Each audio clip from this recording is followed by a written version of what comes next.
Good morning, everyone. So, with this, we are going to be starting the second day of our second international conference on engineering, social sciences, and humanities. I want to take this wonderful morning to welcome all of you to our conference. I hope everyone has been having a good day so far. And for many of us, we are joining from many different time zones. So, I hope we all are having a very good time today. I'm your host for the day. My name is Jueria. So, if you have any doubts regarding the conference or something, you could ask me regarding it and I would be happy to help you out. So this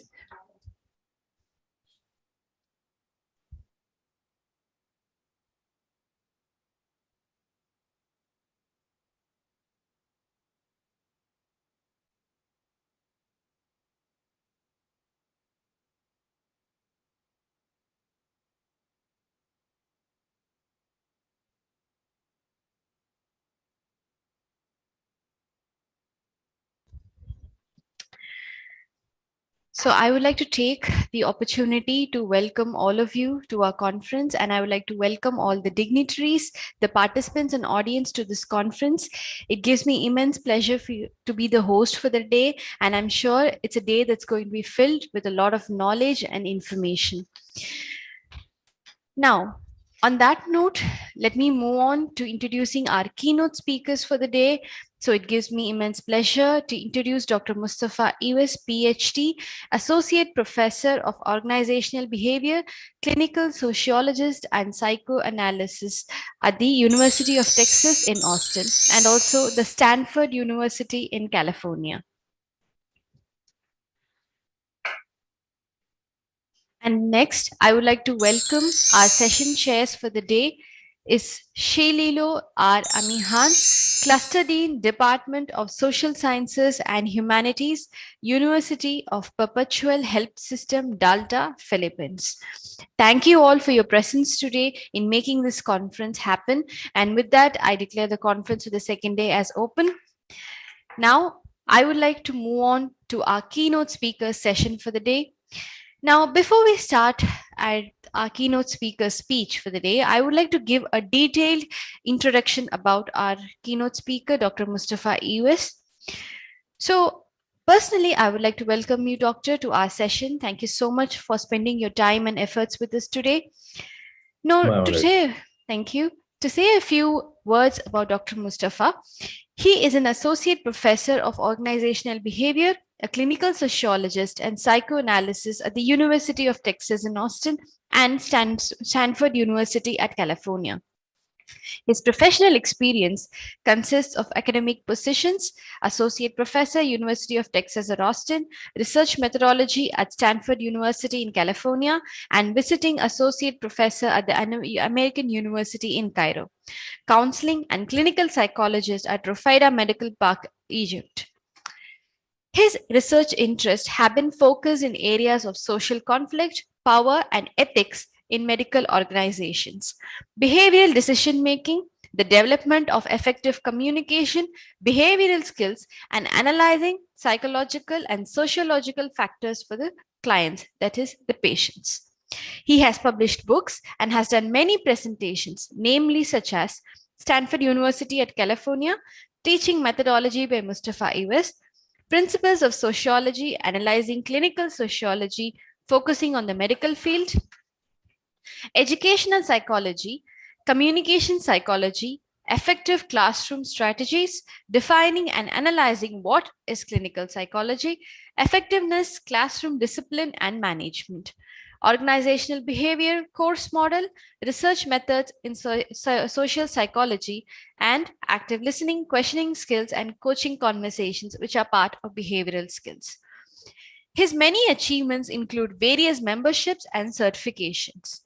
Staff Development Workshop, Middle East Association of National Schools, 2001 to 2008, Cairo, Egypt. member at American Federation of Teachers, Washington, D.C. 2001, member at Southern Teachers Agency, Virginia, USA 2004, member at Grade School Staffs, Oregon, USA 2004, member at National Association for the Education of Young Children, Washington 2002, member at National Association for Social Psychology for School Psychologists, Bethesda 2003, member at Oregon Small Schools Association, Salem 2002, member at Oregon School Psychologists Association, Eugene 2002, member at the Association for Supervision and Curriculum Development, Alexandria.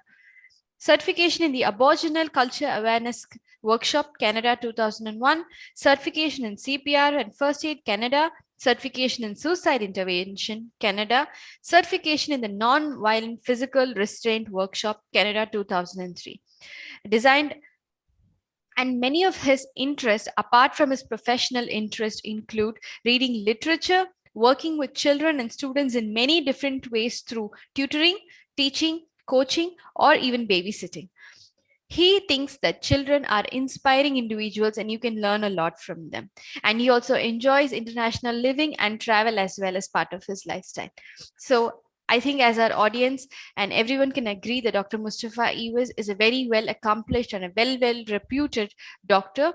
Doctor, I welcome you onto our floor today. And I'm sure that your presentation and your speech to us is going to be filled with a lot of knowledge. The floor is all yours, sir. Thank you. Thank you very much for the lovely introduction about me, but this is really, it's the first time someone doing something like that about my biography, going through these things. Will be very, thank you very much again. I'm just really appreciating about the lovely words that you're mentioning about my biography. Thank you very much. Okay, let me start today.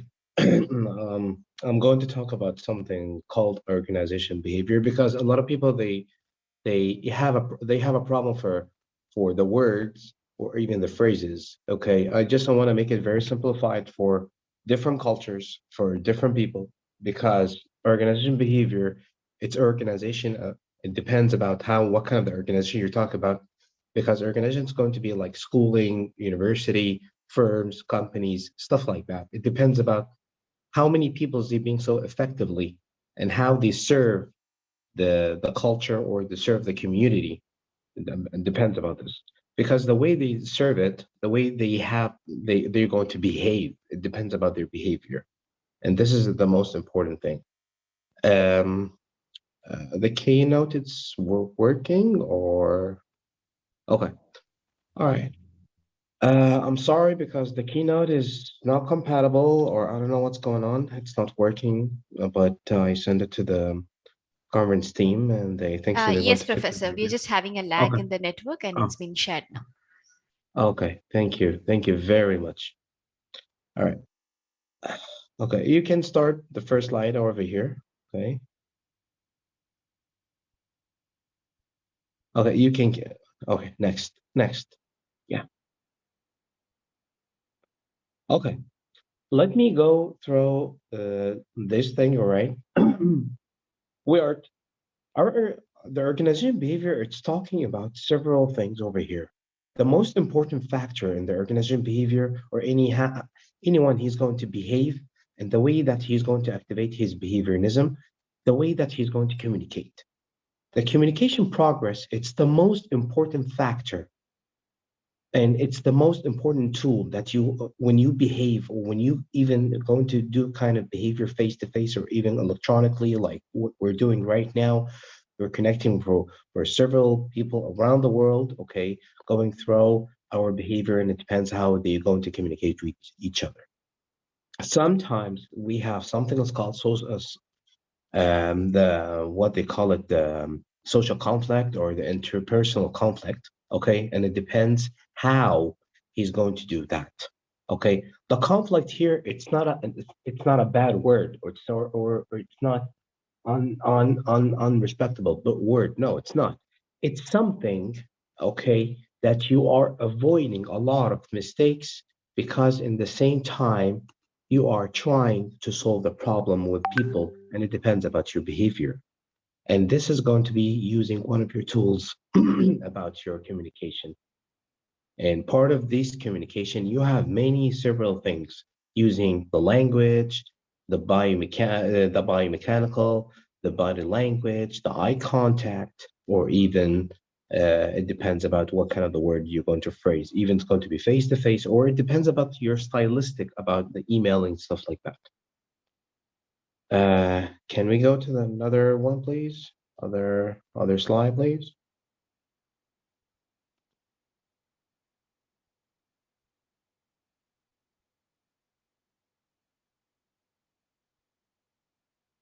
Okay.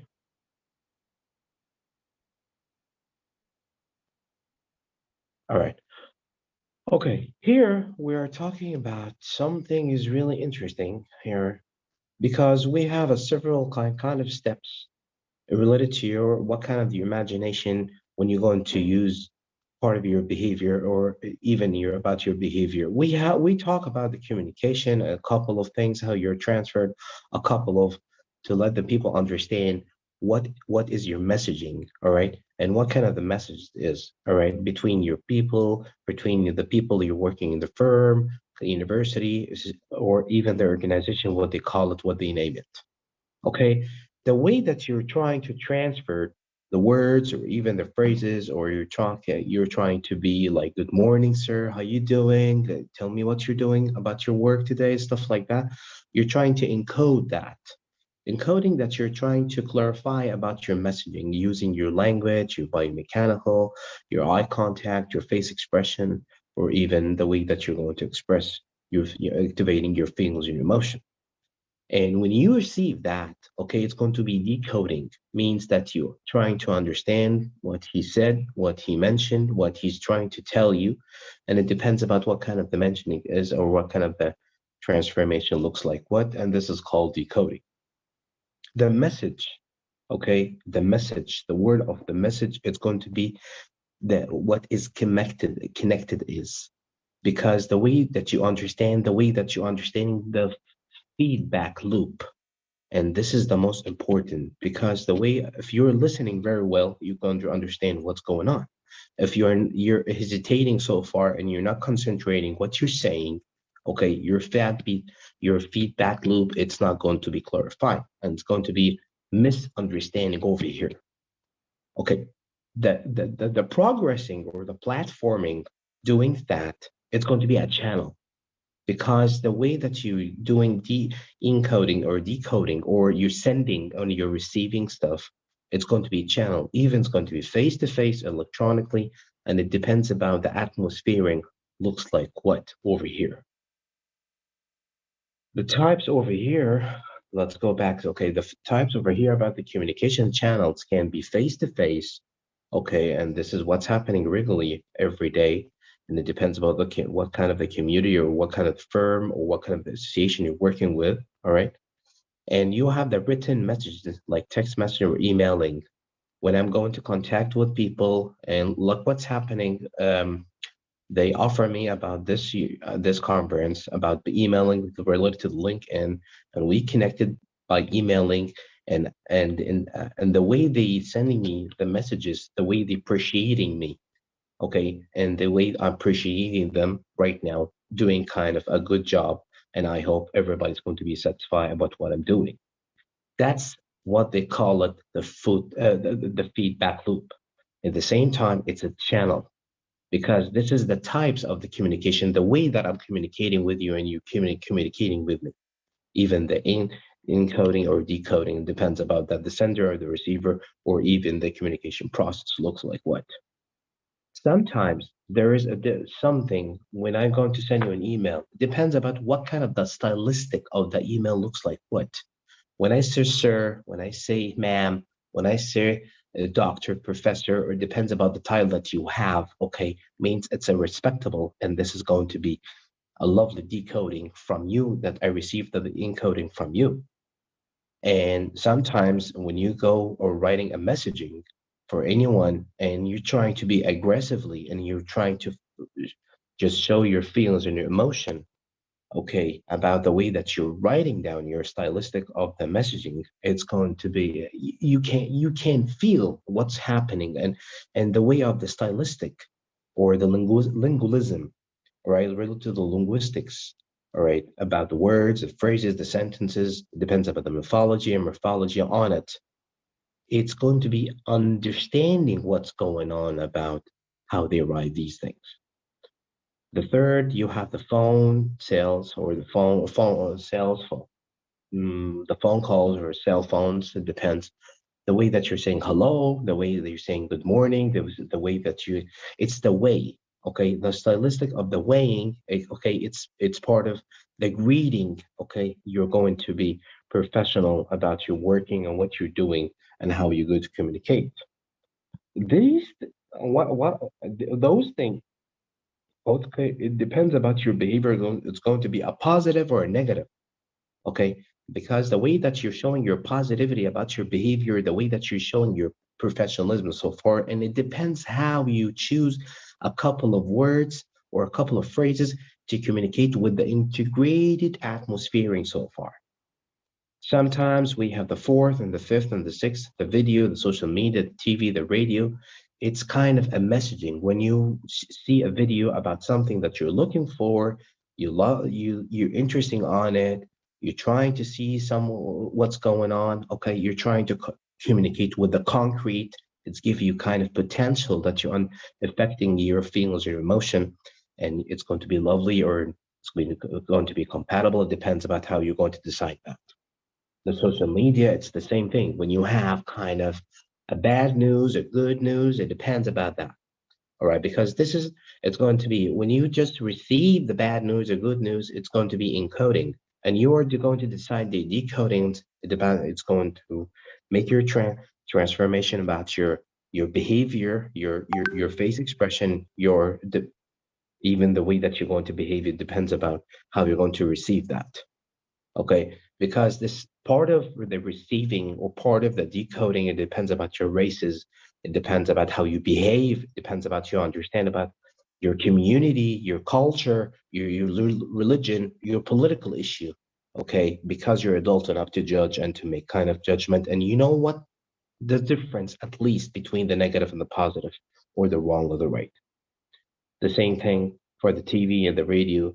You're watching TV because you want to give yourself kind of satisfaction and your behavior is very positive and you want to see kind of action movie, a lovely movie, a romantic movie, stuff like that. Okay. And sometimes you may care about a couple of programs. These programs, it's enhancing in your knowledgement and you enhancing your looping so far.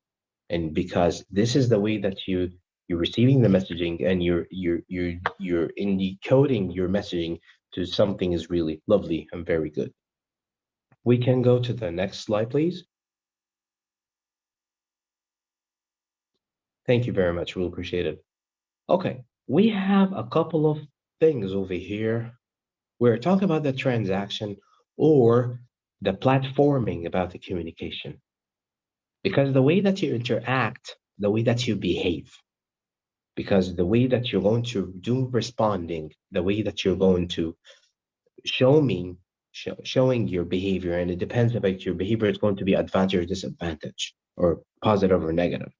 But sometimes the behavior can be aggressive for what? For a listening or give not a give you a listening, but give you a kind of alerting or flashing for something wrong that you did.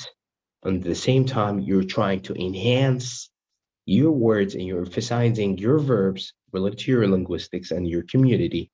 And you're trying to show him something, this is wrong, this is right.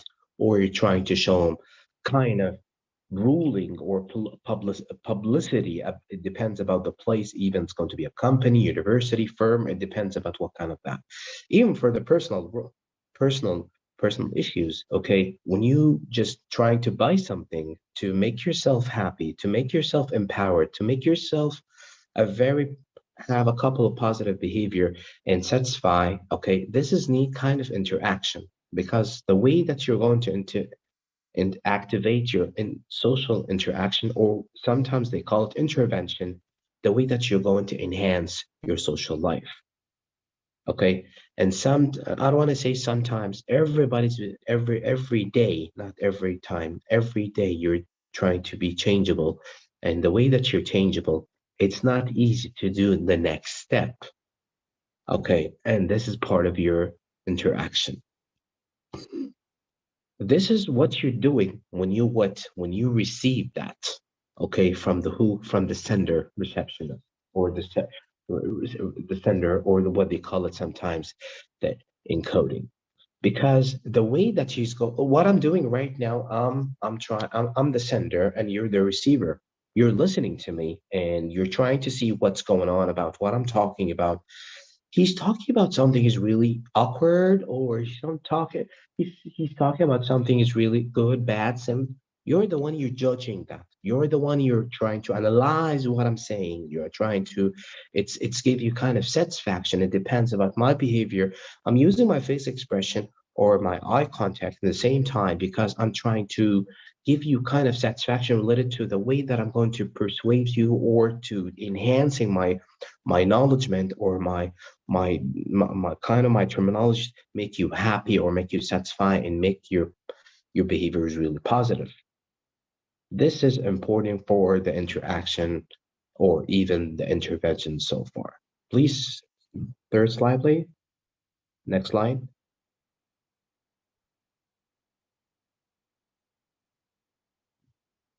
The next slide, please. I'm sorry. Okay.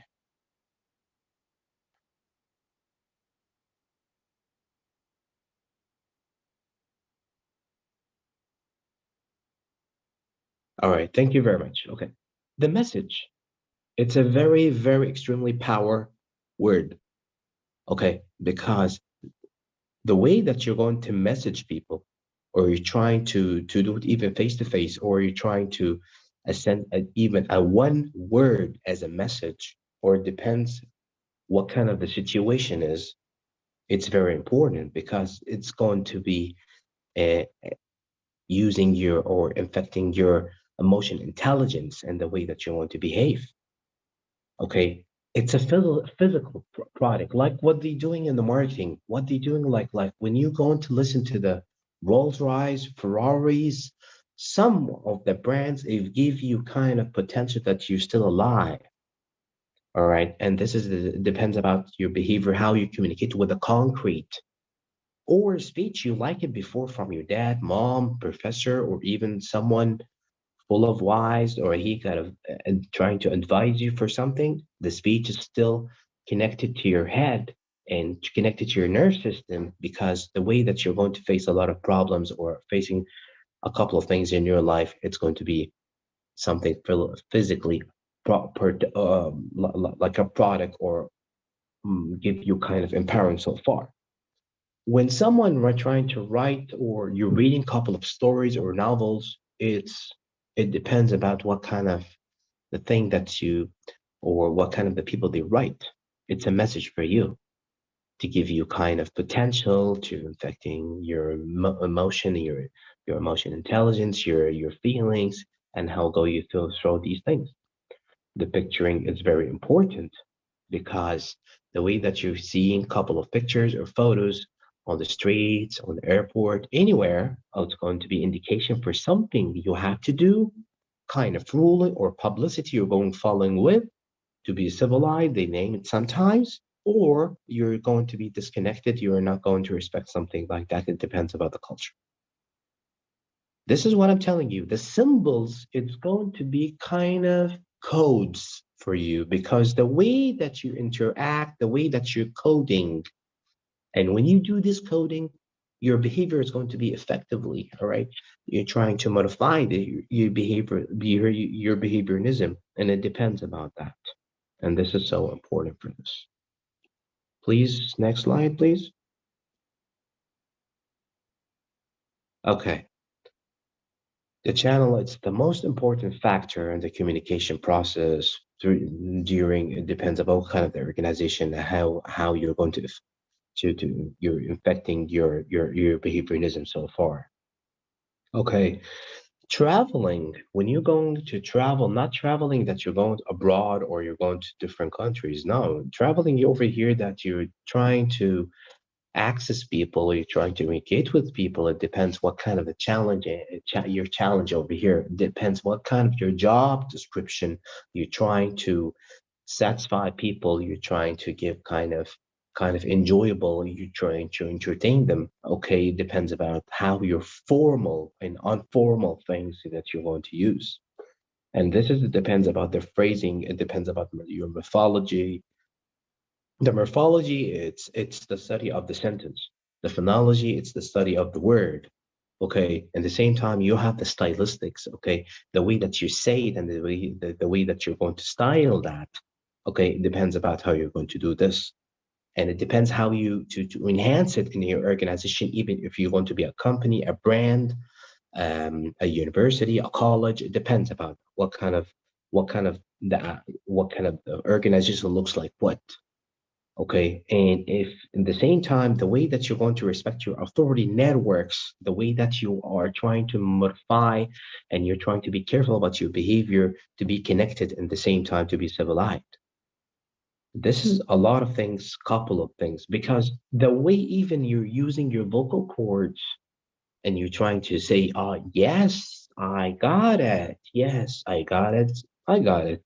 It's different over here because it gives you potential that you when I say yes, I got it, means that you are the other one's going to be satisfied because he understand, he's enjoying. You can listen to something that's called like a melody or tempo about his behavior.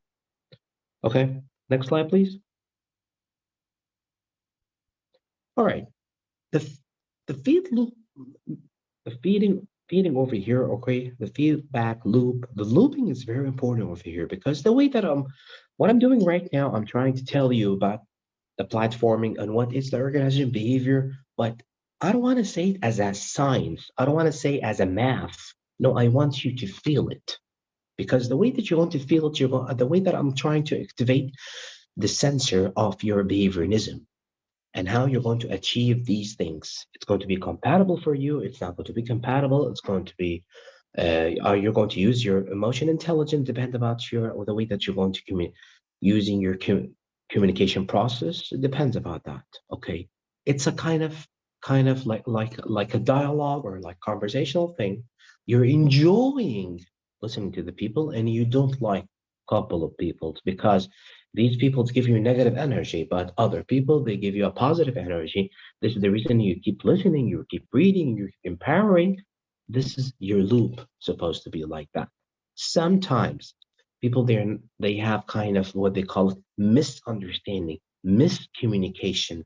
It's the flowing, it's not the flowing, it's not balanced at the same time.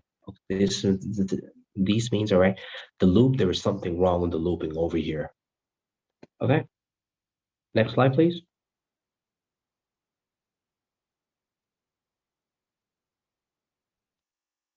Next, next slide, please. Thank you. Okay, we have the language. What is the language means over here? Linguistics. What the linguistics means, the way that you're going to put your word and put it in a sentence, it depends about your punctuation or your adjective, and the way that you're going to pronounce it by your using your vocal cords, okay, and the way about your toning or using your melody, and it depends about your job description looks like what. That's a language. That's a linguistics. Like when I say, "Good morning, sir." Okay. "Hey, how you doing?" Okay. When I say, "How you doing?" Using my "how you doing?" Okay, that's mean I'm trying to let my vocal cords going around, entertaining people. At the same time, I'm trying to welcome and entertaining the guy from me. Okay. What I'm saying here, what is the important here about our organization behavior about the language? The most important factor or the most important tool that we're using in our communication organization behavior, and it depends how you behave. Okay, it depends how you being so effectively about your language, your linguistics. Okay, the meaning of your word, it's not describe it at least the way that you say using your stylistic, your pragmatically, or even your semantics. Okay, the way that you're going to be educator so far later after you're going to finish your high school, your university bachelor, stuff like that. Okay, it's empower your needs and what you want, and you're converting from a regular person, okay, to an to a civilized person, civilized, full of culture background, and going through too much vibes over here. Okay, in the same time, how you're going to couple of your interact with people related to your language, how you're going to solve your problem later, and you're building your experience so far. Next slide, please. Emailing. Right now, the email is one of the powerful, like a piece of paper or writing down. When you email someone, okay, it's very easy to email it. And it's the most important factor in the computer or the electronics they are around the world from previous years. Right now, it's very important. And when you go through the email, even it's going to be 1 page, 2 pages, 3 pages. It depends about how you're you're reading that and how you're describing that, how you write it down. Even you write it down as a professionally or you write it down as a aggressively. It's seen when you read it going deeply. You're going through the preposition or the words, going through the difference about these things. If you have to be careful about your when you're writing an email to someone, you're trying to notice there's something wrong. You have to be careful about the business communication looks like what, because it's going to be affect other behavior when they receive the email. In the same time, you have to be a professional when you're going clarified and briefly so far. When you write an email for 1 page, you're a professional. When you go through 2 pages, it's your professionalism is going to be below. When you do 3 or 4 pages at least, okay, this is going to be unprofessional because you are not, okay, you're trying to be clarified, but you're not briefly. You're trying to care about the business communication, but you're not caring about their behavior, or even about their symptoms.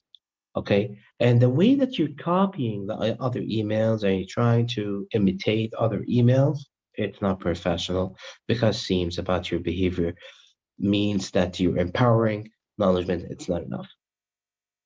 Okay, next slide, please. Okay, nonverbal communication. Oh, whoa. Nonverbal communication means that we have a lot of things we can communicate, but it's not going to be with using our language. We have a lot of things like computer, cell phones, couple of devices. We are using this, our tools to make it very fast, very speeding, very professional. Okay, but these tools, they don't have an emotion. They don't have they don't have like they touch something and they can feel it.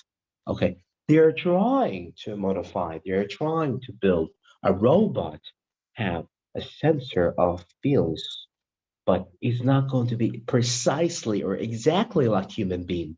And this is going to be impossible because I don't know. Sometimes people they believe there's can be possible, but other people they can't. All right. The nonverbal here, it depends when you program something and you're trying to let them interact with other people. It's not going to be the same like you're training someone as a human being and trying to train him about his behavior, and it depends about that. The nonverbal communication can the majority it's going to be concrete, something that doesn't have a heart, feelings, emotions, stuff like that. But it's going to be a very important tool. Like I mentioned, devices, it's important in our lives because it gives you our accessibility and make it very speeding our social life. Okay, next slide, please. Oh, sign. These signs, it give you kind of potential to know and give you curiosity. What is that? All right. We have several in our communities, all right, around the world, okay, that they don't have the full, they can speak very well. They have a problem for how they describe their feelings, their emotion. They're trying to say something they're trying to give you a message to let understand. These signs are very important to give you kind of accessibility to let them understand their feelings, their emotion, their message, and it's going to be part of the what they call you a civilized person or understandable so far. Next slide, please. Okay. The body language is very important. It's very, extremely significant. Why? Because it gave you the power to let the people not to understand, okay, to enjoy what you're saying. Okay, couple of signs over here. This is the one. I have couple of like keep thinking what is that? Okay, some of those they are standing straight like the first one and the last one. And the middle one he's giving like one of his leg. What it depends about his the one thing is like a kind of he's fine. He's good so far. Hello, it's part of when you see someone from far or to destination stuff like that. All right, they you can listen to his voice, but you can see his body language give you hello or now I'm listening or calm down because you're not concerned with what you're doing or someone succeed on one of his things that he did before he's doing this and he said yes okay and someone received a very bad news oh my god or something else oh wow this is lovely all right and you see a baby, tiny baby, or you want to pray for something. Oh, please, God, I need to do something. That it's kind of indication. These indication or these sort of the body language is give you kind of accessibility and give you very confident for especially for the people they're doing sender to the receiver people you understand and they're going to be attachable or very attracted to the audience and or even to the reader it depends about if you're going to do a videoing or a presentation stuff like that. Next slide please. Face expression. Oh my God, this is really important and very significant more also because if you go through all those pictures, you can see the first picture, it's calming down. The second picture, he's feeling curiosity and he's a little bit kind of jealousy. Third picture, he's being so aggressive and he's not acceptable about what he's seeing, what he feels, and this is react about his feelings and it depends about his behavior. Okay. Fourth picture, it's give you. Keep thinking about what's going on, or yeah, probably yes or no. He's guessing so far. The sixth picture, the same thing. Okay, you have you can feel it you can say because you are using those you are using these tools depends about the way that you communicate and the way that how you behave. Next slide please. Okay, let's go to a not a summarization or concluding so far why it's important why our behavior it's being so or our consumer behavior it's very important because the way that you behave, the way that the way that you're using your communication and you're in stressing through these things, it's very enjoyable. And sometimes it's not. It depends about your mood, how you sleep very well, how you eat very healthily, how you're practicing about your social life, your lifestyle. This is very important because it's going to give you kind of indication you're going in the right track in the right place or not, or you need a coach or you need monitoring someone to monitoring about your foot or your about your steps like you're a manager a mother a father a grandpa or a best friend a very loyal best friend stuff like that it's give you kind of because there's going to be effectively your emotion factors and how you're going to behave to arrange or to achieve your what you think about it, what you're trying to put it and write down as a self-study or as something it's part of your potential about your feelings. And this is going to be connected to your message. So far, you're trying to message people, this is you, this is not me, this is not compatible. You're the one you have your judgment. Okay. Next slide, please.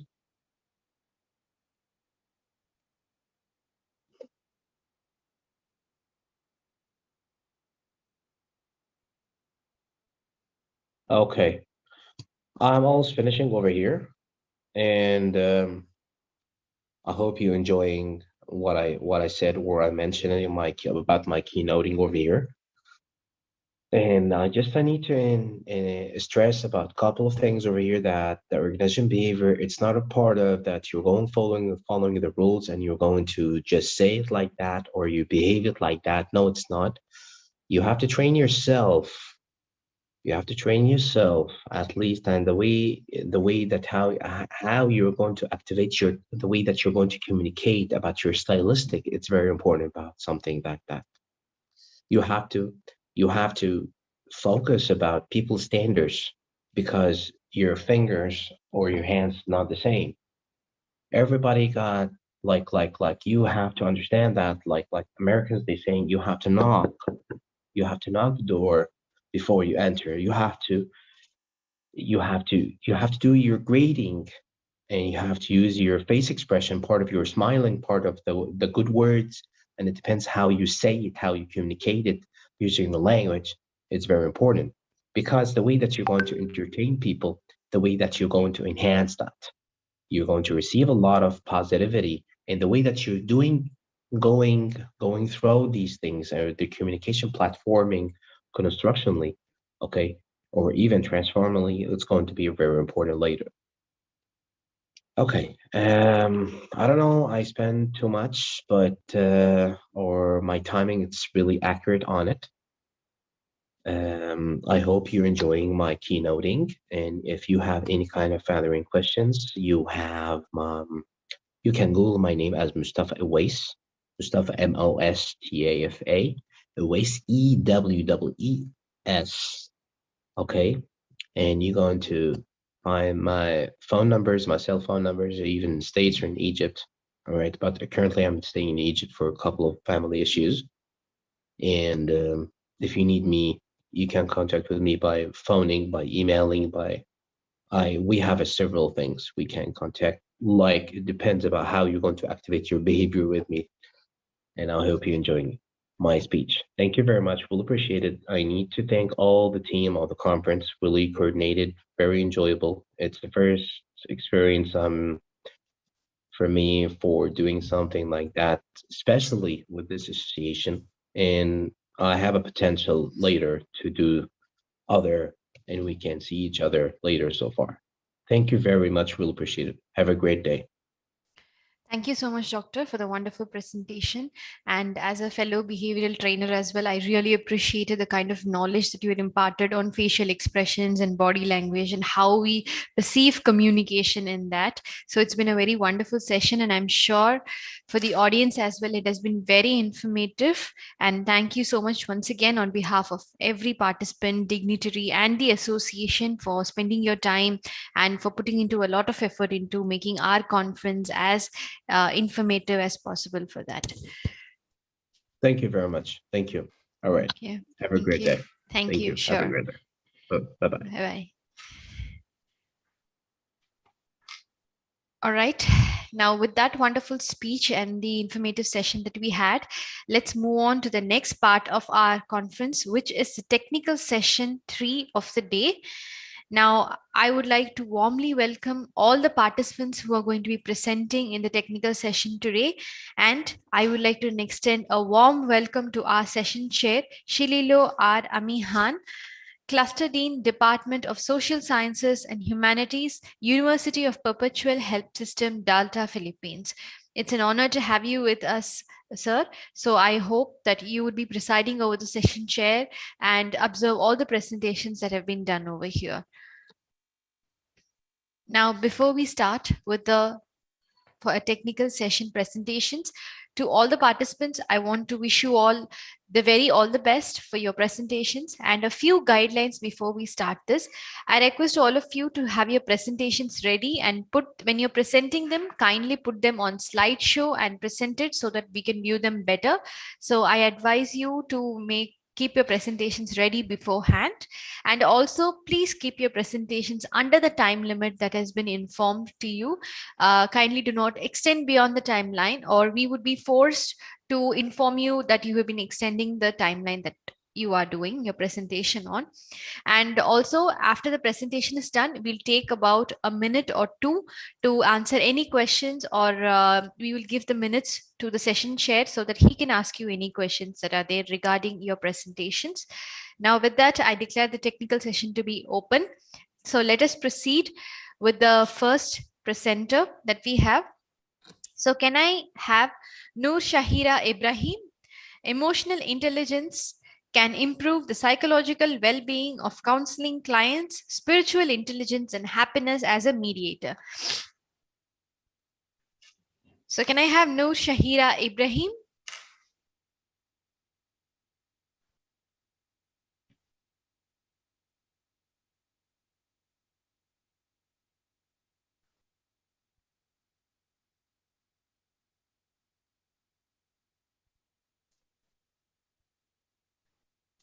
Okay, can once again I'm calling Noor Shahira Ibrahim.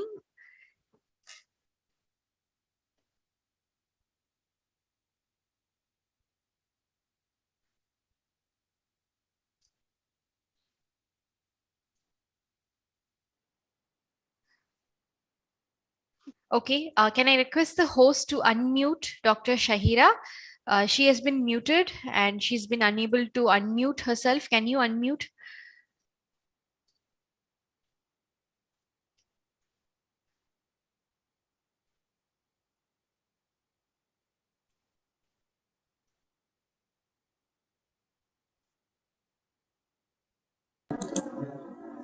Alright, sorry because already unmute. Alright, I will be share my slide. Okay, thank you, doctor. So please go ahead. The floor is all yours. Alright. Right. Alright. Bismillahirrahmanirrahim. Assalamualaikum and very good afternoon. I wish to the moderators and friends. First of all, I would like to thank the organizer for giving me the opportunity to participate in the conference today. So on this beautiful day, I will sorry, my my video is not alright. Sorry. Right. So on this beautiful day, I will be present the title of my research, Emotional Intelligence Can Improve the Psychological Well-being of Counseling Clients, Spiritual Intelligence and Happiness as a Mediator. So before I explain more about my research, so let me introduce myself. My name is Dr. Nur Shahira Ibrahim from UiTM Pahang, Malaysia. So this is my research area. So if you want to collaboration with me, so you all can contact me. Alright. So for the abstract, I think there is no need to read. I will be explain this study in the detail. Alright, emotional intelligence can be formulated as a person's ability to control the feelings and emotion of oneself and others, as well as being able to lead all their action and truth rationally. But today, we see that emotional control is less practiced in daily life by an individual, especially when the world is facing a COVID-19 pandemic. The spread of the epidemic has a hard impact on the various segments of society, including in terms of school activity, loss of income and employment, limiting social and community activities, cut off basic food needs for poor families and rural people or in the interior, and increased workload faced by frontline officers. This condition, to some extent, disrupt the mental and emotional well-being of some of them, which can cause the individual to experience stress, depression, anxiety, bipolar disorder, and schizophrenia.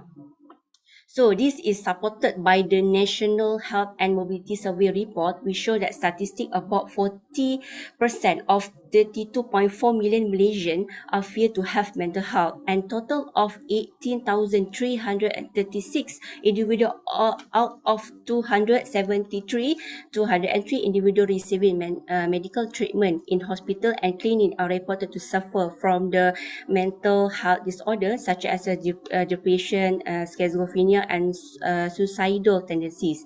This statistic is trend when the Talian Kasih report published by the Ministry of Women, Family and Community Development in Malaysia also record increase in numbers of pupils seeking counselling service, which jumped to 47.3% during COVID-19. So the service record 336 complaints on physical, mental, emotional and sexual abuse as well as exploitation and neglect of children, domestic violence, people with disability, acute or KU and elderly. While the symptoms of suicide in Malaysia is also at an alarming level and needs to be addressed immediately. During 2021, an increase of 638 cases was reported compared to 1990 of 609 cases. This data show that we desperately need a clear yardstick to look at the issue of psychological well-being among the people. If society or the government fail to manage this stressful situation, it will weaken the immune system and disrupt the ability of the individual body to cope the infection and disease while inviting for psychological problem. Therefore, effort to curb this psychological disorder at the micro level must be implemented immediately and effectively. So, as we see from the previous study, there are limitations in studying spiritual intelligence and happiness are mediating variable when the previous study used moderate correlation to measure the strengths of the relationship between dependent and independent variable. So in action, previous study used a simple interview method to elucidate respondents' different perception of emotional intelligence, happiness, spiritual intelligence, and psychological well-being. So it is clear here that the lack of past study shows significant evidence of a relationship between emotional intelligence, spiritual intelligence, happiness versus psychological well-being. So this prompt researcher to fill in the gap and at the same time want to prove that this relationship is significant and should be given due attention in society, let alone can be used to identify the effectiveness of counseling session conducted during a COVID-19 outbreak. So this study was conducted to guide counselor, educator and organization leader about the importance of their role of improving psychological well-being. So this the objective of this study was to examine relationship between emotional intelligence, spiritual intelligence, happiness, and psychological well-being among customer of a government organization in Malaysia that provide counseling. So for the methodology in this research using a counseling client NAPPK and Pahang as a unit analysis, and the sample we distribute 250 and we received 215, and we used a purposive sampling technique, and instrument we used the questionnaire, and then research design we use a cross-sectional research design, and we use a quantitative method. Location just at PPK Negeri Pahang, and data analysis technique we used a Smart PLS 3.3. So this is a result of hypothesis. So we look at all hypothesis is accepted because three statistics show that the value greater than 1.96. So and then all our hypothesis is a positive relationship, and then and the all result is good lah. Alright. So for the result, the study confirmed that the spiritual intelligence and happiness are important mediating factor in the structure model relationship between emotional intelligence and psychological well-being, and this theoretical distribution. So emotional intelligence is an important determinant of improving spiritual intelligence, happiness, and psychological well-being, and this is consistent with the notion Baron 206 and Edmonds 200 is argued that emotional intelligence involve an interrelated relationship of emotional and social competence. So these theories tough to then to determine how we understand and express ourselves, how we understand others, how we related to the people around us, and how we cope with daily emotion challenge. So indirectly, it can increase a person's spiritual intelligence, happiness, and psychological well-being. And then okay, so for the research method, so survey questionnaire used in this study have satisfactorily meet the criteria of validity and reliability analysis. So this may lead to produce accuracy and reliable research findings. So the practitioner, so guardians and counseling program should diversify their focus from aspect of life such as soft skill, ethic, technique skill, career and personality development. So the improvement of such aspect help prepare clients in improving their psychological well-being. So these suggestions are important to motivate and help the client adjust to various problems he or she is facing. So this study have limitation of this study have a limitation. So for the first is this study this research only focus on relationship specifically for independent variable, and then just using the cross sectional method, and this study sample use purposive sampling method and measure respondent overall perception regardless of their background difference. So I hope the future study can measure and test the specific element in each of the variable in this study using the longitudinal method, using the random sampling technique, and then maybe modification and improvement to the conceptual model of the study. So that's all for me. Thank you.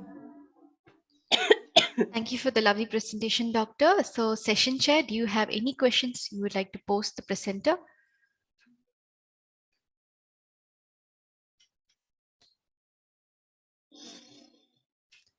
Are you able to hear me? You're on mute.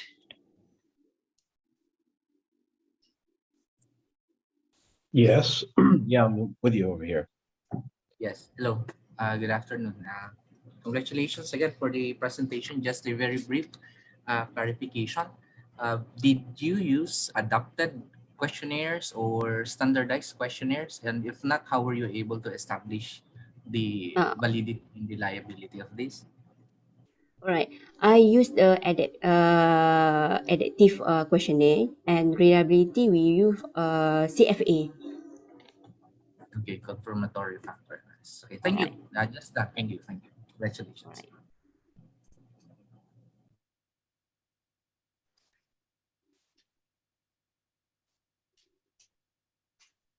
Are there any other questions that anybody would like to ask? This is Dr. Uwais. Yes, I want Doctor. to ask her. I want to ask her about a couple of things. Just only one questioning, not so far. It's a really lovely presentation and very adaptive, very organized. I love her diagrams, the way that she analyzing about her emotion intelligence. Doctor, can I ask you a question over here? It's very specifically, and it's not awkward. It's not complex at all. Just I need to know the emotion intelligence, what you see in your point of view or your methodology is going to be very intellectual about the positive or the negative behavior, or it depends about the situation over here. Oh, sorry. Please repeat again, Doctor. Okay, your emotion intelligence, it's depending about the behaviorism, even it's going to be negative or positive. It depends about the situation, or they have to follow your questionnaire, like one of your our colleagues, he mentioned something like that. Alright.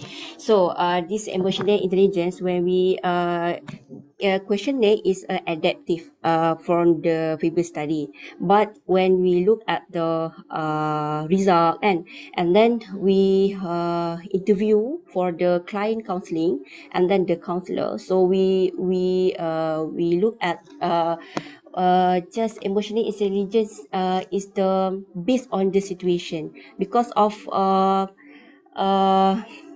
based on the situation means that because individual is different experience, different apa kita panggil different facing a problem and so on.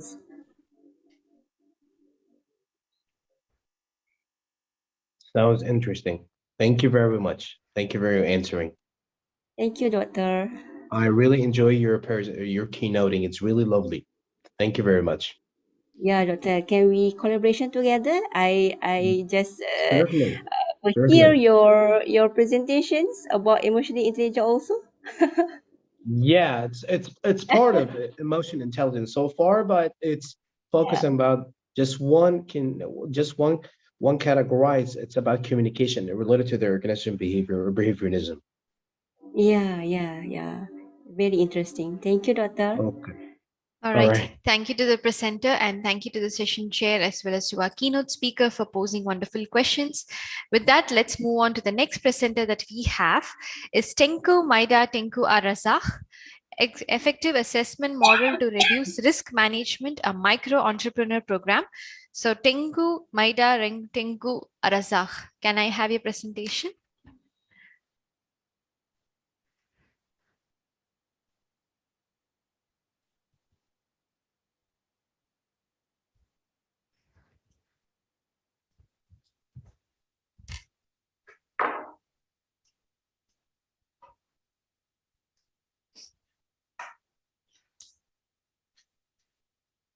All right, the floor is yours. You can start with your presentation.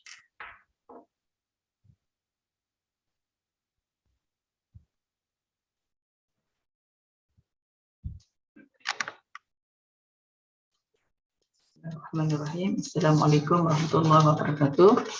And good afternoon for everyone. Thank you for host. My name is Tengku Maida Tengku Arazak. I'm senior lecturer at the Center of Foundation Studies, Academy of Contemporary Islamic Studies, University Technology Mara, Malaysia.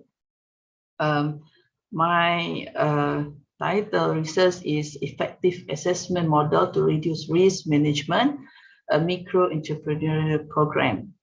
So this is my biography.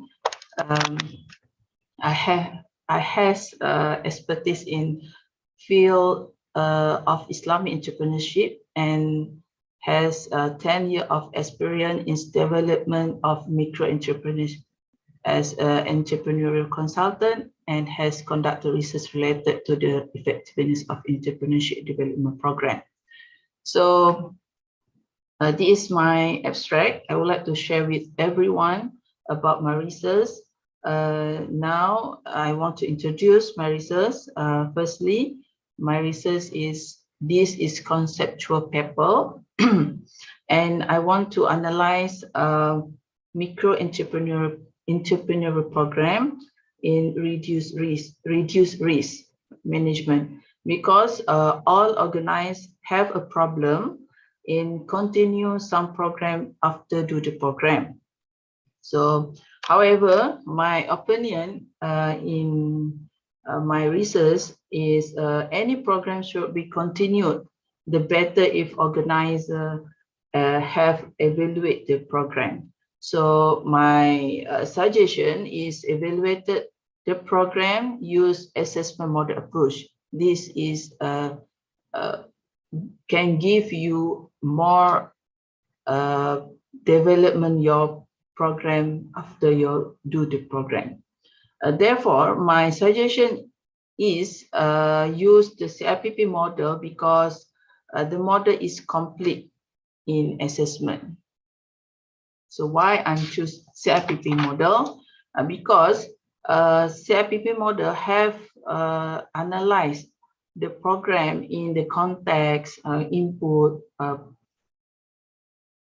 process and product, because assessment model approach is adapted to give feedback to the organized when they make the decision.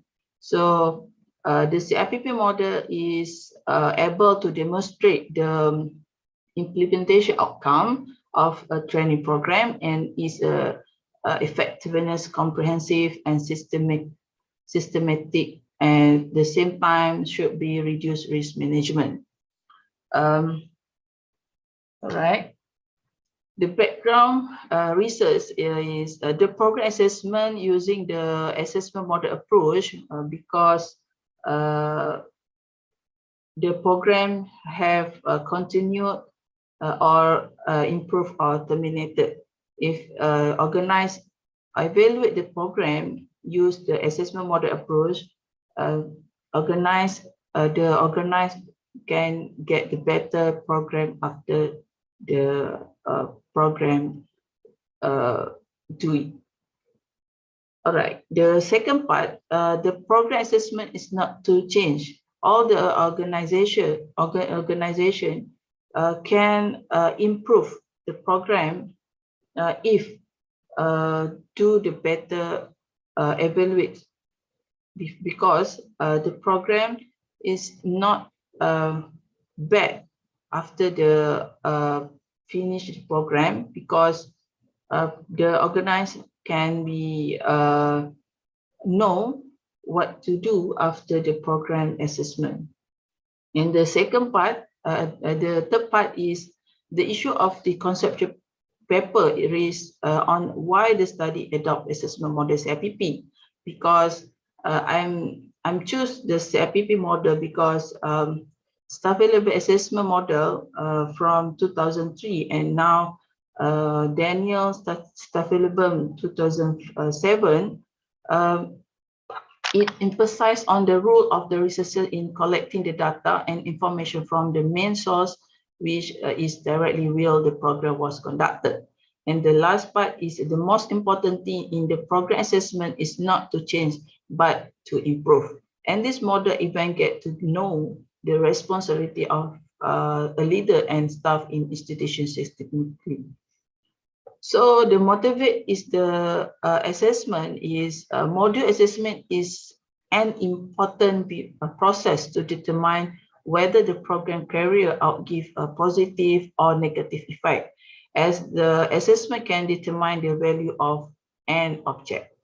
A program must reduce risk in program development because of inherent uncertainty and should accommodate individual lifespan and in organization.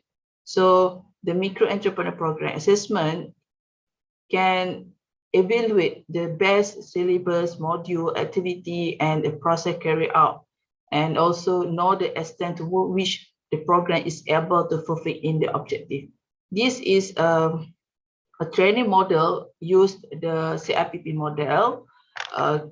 Training module use the CIPP model is Islamic business management information, personal financial information, company financial management information, license application information, marketing information, and location determine, business account management information and personal account, client information management, staff management information, leadership information, health and sanitation care information, and business simulation, monetary and guiding.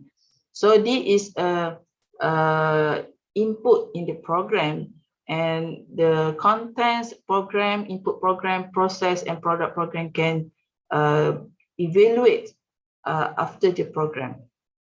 So the objective is my research is to investigate the risk in evaluation outcome of a program involved in planning, designing, implementing, and assessing the effectiveness.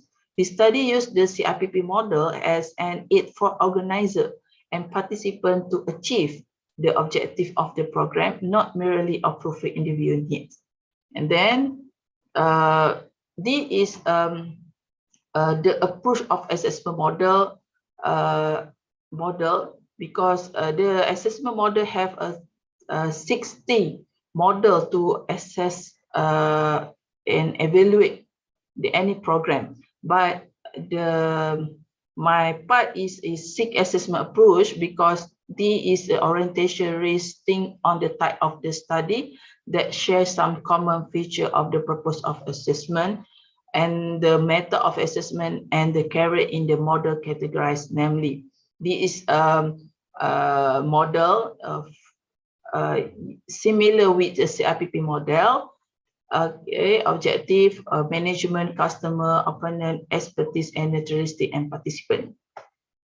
So, statement of contribution. The approach of the assessment model using CIPP model can be measured using the various model approach that are appropriate to the study purpose.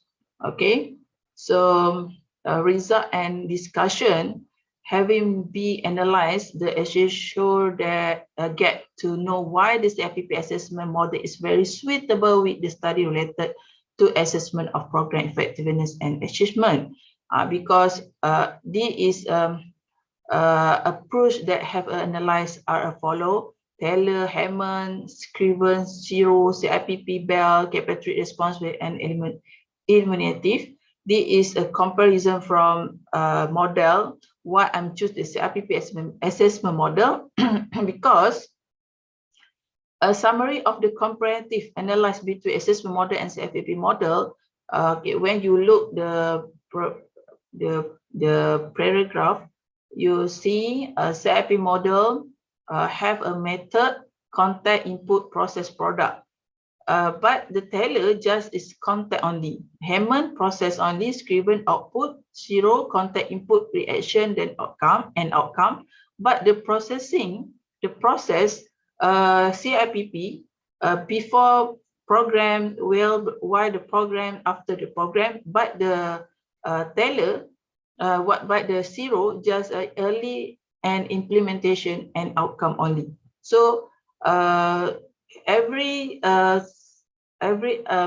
model in when I analyze and I compare with the model, I think and I try to do the CIPP model, and I get some different because the model, other model is have a less from the CIPP model.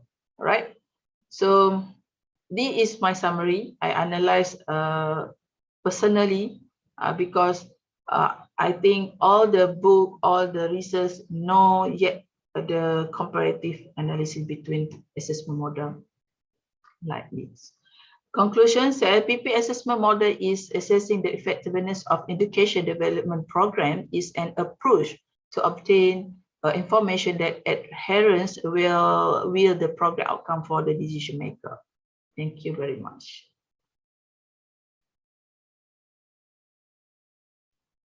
Thank you for the presentation. Session chairs, do you have any questions to pose to the presenter?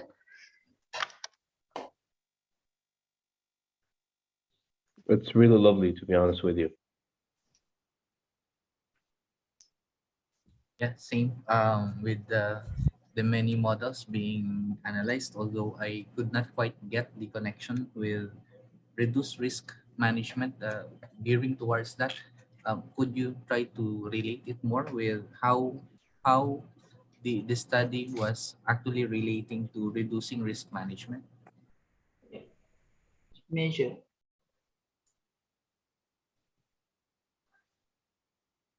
Okay, so what your answer? What your question?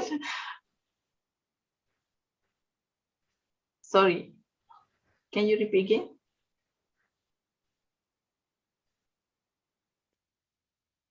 No, just conclusion. Okay, sorry for that. I should not have muted myself once again. Anyways, I was just trying to capture how the presentation, how the entire study tried to connect to reducing risk management, since it's with the title itself, and even connecting it to micro entrepreneurial program. But really on reducing risk management, how was that really?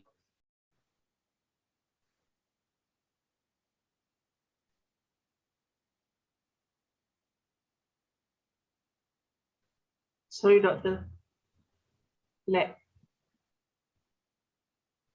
Please.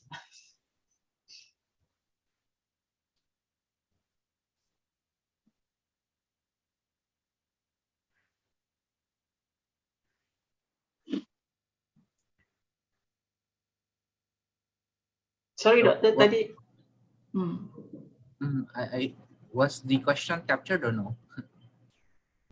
So Maybe there. I don't hear your question because I think my internet is problem. I don't know. Okay, yeah, I think it's on my end, but well, I just was hoping that you would be able to provide more Scope. connection with risk management. Many Okay. of the presentation were centered really on the model itself, comparing it with the other models, and then how about with connecting it with reducing risk management? All right. So firstly, my research about measure and evaluate the program. Okay, the firstly, and then when I want to evaluate my program, I must go to the model assessment approach. Okay, model assessment approach is important if we want to we want to evaluate the program. So because the model is different assessment, because in the context, firstly in the context, in the method use, focus, process is different. So what is connecting and other assessment model and micro entrepreneur program is is the other program. Any program can measure and evaluate, but in my part in the expertise in entrepreneur program, so I'm choose the model CIPP for the evaluate my program because my research I get all the organized micro entrepreneur program have a problem to continue the program. So I understand. okay, all right. I understand. Thank you for that. Wonderful. Thank you. All right. If there are no other questions, then let's move on to the next presenter. So the next presenter is Mohammad Fadli Hamza, Adoption Factors of FinTech Products and Services in Islamic Banking Industry in Malaysia, a literature review. So can I have Mohammad Fadli Hamza?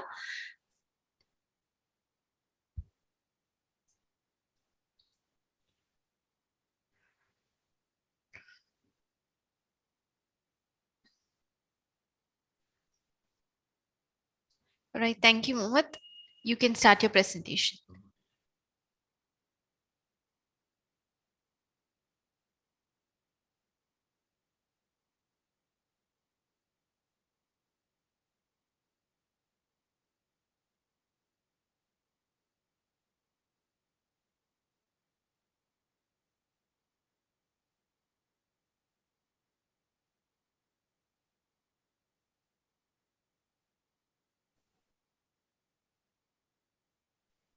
Okay, you have been unmuted. Please go ahead. Okay, thank you so much for the host for the conferences. So my name is Cikgu. I'm going to turn on my video first. Oops. Why I'm the opposite side of how to, what I'm supposed to do now. What should I do? I'm on the bottom of the earth now. So if I stop, can I present without the, I don't know how to, okay, sorry. Okay, so let me share my, go to the slideshow for my slide. Okay, so basically, the main author, Dr. Muhammad Fadli Hamza, unable to present, do the presentations for today. Really sorry. So I'm going to on behalf of the Dr. Muhammad Fadli Hamzah. And basically, I'm one of the co-author for this paper. My name is Cikgu Haruswati binti Cikgu Yahya from the UITM, University Technology Mara, Malaysia. Okay, so the the paper today is basically the titles is the adoption factors of fintech products and services in Islamic banking industry in Malaysia, and this is a literature review paper. Okay, so basically I'm using this slide is prepared by the main author, Dr. Muhammad Fadli. Okay, so this is a very brief introductions about the main author, which is the Dr. Muhammad Fadli, basically attached with the Mandiri International Remittance in Darren Berhad. And Mandiri is the subsidiaries of the Bank Mandiri Indonesia. Okay, and Dr. Muhammad Fadli currently holds the position as the Operation Director as the Mandiri International Remittance Malaysia. Okay, and the main author basically he has a very what we call it experience, a vast experience in the Islamic banking for more than 15 years. Okay, already conducted several research related to the Islamic banking operations. Okay, so the next one is, so basically this is the abstract or the overview or the summary of the paper. Okay, so the paper is basically about the fintech. Okay, so this review paper is about the what can I read from here is the fintech is basically is one of the innovations technologies that able to perform financial transactions, especially for the banking industry. Okay? A lot of the research already conducted. Okay, and this paper basically to explore and examine the factors that influence the adoption factors of the fintech among the users, okay, especially in the financial industry. And then here is the paper is try to the papers basically they able to conclude that the users trust in the fintech services, okay, has a very significant influence on the user attitude for the adoption for the other fintech technology, which is currently we can see that a lot of the fintech technology, and especially in Malaysia, the government, the fintech providers introduce, and that's why we do this study to find what is the response or the feedback from the users about the new fintech technology or services that the user use nowadays. Okay, so I'm go to the next one. Okay, so for the introductions, okay, so the advancement of technology facility actually can ease the customer. Okay, ease the customer with the provision of the fast and efficient financial service facilities, okay, as well as to help financial institutions to grow their business. And the financial technology of fintech is a process to link via an online connections between the customer, either individual or enterprise, through an internet connections, or we can use a mobile technologies.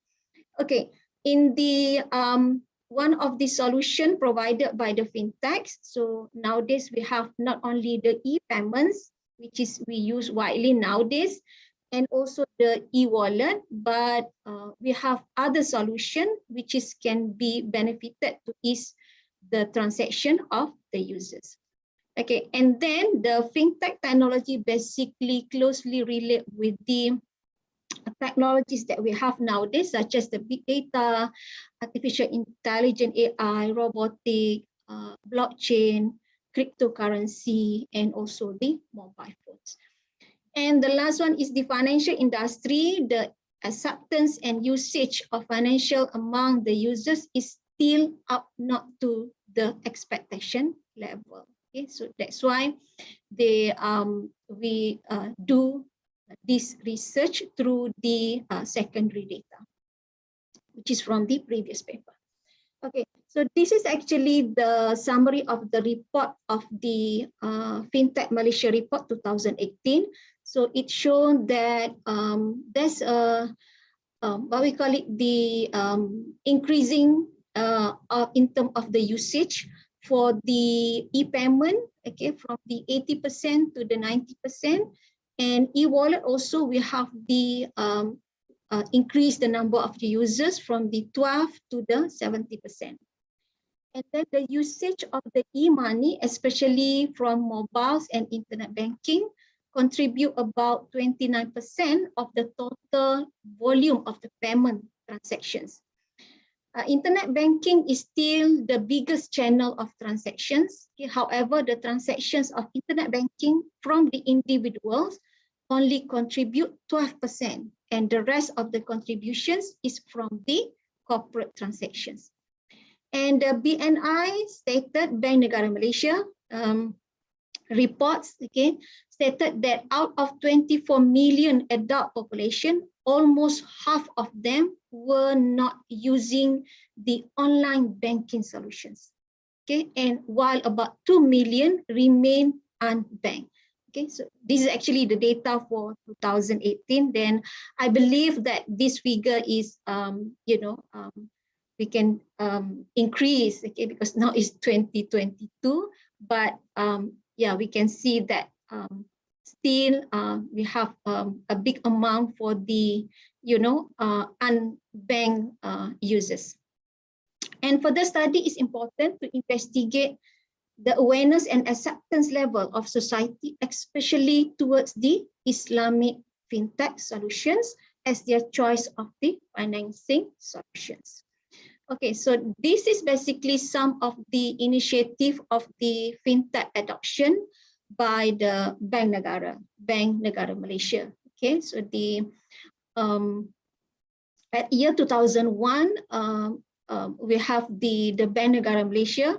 They embed a few services in the MyCard. Okay, so instead of the become the MyCard, okay, the identification card, the Malaysians, the national identity card, but it also embed with the other services, which is we can do the ATM transactions. It can act as the e-wallet, and also we can pay or top up our tolls at our identification card. At the 2015, okay, we have the fintech regulatory framework was introduced. So this one is basically to help the fintech company to have a proper frameworks to provide fintech services while maintaining the stability of the financial services.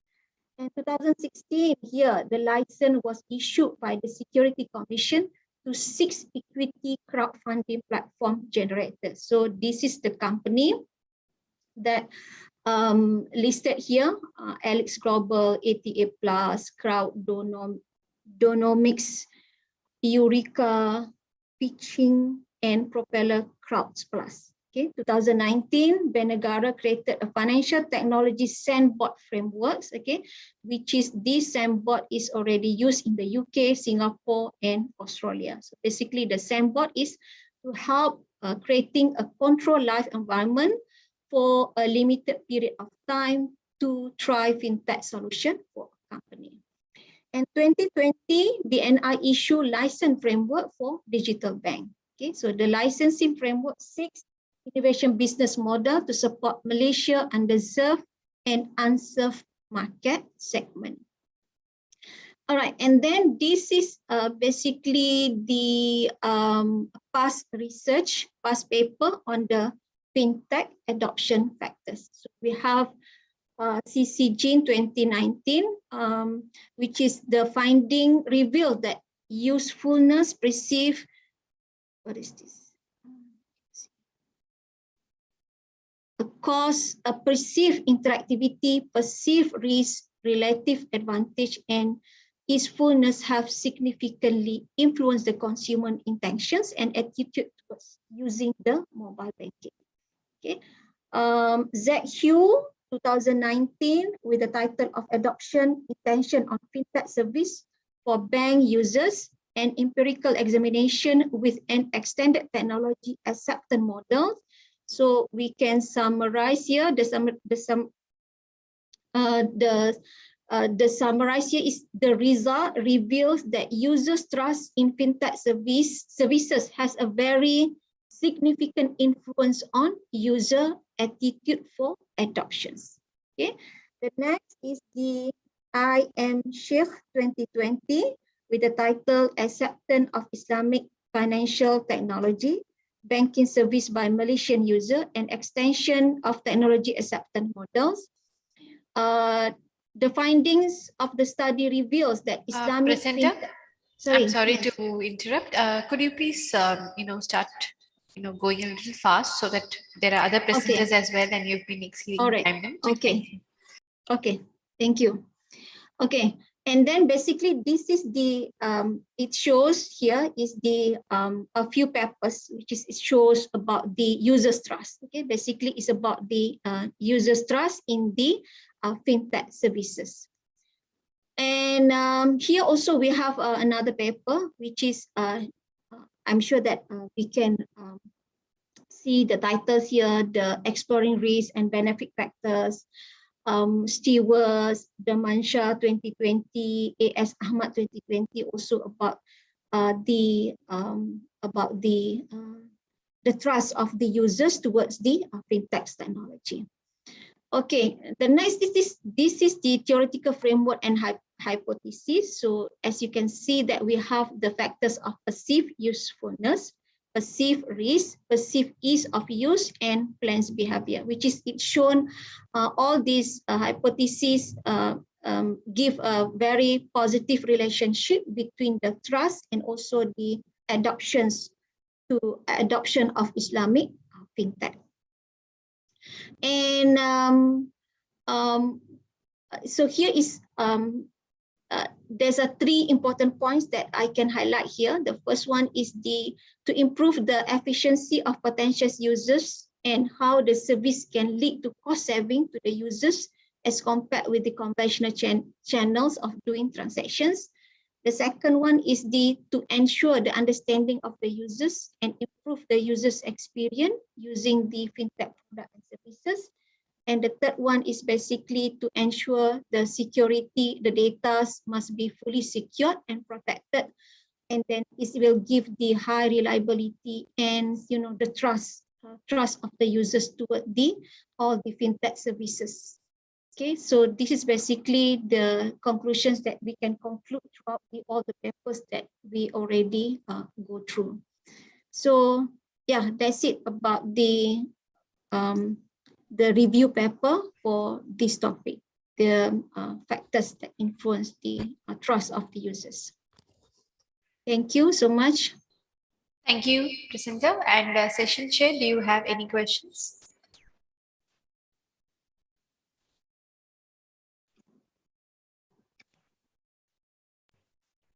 Yeah, no more comments. You may please proceed to the next presenter. Okay, thank you. So we'll proceed with the next presenter. Can I have Noor Shahira Ibrahim again, please? Can physical activity and emotional intelligence control psychological well-being of counseling clients in Malaysia during the COVID-19 spiritual intelligence as a mediator?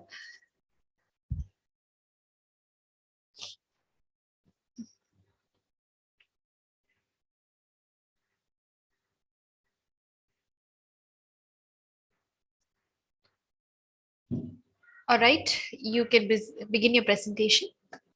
Hi, and very good afternoon to the chairpersons and to the moderator and to all the participants to the International Conference on Engineering, Social Science and Humanity. Okay. I'm Nuradiana binti Sanuddin. I'm on behalf of Dr. Nur Shahira, will present the topic about can physical activity and emotional intelligence control the psychological well-being of the counseling client in Malaysians during the COVID-19 spiritual intelligence as a mediator. Okay.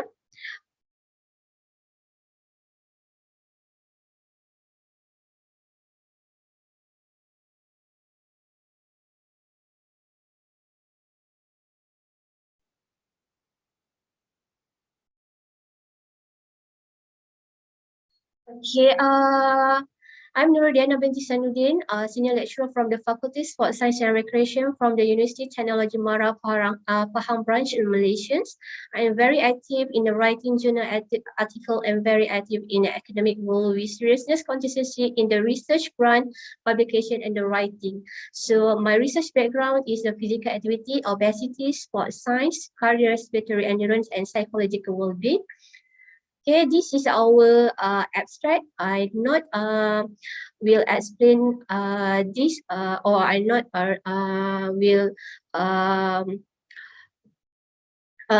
explain. I will explain more about this paper on the next slide. Okay, the achievements of the economic science, technology, politics, and education in Malaysia were commendable and expected to continue to grow in line with the current development in Malaysia. To sustain this development, the Malaysian government has formulated the versions of the shared properties 2030 with the more comprehensive goals of improving the living standards of Malaysians. To more comfortable level by the 2030. So people nowadays people living a stand and expected to improve by the end of 2019. Malaysia has sensitized with the COVID-19 endemic, which threatened many lives around the world. This surprise of endemic has a significant impact on the various segments of the society, including in terms of physical activities, loss of income and employment, limiting social and community activity, cutting of the basics of food needs of the lower income family and rural people in the interiors workload faced by the frontliner officer, and it will affect the emotional of intelligence also. So this condition disrupt some of the mental and emotional well-being, which can cause this individual to experience stress, depression, anxiety, bipolar disorder, schizophrenia, which is affect their lifestyle. Therefore, this study evaluated the difference between physical activity, which is emotional intelligence, spiritual intelligence, and psychological well-being. And this study investigates the relationship between the emotional, intelligent, personal, social, and spiritual intelligence among the counseling client in one of the agency in the Malaysians. Okay, this is our method. So we are the participant recruit from the ones of the client counseling agency in the Malaysians. The volunteer participant is the 100. So before the participant answer the questionnaire, we have the health screening first. So because this is the standard operation procedure, because we live in the COVID-19 pandemic right now. And then the data collection need to get approval from the client, the counseling agency government, and then we need to get the approval from the education research application system, and then from the UITM REC. And this study was conducted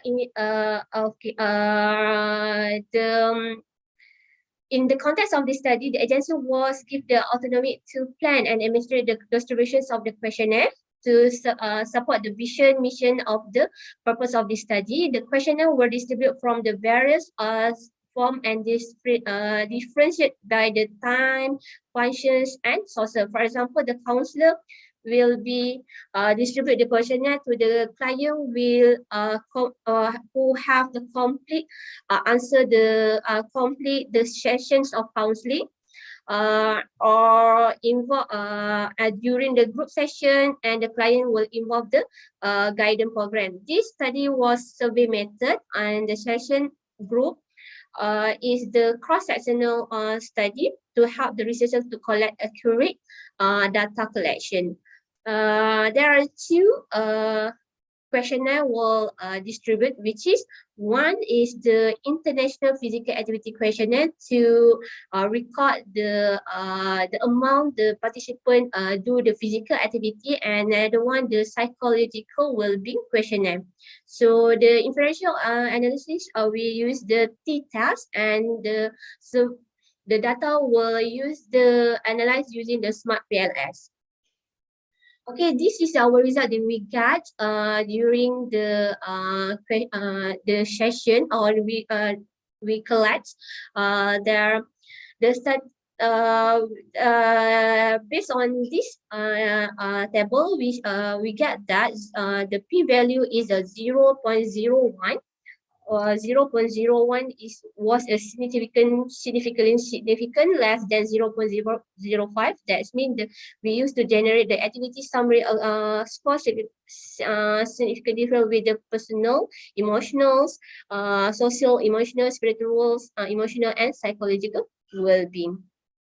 And then for the variance inflation factor and disability statistic, it showed that physical, personal, emotional, and social emotional explained that 62.5% was changed in the spiritual intelligence for indirect effects. The focus on the study, the R-square value greater than 0.33 indicate this model had a large effect for indirect effect model, 48.4% for the psychological well-being was explained by the personal, emotional, and spiritual intelligence. This means that as much as 51.6% of the psychological well-being is explained to another factor that not focused in this study.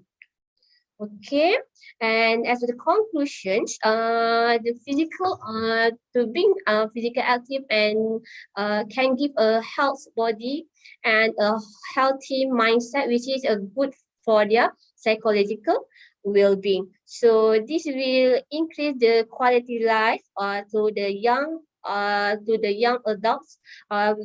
Get caught with the urbanizations and the commitment, making them to not enough time or spiritual intelligence to emotional intelligence to engage in the physical activity. So regarding the theoretical contributions in this study, the results of this study confirms that spiritual intelligence has the influence, the emotional intelligence, and the psychological well-being of the counseling client. This story are thought to determine that we understand that to express ourselves, how we can understand and how relate to the situations of we cope with the emotional challenges to the daily lifestyle. Okay, and then as a conclusion, in the findings of the study can use be as essential recommendation to help the practical to help the other institutions to understand the diversity of the perspectives on the emotional intelligence, and serve as a guidance in the counseling sessions to help to achieve and maintain their emotional intelligence. This is our reference. That's all for me. Thank you. Thank you to the presenter. Does the session chair have any questions to ask? I won't have any more questions, but congratulations for your paper. It's very timely and very, very useful. Right, thank you.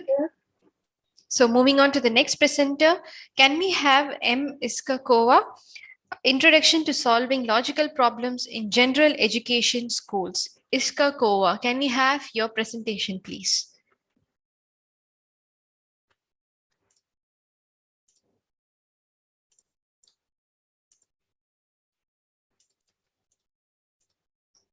Iska Kowa, can we have your presentation?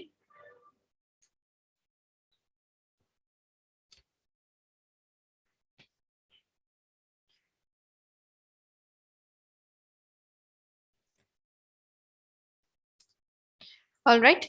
We'll move on to the next presenter in that case. So once again, I call upon Noor Shahira Ibrahim, the role of emotional intelligence improving personal quality and decision-making style among university students. Once again, Noor Shahira Ibrahim. Yes.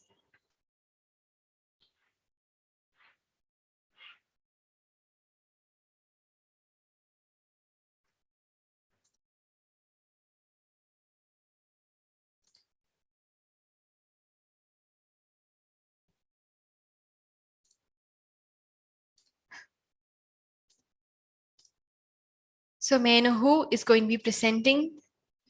All right, let me just unmute you again.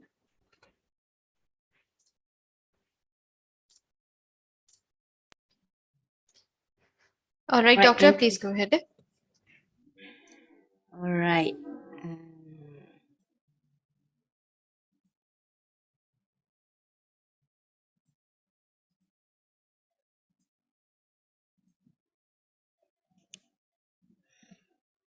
All right. I continue for my the second presentation. So my thank you for the thank you for the moderator, and good afternoon for the season chair, Dr. Shililo. All right. So I continue for my presentations. Alright, this is my research title, The Role of Emotional Intelligence, Improving Personality Quality and Decision-Making Style Among University Students. Okay, so I no need lah to read. Right. So, basically, personality plays a very important role in the management of emotion and decision making style in daily life. Students who are wise in the assessing themselves will know the strength, potential, weakness, and personality trait that they have. So when we look at the previous study, it can be said that students' personality type can lead to interpersonal difference, and there may be a mismatch between personality, emotional intelligence, and decision making style. So emotional intelligence influence the level of personal development and any knowledge that help mentally adapt to university life will contribute to the quality development of student. So personality types also allow us to distinguish between predictable risk patterns for individual development, helping teachers and parents educate children and take action when needed. So understanding students' personalities and learning style can help educator better understand students, creating more supportive learning environment in teaching and learning session. So personality is a highly related to a person's emotion intelligence and decision making style, because decision making style is a habitual response pattern as habit by an individual when when faced with an emotional situation before making a decision. If observed, the decision making style is divided by two types or two events. For the first is theoretical. Once we'll understand the moral mind to deepen the knowledge of how the mind works, to understand the role of the moral judgment in the cognitive life.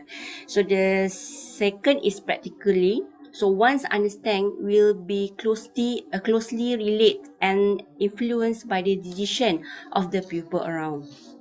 So, effective decision making style is very important part, because human nature generally encompasses element of individual and group psychology as well as as sociology. So in approaching the decision making process, individual behavior is different. So this difference is due to specific way in the formulating decision making problems, understand and analyzing available information, experience interacting with people in the decision making process. So when approaching this process, there are sensitive difference between oneself and others. For example, around lah.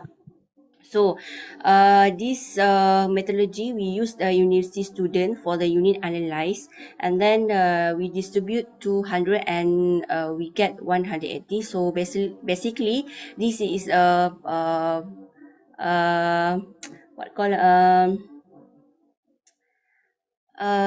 pilot study. Sorry. Okay. So the sampling technique is we use a random sampling, and instrument is a questionnaire, and we use a cross-sectional research design, and location public university in Malaysia, but we focus on the university technology Marai in Pahang only, and then the data analysis technique is Smart PLS 3.3. So I'm very sorry because the report by the CFA already done in the paper. So I sorry because I know include this in this slide. So the result overall, this hypothesis is accepted. So, when this research have three implication lah. For the first is theory. For the previous research, more focus on the direct relationship, but this research emphasize more complex intermediate relationship and the implication by the research method. So the previous study more focus the test correlation based on the variable in general, but this research test correlation based on the element of the variable, and the practitioner for the various research just focus on conceptual and methodologies provide general research findings, and then this research more specific study findings and adapting the approach of the student personality, emotional intelligence and decision making style to improve the education system in Malaysia.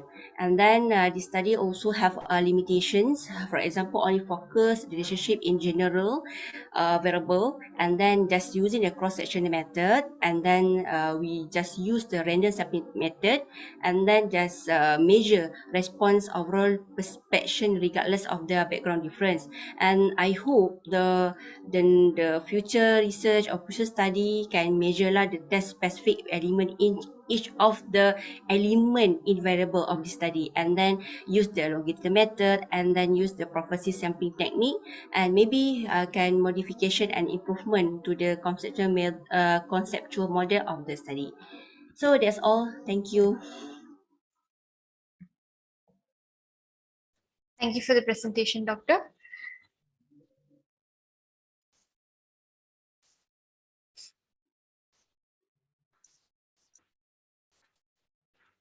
So session chair, do you have any questions?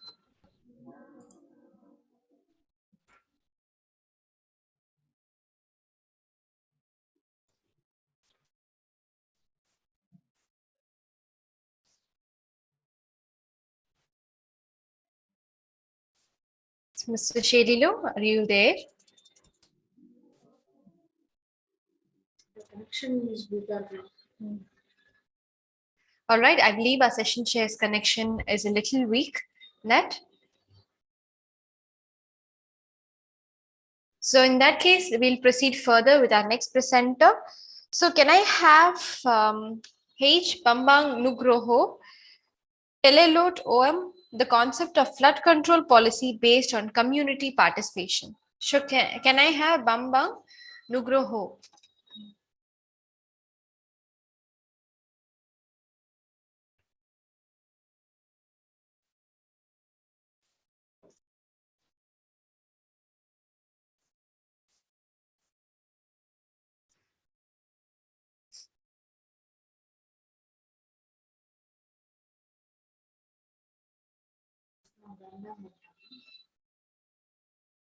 Bambang?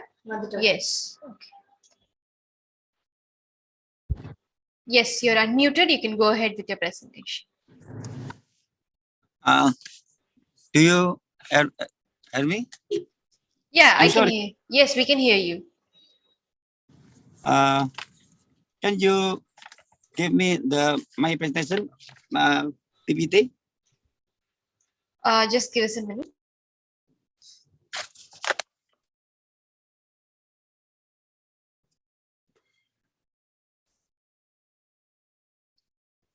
Can you please share your screen with your presentation? Because I have by phone, because maybe another participant first, after that. Yes, sure. We can go ahead with another participant and we can come back to you later. My presentation in the Sure. office. Sure, you can have it done and we will move on to the next presenter. People?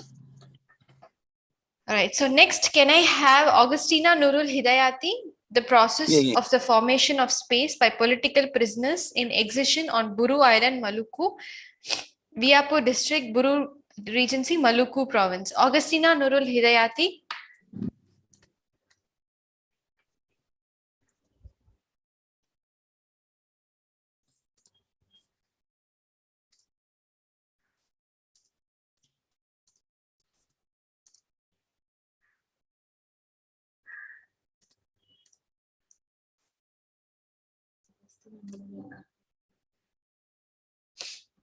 So, Augustina, could you please share your screen and start your presentation?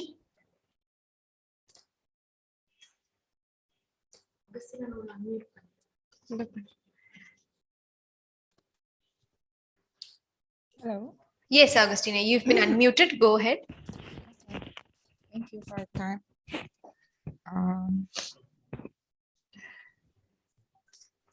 I will share my screen first.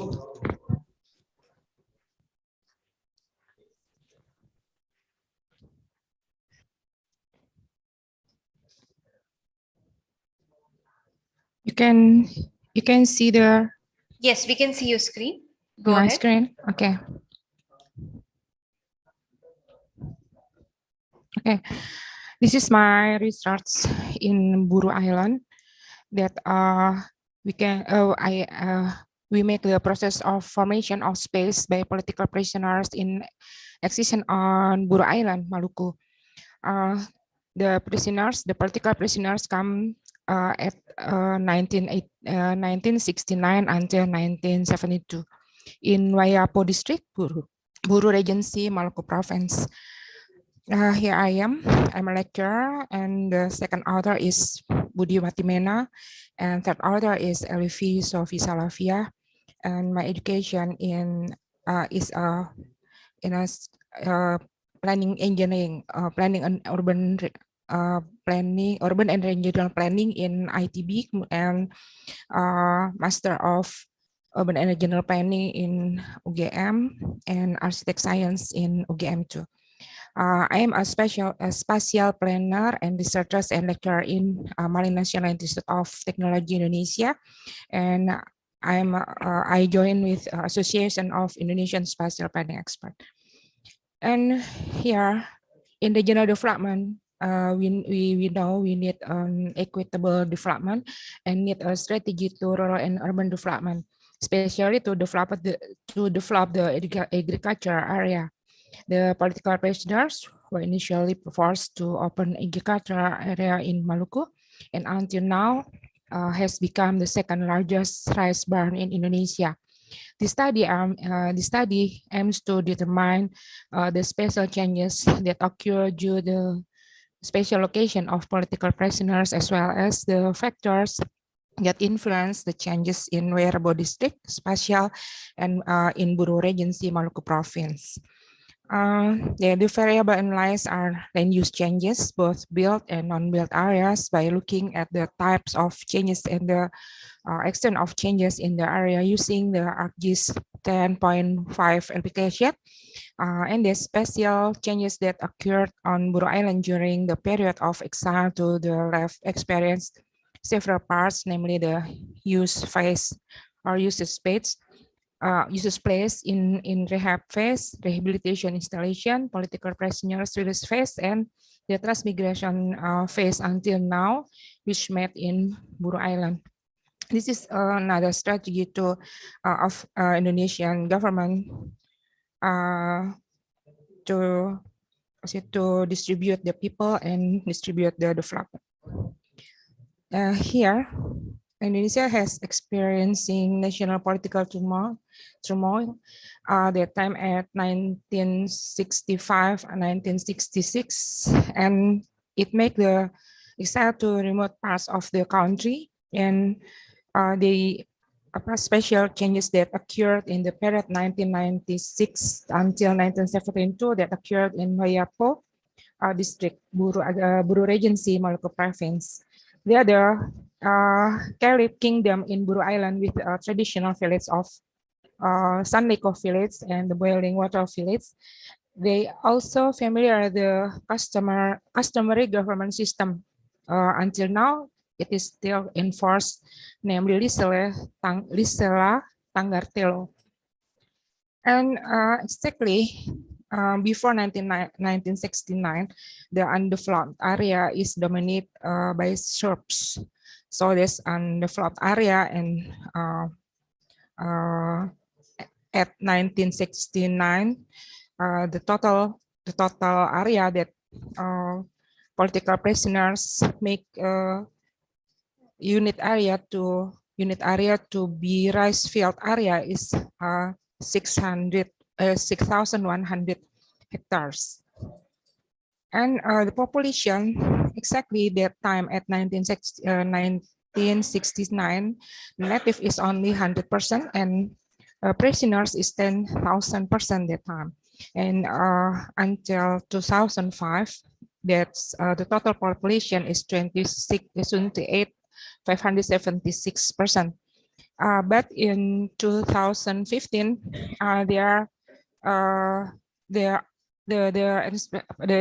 that is the changes in the administrative area of the Wayapo sub-district in 2014, starting from one sub-district, then divided into 3 sub-districts, resulted in a spike in population growth decline. In 2011, from 31,137, decreasing to 11,836%. And but in 2020, it more than 11,000, so that's the 12,185. And how the change of the land use there? In 2005, the undeveloped area is dominated by shrubs, covering an area at 4,514.84 hectares, and residential area with an area is 271.75 hectares. And at 2010, the undeveloped area is dominantly by shrubs, then with an area of 305.73 hectares, and with area is 338.73 hectares. And that's it. Until 2020 or 2019, the last 2019, the unbuilt area is dominated by shrubs as decline, and that's only 2,656.20 hectares, and residential increased to 479.85 hectares.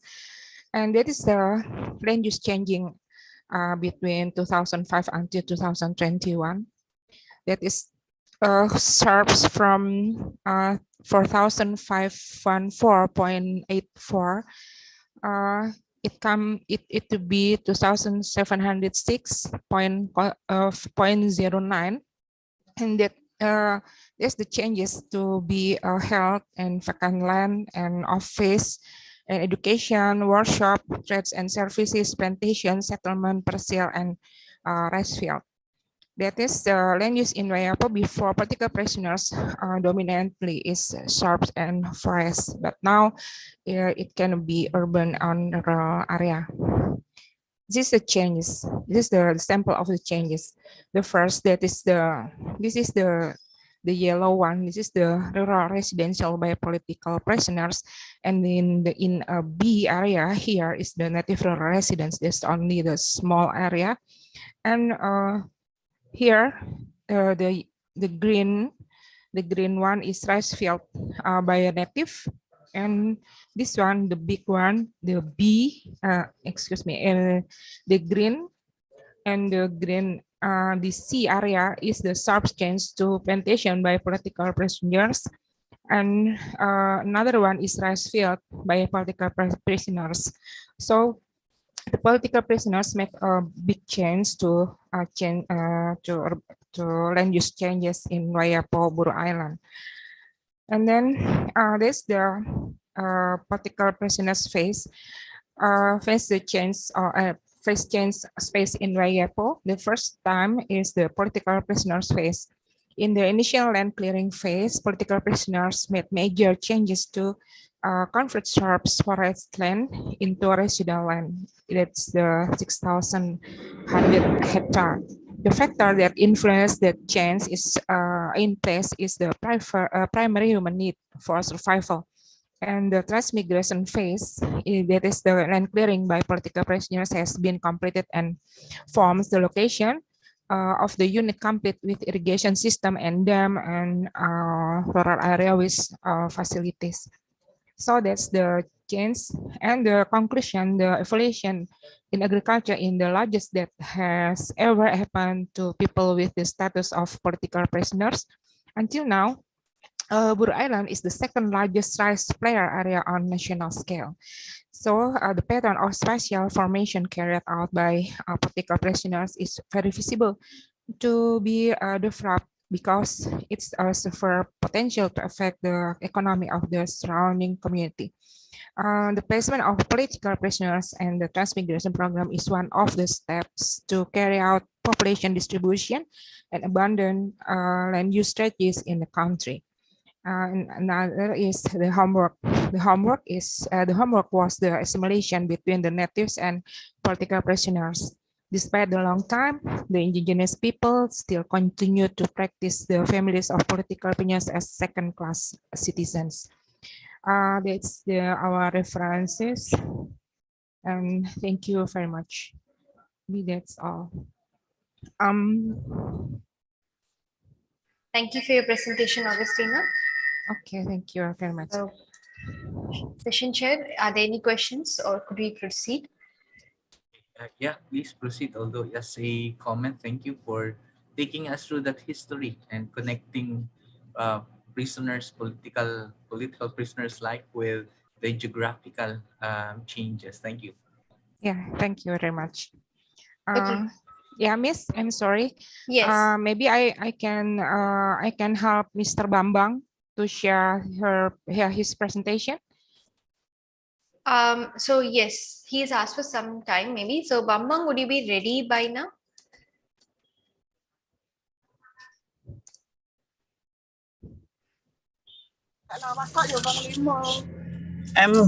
Okay.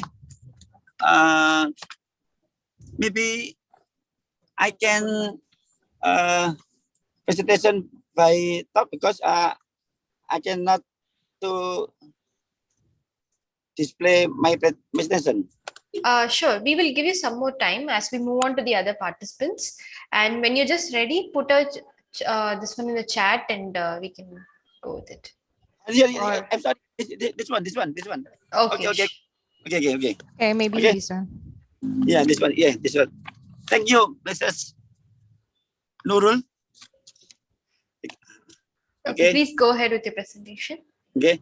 My presentation is about the concept, the flood control policy based on community participation. I am a student in the Humanities Merdeka with Professor Agus Sulaidin and Dr. Lasni. My biography, this one, education. I'm civil engineering in ITS Surabaya, magister in transportation engineering in UB, and program doctor in social science. Okay, go on. The concept of the flood control in RW 5 Perwantoro Blimbing Sub-District, like both in Malang City, are using the flood control model is the name called Telot-Um. Telot-Um is the terong and lombok, vegetarian, and then lele and tomat. This action was based on the community participation, which means mobilizing the community to active participation in the runoff control effort. The Telot-Um is a prototype made from implementation public policy, which it of one only focus on overcoming flood problem, but also provide advantage benefit to surrounding community in the form of job opportunities and provide additional economy values. The method use the observation and interview. In-depth interview were conducted to determine the community willingness to live in the floodplain, loss due in the flooding that occurred during the last 10 years, and community values utilized in their full mitigation system. Go on. This one, flood in the Malang City. Malang City is in the East Java in Indonesia. This one, the map of the RW5 Perwantoro Blimbing Village, Malang City.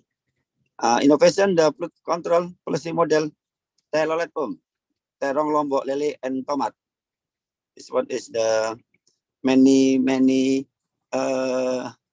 fish in Indonesia, in Malang. Okay, and then this one various about the inovasi teknologi in Telot-Um by filtering, by infiltration well, artificial pond, injection wall, and then maybe before.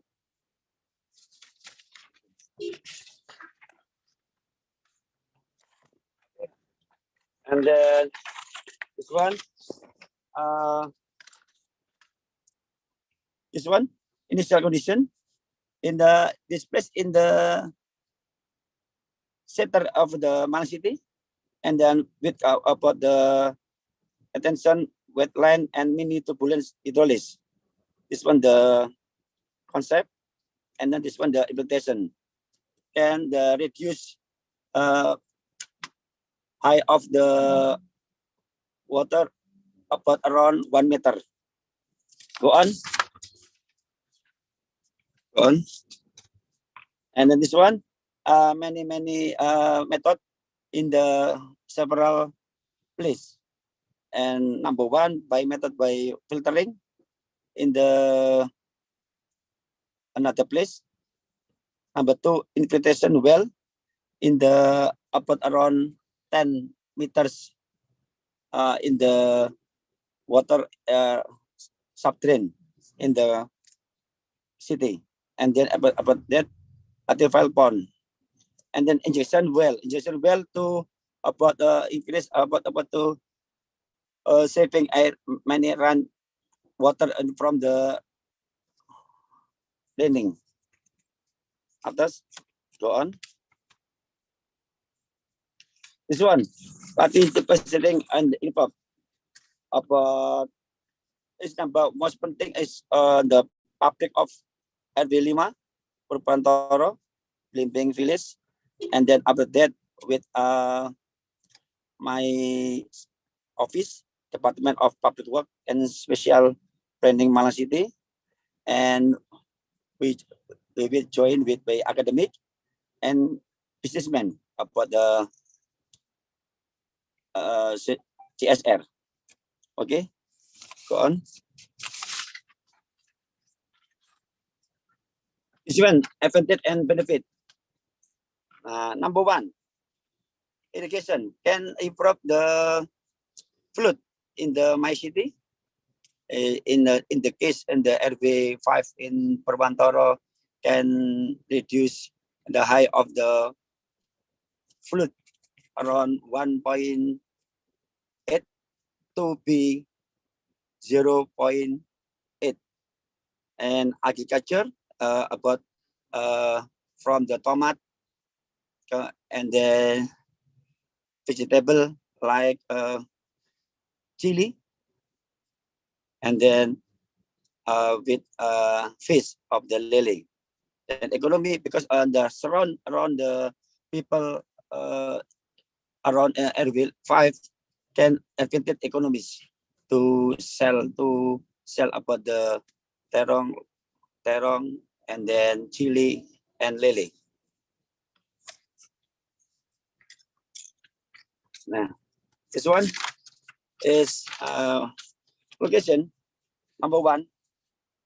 Telekom is a model from the implementation the policy of regional regulation number 5 of 2016 based of the community participation, which is focused on overcoming the problem of the flooding or inundation and providing socio-economic benefit for the surrounding community.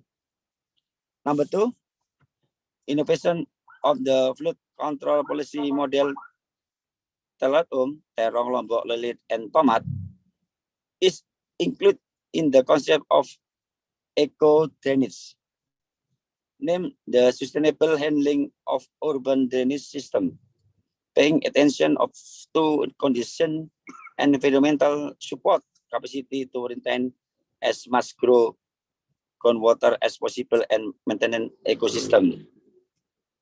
And I mean, this is my presentation. I'm sorry about my language. Thank you. Thank you for the presentation. All right, so let us proceed to the next presenter. So I hope that is okay for session chair as well. Yes, please. All right, now the next is Neetu Jose, perceptual mapping using correspondence analysis of multi-branded, multi-product e-commerce websites based on online visual merchandising elements and empirical study among Generation X, Generation Y, Generation Z. Neetu Jose.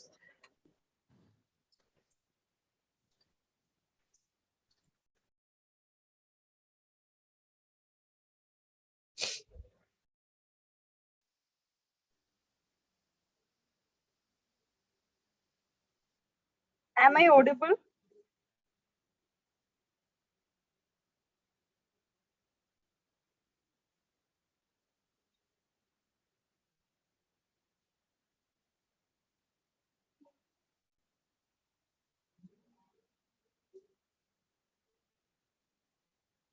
So good morning all. Am I audible?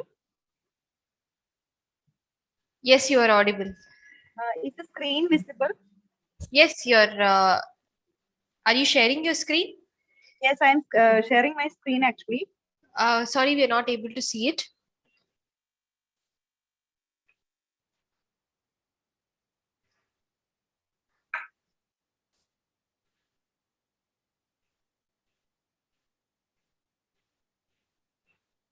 Is it visible now?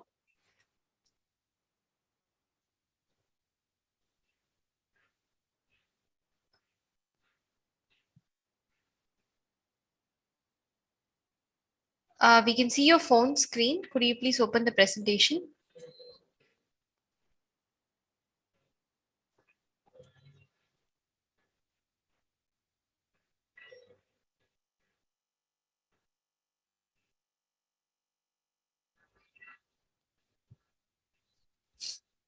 Ma'am, I think there is a problem with my phone actually. Can I present without my presentation?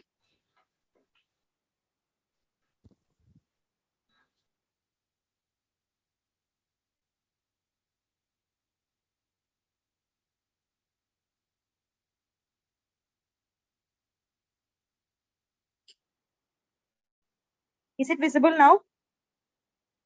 Yes, it is visible now. We can see it. Okay. Good morning all.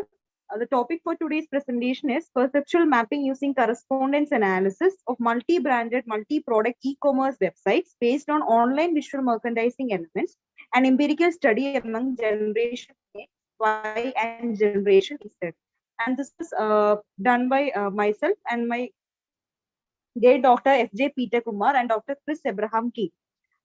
As an introduction, e-commerce volumes vary severely across countries due to COVID-19 pandemic.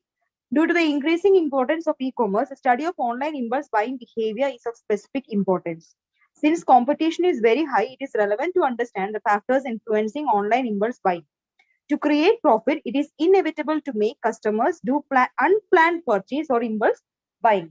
And for this study, I have taken several websites that are multi-brand, multi-product e-commerce websites.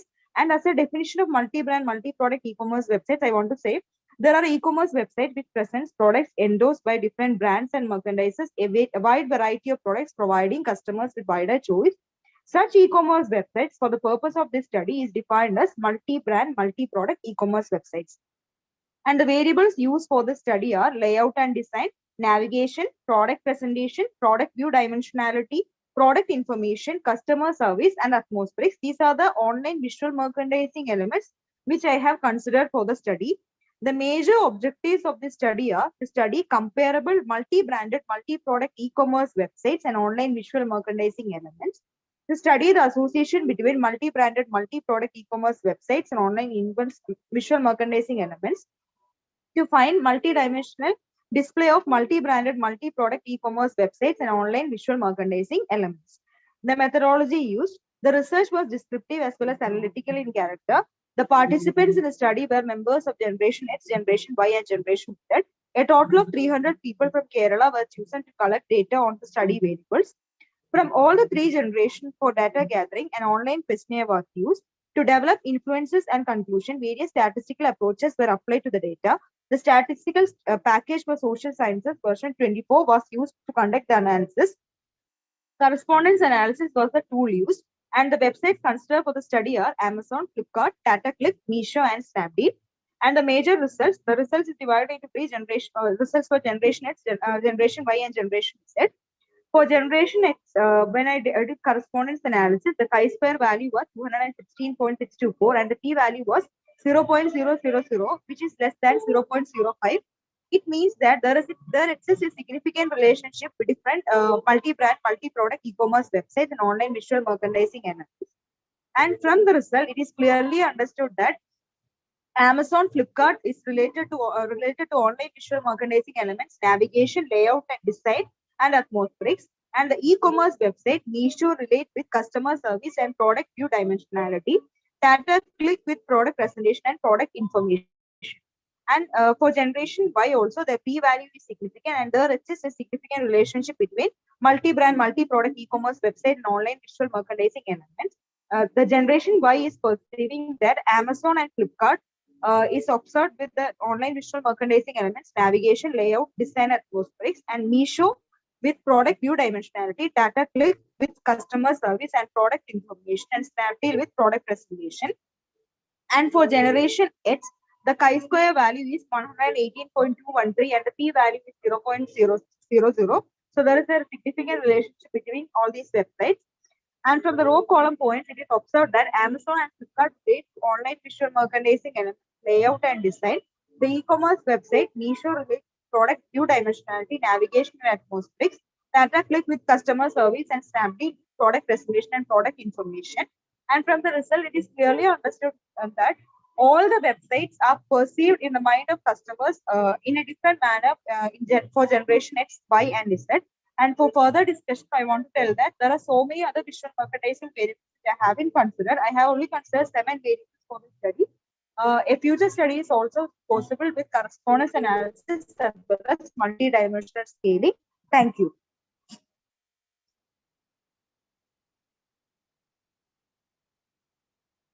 Thank you.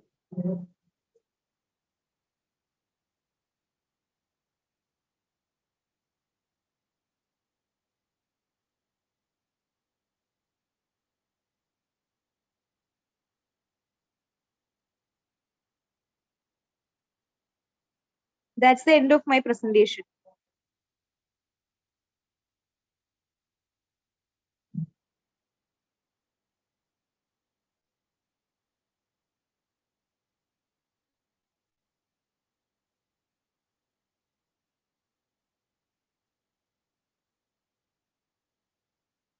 Preeti?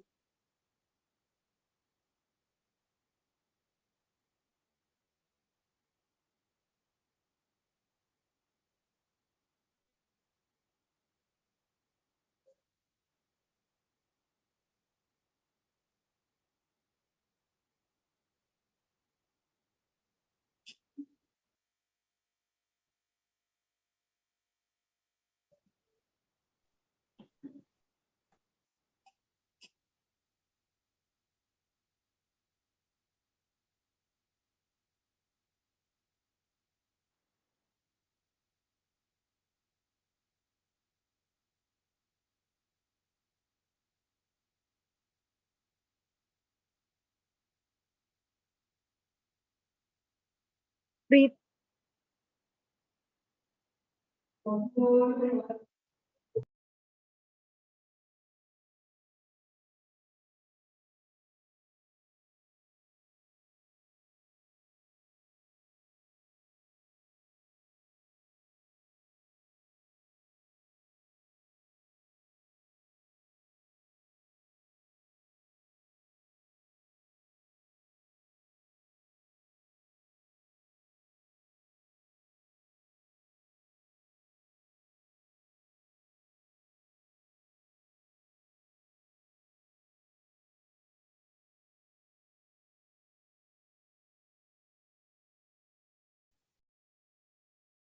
Hello. Hello, good afternoon. Good afternoon. Yeah, well, I already posted a question to Nisu in the chat box, but just a confirmation and clarification. Oh, did I get it right that for all consumers across generations for X, Y, and Z, there were there existed significant relationships between the brand e-commerce and the online visual merchandise elements? All of those, regardless of the generation, there were significant relationships.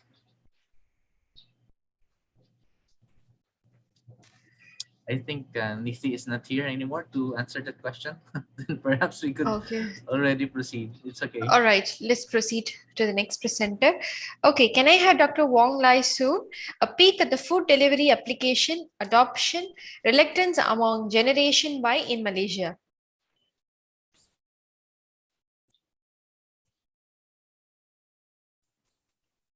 Yes, doctor, you can go ahead with your presentation. Okay. Thank you, Ms. Preeti. Good afternoon to the organizing committee, Ms. Preeti, and all other participants. This is a paper that we have written, a peek at the food delivery applications, online food delivery actually, applications adoption deductants among Generation Y in Malaysia. And this paper is written by me, Wong Lai Soon, Dr. Wong, and Dr. K. Gangeswari, and Dr. Ko So Chin. All are my colleagues. We are from University Tunku Arama, Malaysia. So why we do this? Okay, why do we do this study? So there is doubt between using online food delivery service and not, yes or no. So there are people that are thinking of using it. There are people that have doubts on using it. That's why we wanted to find out what are the methods that make consumer reluctant to use it, since it's such a good services. And of course, Malaysia is a food paradise. We have many ratios. We have many type of foods, and we have some food delivery service companies such as GrabFood, Panda Food, Lalamove, and many others. And then in Malaysia, the online food delivery has shown increasing trends. People are more adoptive to these services. but still there are some people that quite reluctant to use it.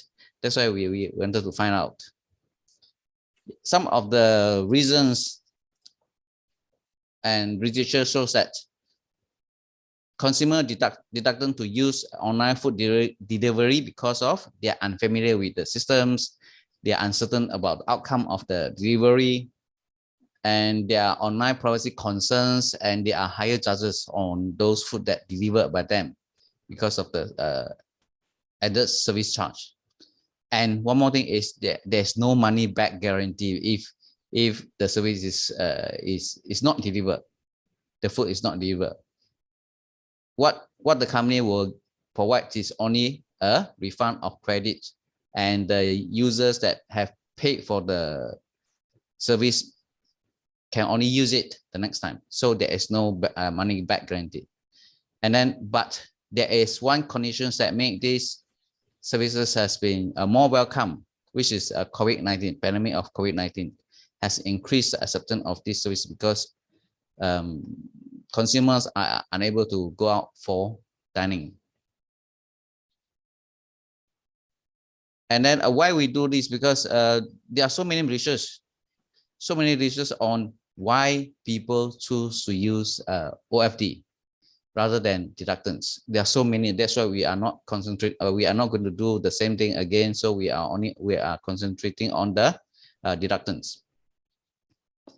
So some of the theories and researches that we use in this study are TM, social influence and user past experience by Conce Branco and Jimenez et al.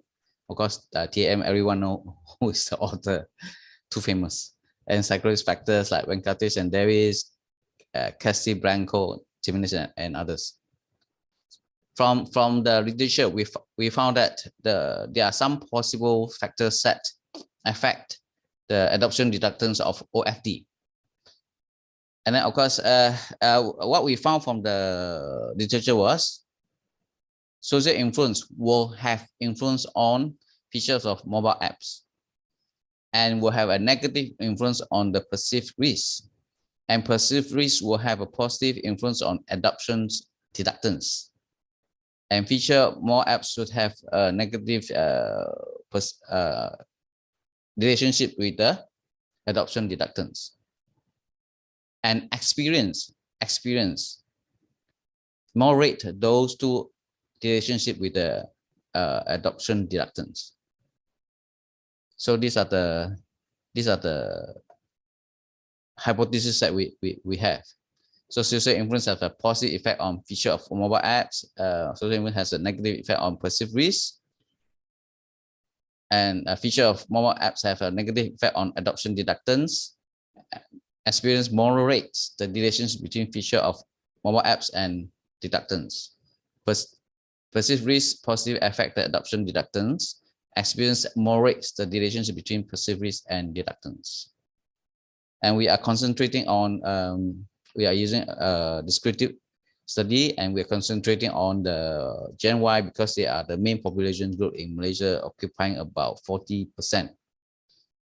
So from this, the sample size is 200, but we are actually collecting 240s, and out of the 240s, 200 geofiles are usable.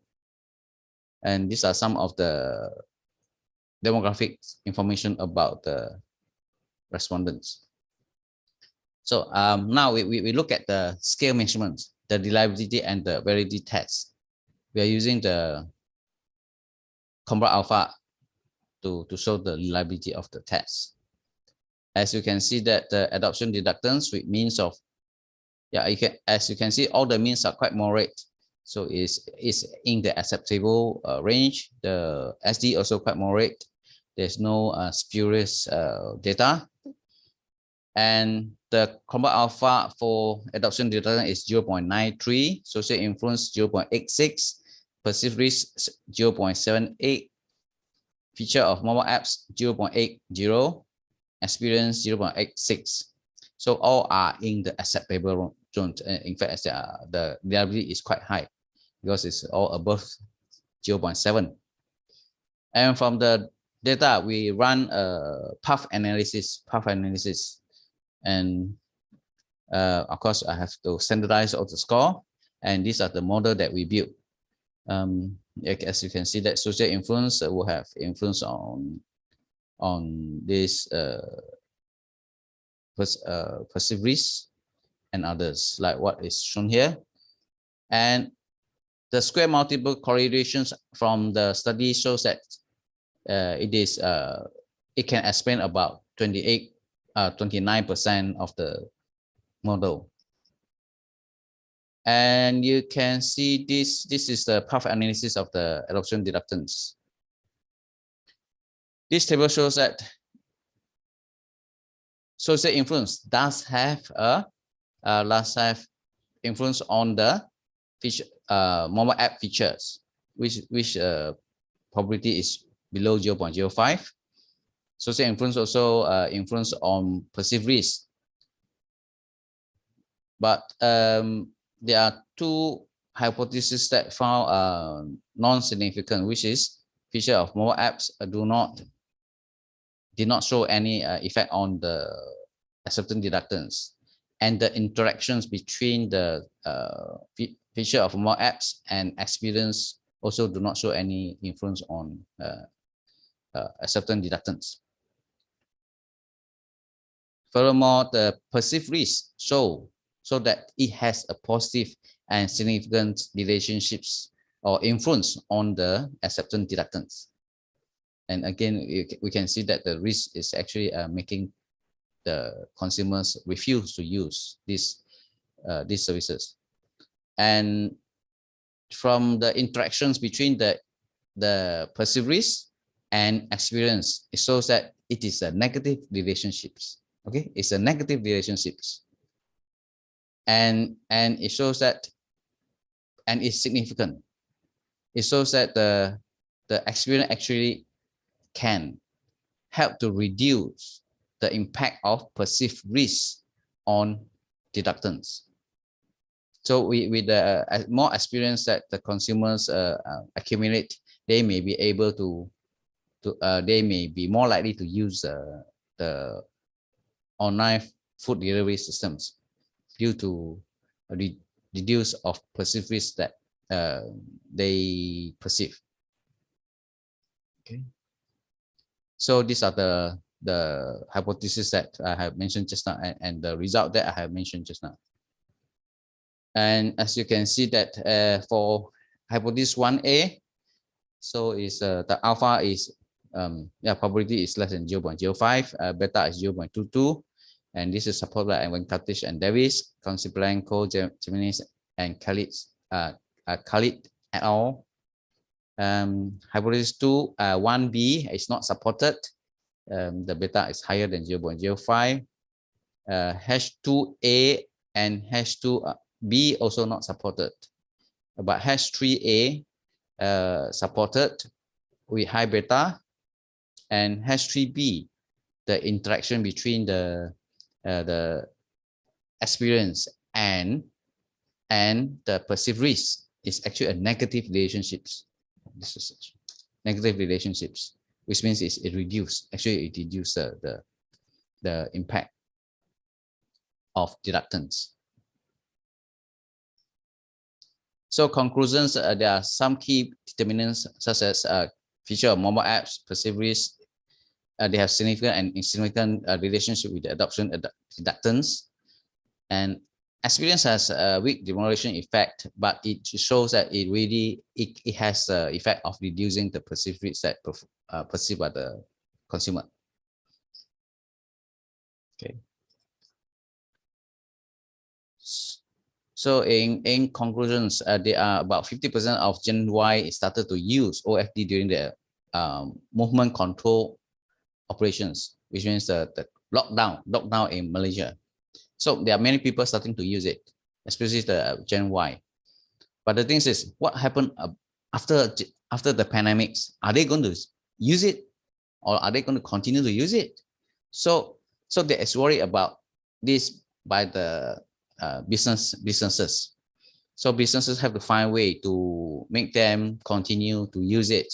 For example, they can they can improve the feature of mobile apps, and they can develop a better interface and provide better and more positive experience to the consumers, so that they are more likely to use it, continue to use it, so that the business will not lose customer after the pandemic. And of course, other things like improving the content of the mobile apps is one way to do it. And by that, thank you very much. This is my presentations, and if you have any questions, you can ask me. And of course, I also left my email here. If you have anything to anything that you want to contact me, any collaborations or anything, you are always welcome. Yeah, that is my presentations. Thank you. Thank you for your presentation. So let us move on to the next presenter. So the next presenter is Tengku Maida Tengku Ar-Razak, the concept of Islamic entrepreneurship informing influential personality, a personal analysis of the Prophet Sallallahu Alaihi Wasallam. So can I have Tengku Maida Tengku Ar-Razak? And Dr. Wong, you can unshare your screen. Oh, yeah.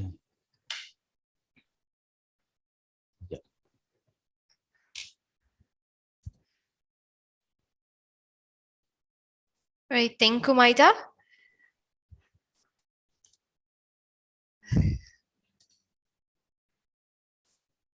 Okay, so I have Noor Atika here who's saying that she would be presenting on behalf of Tengku.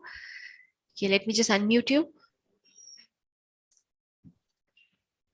Yes, you're unmuted, Noor. You can go ahead. Okay, thank you, Nick, for opportunity to me present this paper. Now I would like to present the paper. Wait, I will share the screen.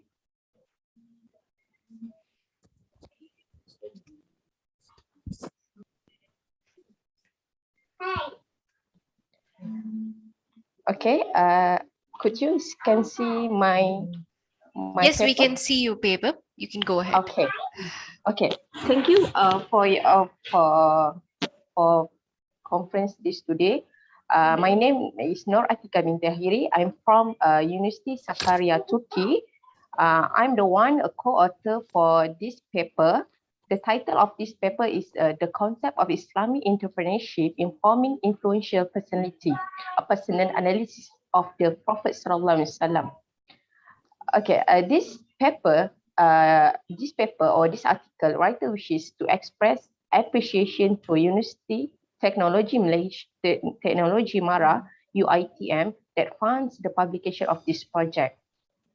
When we look at the abstract in this paper, entrepreneurship is one of the branch of a career in earning a living. An entrepreneur has to go through a certain process through his business activity, where this career requires a very high level of commitment. The history of Rasulullah SAW involvement in business began when he started managing the business of his uncle Abu Talib. Then he served to manage Sayyidatina Siti Khadijah business. The trust given to the Prophet in both of these situations is closely related to the influence he has on the personality of the Prophet ﷺ. Is known as a person of noble character and trust. Al-Amin. Al-Amin in the Arabic language and in English is a trust. So this study aimed to see to what extent the personality is able to influence the next customer to develop a business based on the positive personality and the influence of the Prophet ﷺ as a businessman with a noble moral. Therefore, a literature review was conducted to analyze the personal characteristic of Rasulullah so as a businessman by examining the moral and influence of the Prophet while managing a business. Nevertheless, the personal comparison of the scholars in determining the personality of entrepreneurial influence. The result of this study found that the influence of Rasulullah personal moral personality can attract buyers to buy the goods he trade. So that a famous businesswoman, Sayyidatina Siti Khadijah, chose a baginda to be his business partner as a success strategy in his business. So the personality of the businessman give a great influence to attract customer and develop the business globally. The progress of a business has to do with the personality of a business leader who is a first trustworthy, honest, disciplined, tolerant, courage, not give up, work hard, modest, confident, communicate well, and wisely manage business finance. When we see the description, first, the concept of Islamic entrepreneurship is still a topic of discussion in Islamic studies today. In every worldwide industry, the country training and financial institution play a role in supporting the growth of new entrepreneurs. But the country entrepreneurship success have not yet achieved a satisfactory level. Therefore, entrepreneur personality traits must place Rasulullah's entrepreneurial characteristic as the main standard in shaping the Islamic entrepreneurship model. Thus, the analysis that look at the relationship between the characteristic of entrepreneurship of Rasulullah with the characteristic of the successful entrepreneur can be compared with the personality trait of an entrepreneur that have been outlined by psychologists. In this table, we can see this is a summary of a comparative analysis of entrepreneur characteristic with entrepreneur personality traits. There are 4 parts we can look in this summary. First, the characteristic entrepreneurship of the Prophet. Secondly, personality characteristic successful entrepreneur is a David McLellan and Miss MC Bear and Co. And thirdly, the personality trait of the entrepreneur and the analysis of the entrepreneurial research in Malaysia. So in this item, we will highlight in 9 key points. Is first, the way of thinking. Second, perception. Third, attitude. 4, value. 5, phobia. 6, intelligence. 7, motivation. 8, ability. And the last, the way of the thinking. For example, we can see in terms of the perception. In terms of the characteristic of entrepreneurship of the Prophet Rasulullah SAW, he have a strict and accurate with the count. Meanwhile, the personality characteristics successful entrepreneur David, McClellan, and MC Bear and CO, we can see in terms of convince others. So, in terms of the perception, analyzed and by the Buratunga by determining the limits of good and bad. So, what we can conclude is they have a part we can compare by analysis of the entrepreneur characteristic with entrepreneurial personality traits. Next, we can see that why does Rasulullah personality have influential personality? First, never hurt the hearts of others. He tried the best way to communicate with the customer. Secondly, gentle when doing business. Third, strict and accurate with the count, always smile when buying and selling. In Quran, Allah highlight that means we must do a best to the people.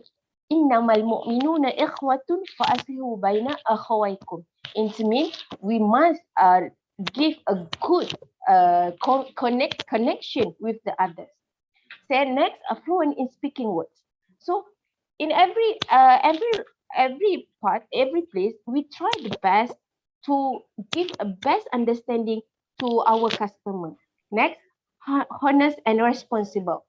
That's why Rasulullah called by Al-Amin, because he have as a trust person and the people give trust to him. Next, not a mere pursuit of wealth and always smile when buying and selling. And next, do business creatively, and last, make wise decision. This is a part of we should highlight as an entrepreneurial character. So the conclusion from this article is, therefore, the nature and characteristic of Rasulullah SAW business should be used as a model in shaping the personality of an entrepreneur, because it's proven by the personal nature of Muhammad Abdullah has made the economic level of Medina developed and expanded to the entire Arabian Peninsula. In fact, The companions of who practiced what the Prophet had done in managing his business were successful in their business. Thus, the result of this study found that there are clear differences in the determination of the scope and the characteristic of entrepreneurship between Islam and the West. In Islamic context, the process to become a successful entrepreneur must be applied first business boundaries which involve the nature and personality of entrepreneur, then newly apply business managing process. But in the Western context, it emphasized the process of becoming a successful entrepreneur next to business management. Thank you from me. Thank you for your presentation. So let us move on to the next presenter that we have. So we have Ruth Mary P. Falasgon, Development and Evaluation of Cognitive Game Application for Filipino Elderlies, a design-based research. Can we have Ruth Mary M. P. Falasgon?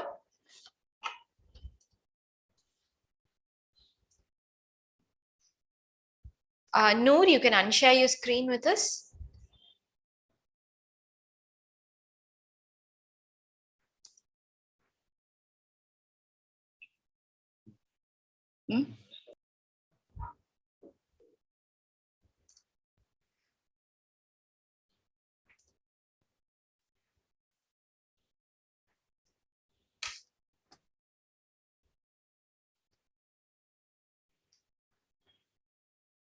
Yes.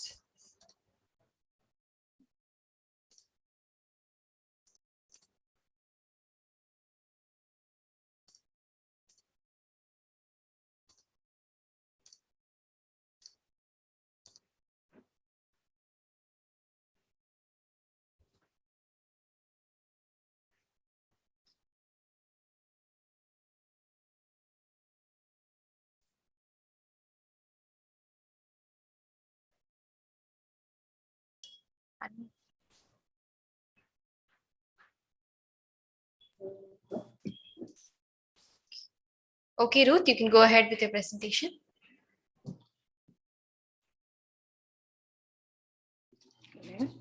Good afternoon to everyone, most especially to the panel of members of the panel and Ma'am Preeti. It is my great privilege to present to you my paper entitled Development and Evaluation of Cognitive Team Application for Filipino Elderlies, a design-based research.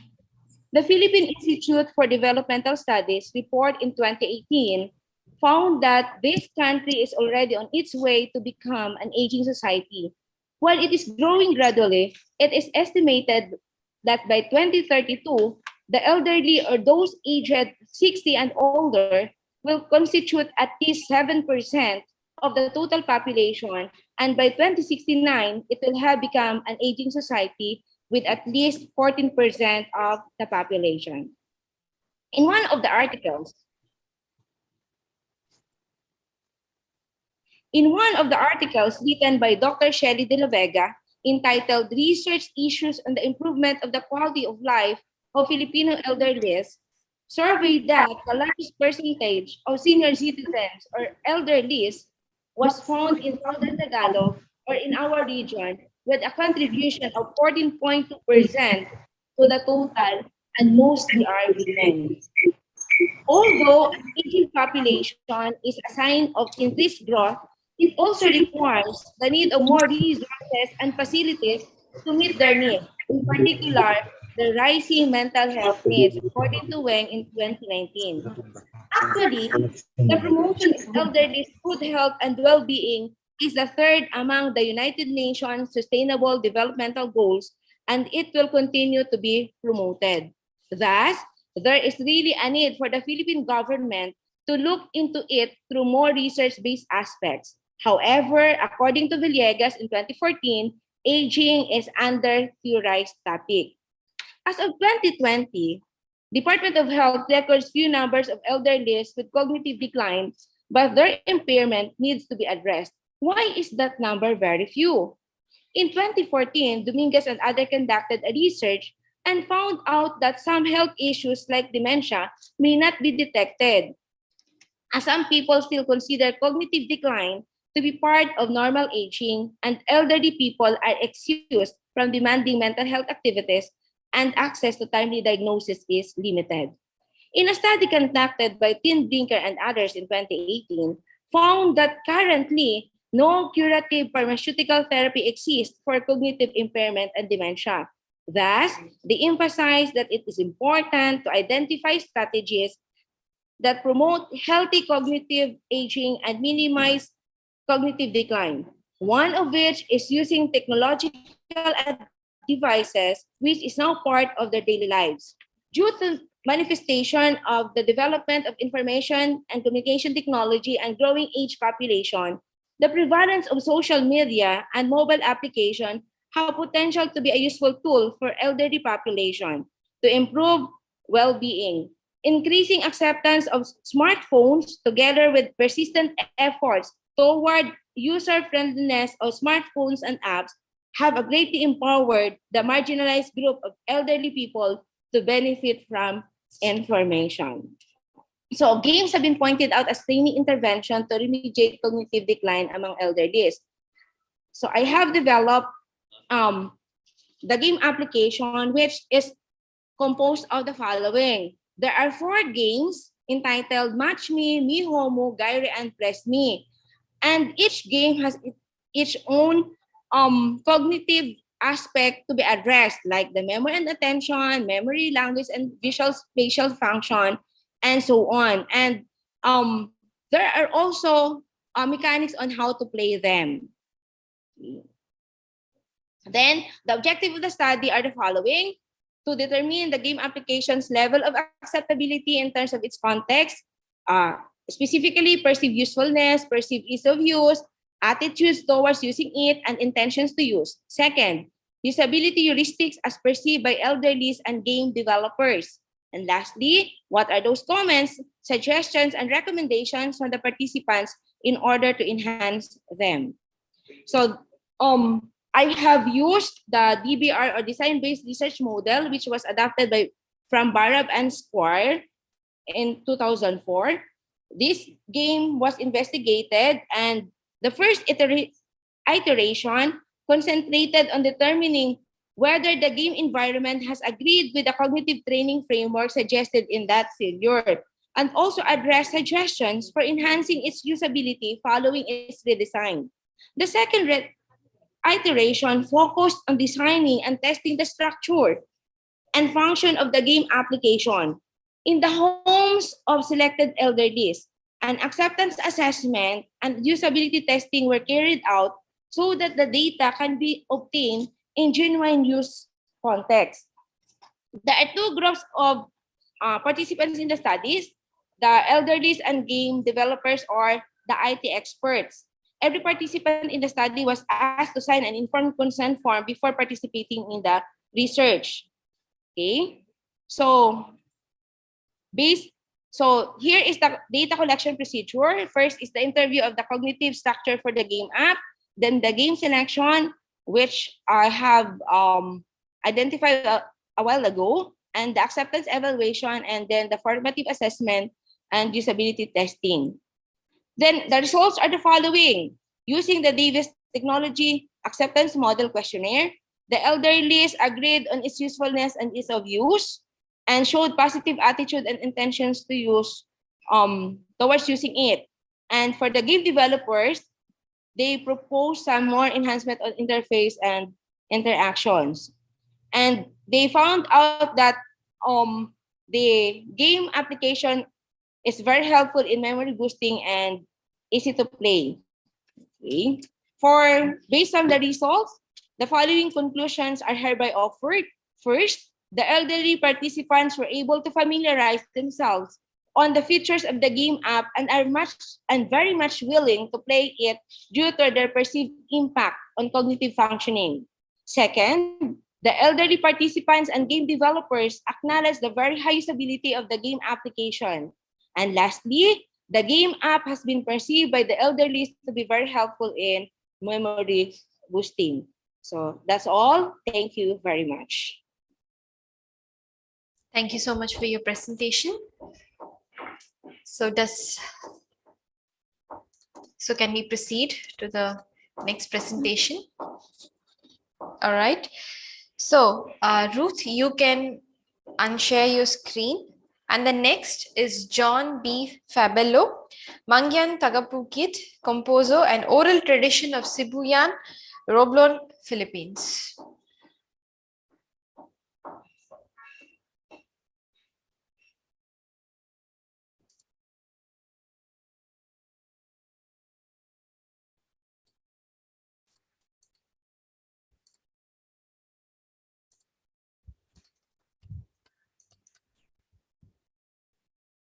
Right.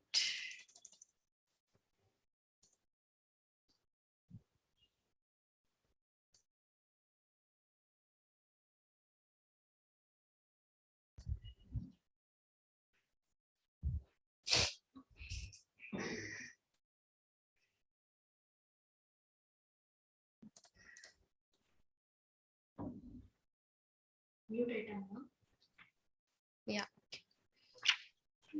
Okay, please carry on with your presentation.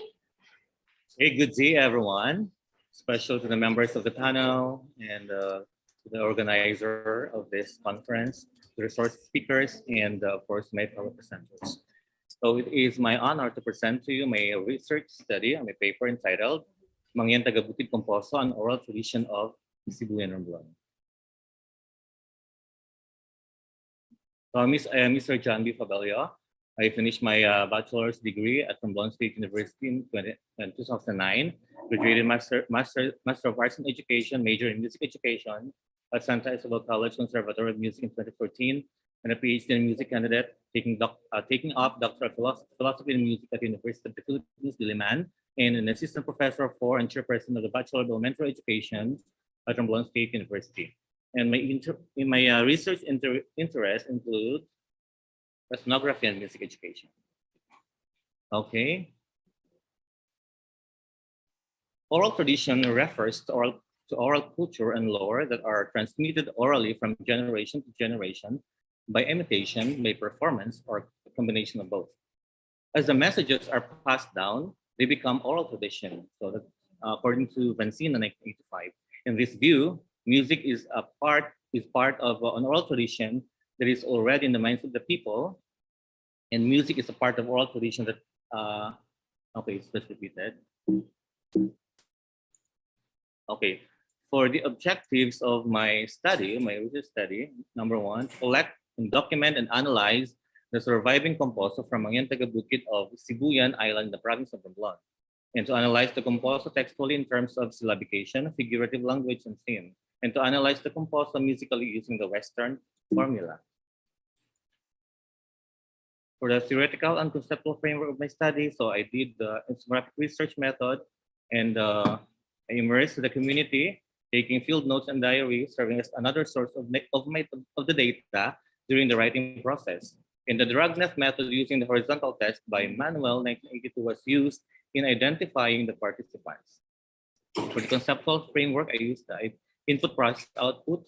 So there were 8 composo were gathered from Mangyan Tagabukid indigenous group. And for the process, of course, ethnography, for this one, observation, Dragnet method, semi-structured interview, and focused group discussion, and analyzing the text and as well as the music. For the output, documented 8 composer from Sibuyan Mangyan, Tagabukid indigenous group, and the musical notations of all the composers. Significance of my study. This is a response to the call for the inclusion of Romblomanos to the musical traditions of the Philippines. The songs of Sibuyan, specifically those of Mangyan Tagabukid, could bridge the historical gaps chronicled in the province cultures and traditions. And these songs are linked to the consciousness of the people, thus providing valuable information that would contribute to this process in regional and national identity. So for to those who will benefit in my study, the first is the Mangyan Tagabukid community, because we shall keep on prospering and pass this tradition from generation to generation. And of course, the National Commission for Indigenous People, or NCIP, Of course, the documentation or the cultural practices, especially the oral tradition, which is composed of the Sibuyan Island, Sibuyan Mayan Tagabukid cultural community. Of course, for the education sector shall benefit from this study as rich and breeding ground for culture advocates of Romblon.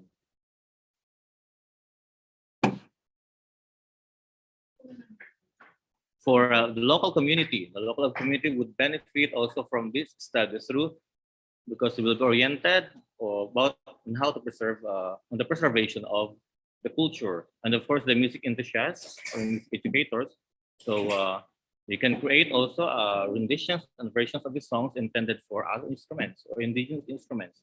And for future researchers, we can explore more about Romblon in terms of music, art, history, and people.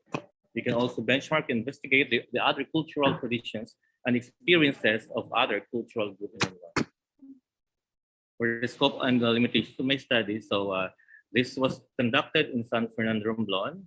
And then for the population, there were 8 key informants who were identified as the carriers of the oral tradition. And for the content, of course, these are the composers. And for the methodology, so I did, as I mentioned a while ago, ethnography, because this is the most appropriate as it allowed the researcher to live and participate in the community. Research methodology, so it is very qualitative ethnographic. So the key informants were identified through the dragnet method. For the data collection processes, so participant observation, semi-structured interview guide, and free prior and informed consent from inside the regional group. And then the study or the proposal, the form was also presented to the indigenous group. And for the textual analysis, so I used the formalism theory of Victor Shulsky, 1925, and Michael Coroza for the syllabication and forms of the poetry or of the song. So for musical analysis, I used Western formula and analyzed the pieces of the songs according to different elements, according to key signature, time signature, cadence, forms, etc. And of course, these songs were analyzed textually and musically. So for the findings of my study, all 8 composers were found to heavily use Paris form. And Paris is a meter count using even syllables, which in this study was 12 syllables. And for the figurative languages that were used, so mostly hyperbole.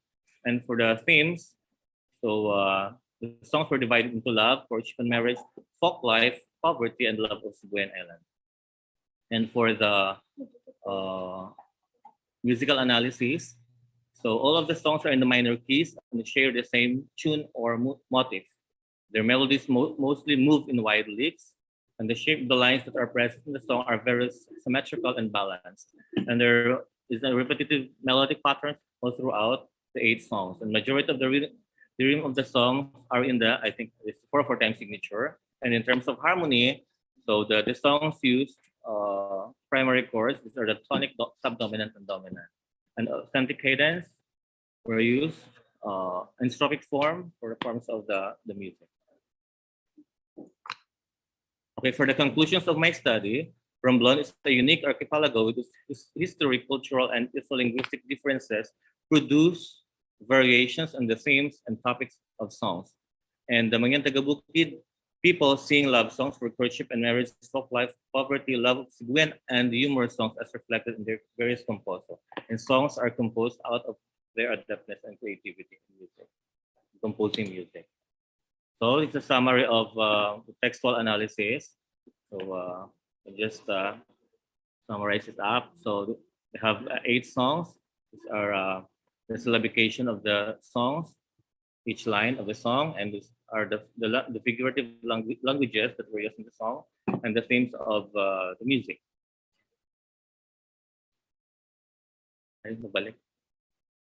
Sorry. And this is the summary of the musical analysis. Okay, so 8 songs. So they are all in the minor keys. The range, I also analyzed the range of the song. When I say range, I analyzed the highest note and the lowest note of each song. lyrics, the movement of the song, and then the rhythm, the harmony, cadence, and form. Okay, these are the sample notation of the song. So this is what I also transcribe each song so that these songs will be preserved for future generation. So I think that's all for my presentation. Thank you so much for listening. Thank you for your presentation. All right, so let's move on to the next presentation. The next presentation is by Susan F. Fragosa, Parent-Child Communication and Psychological Well-Being of Drug Users, Basis for Psychospiritual Therapy.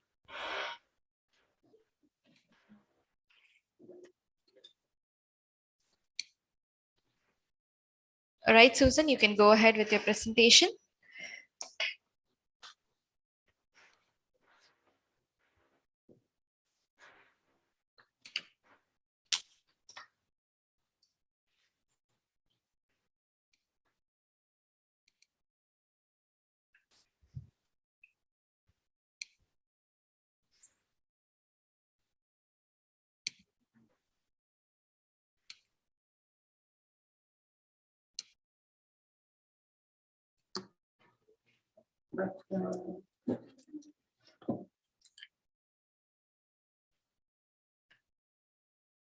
Good afternoon to the members of the panelists.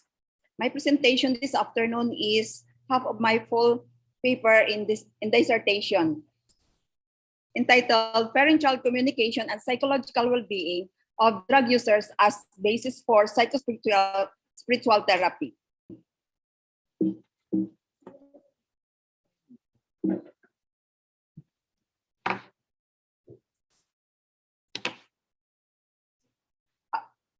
A PhD in psychology graduate, Lyceum Batangas, Assistant Professor 3, BE Department, College of Education, Romblon State University, Philippines.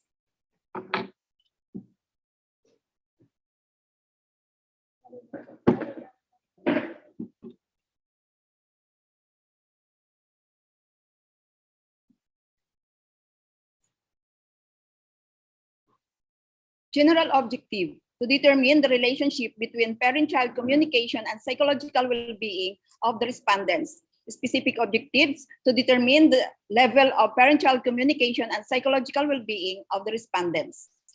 To test the significant difference between parent-child communication and psychological well-being of the respondents according to age, sex, and educational background, number of siblings, religion, and work before, monthly family income, educational attainment, and job occupation. To propose a psychospiritual therapy to improve family relationship. Descriptive and correlational development research design.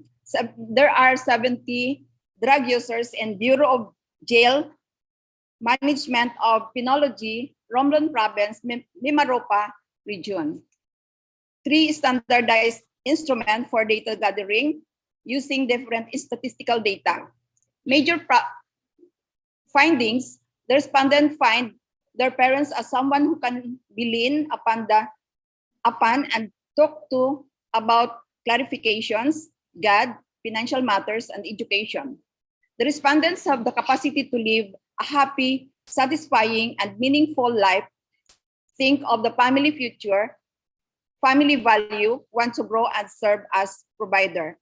There is no significant difference on parent-child communication of the respondents when grouped across demographic profile, such as sex, age, educational background, number of siblings, religion, work before, monthly income, educational attainment, and job satisfaction. Recommendation: constant communication between parents and child, and psychospiritual therapy that focuses on God, family values, personal growth, and financial stability.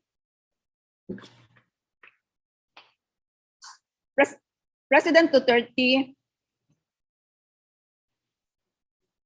drug campaign, concrete proof of the problems existing in terms of parental communications and substance abuse. result will serve as a baseline data to present a psychospiritual therapy for drug dependence. Conclusions: respondents find their parents as someone who can lean upon all times. They are someone who can talk whenever problems arise. They talk about clarifications, God, financial matters, and education. Inmates have the capacity to live a happy, satisfying, and meaningful life. They think of the future of their family. They want to grow. They value family, and they want to provide for them. Psychological well-being of the respondents does not depend on the parent-child communication. There might be other variables that may affect psychological well-being of the inmates. Appendix: the parent-child communication questionnaire, or PAC. This is composed of 20 items.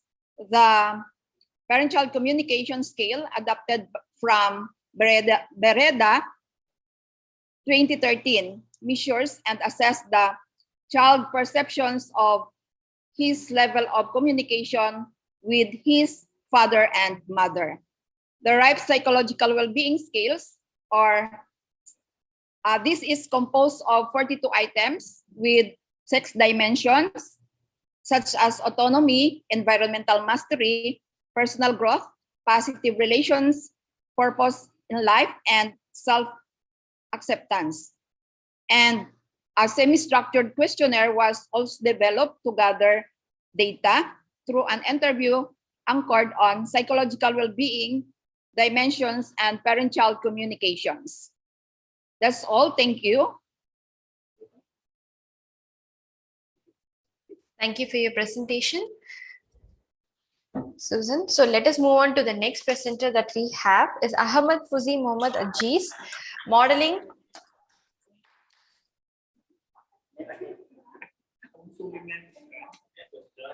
dark data management framework, a grounded theory. So Ahmad Fuzi Mohammad Ajiz.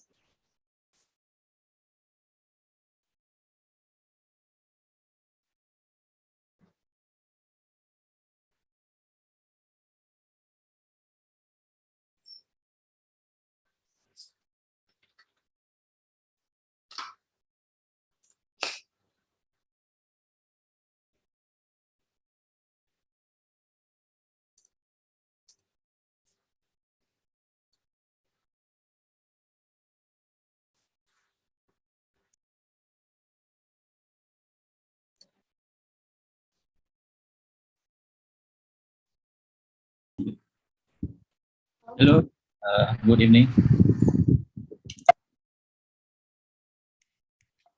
Can you see my slide?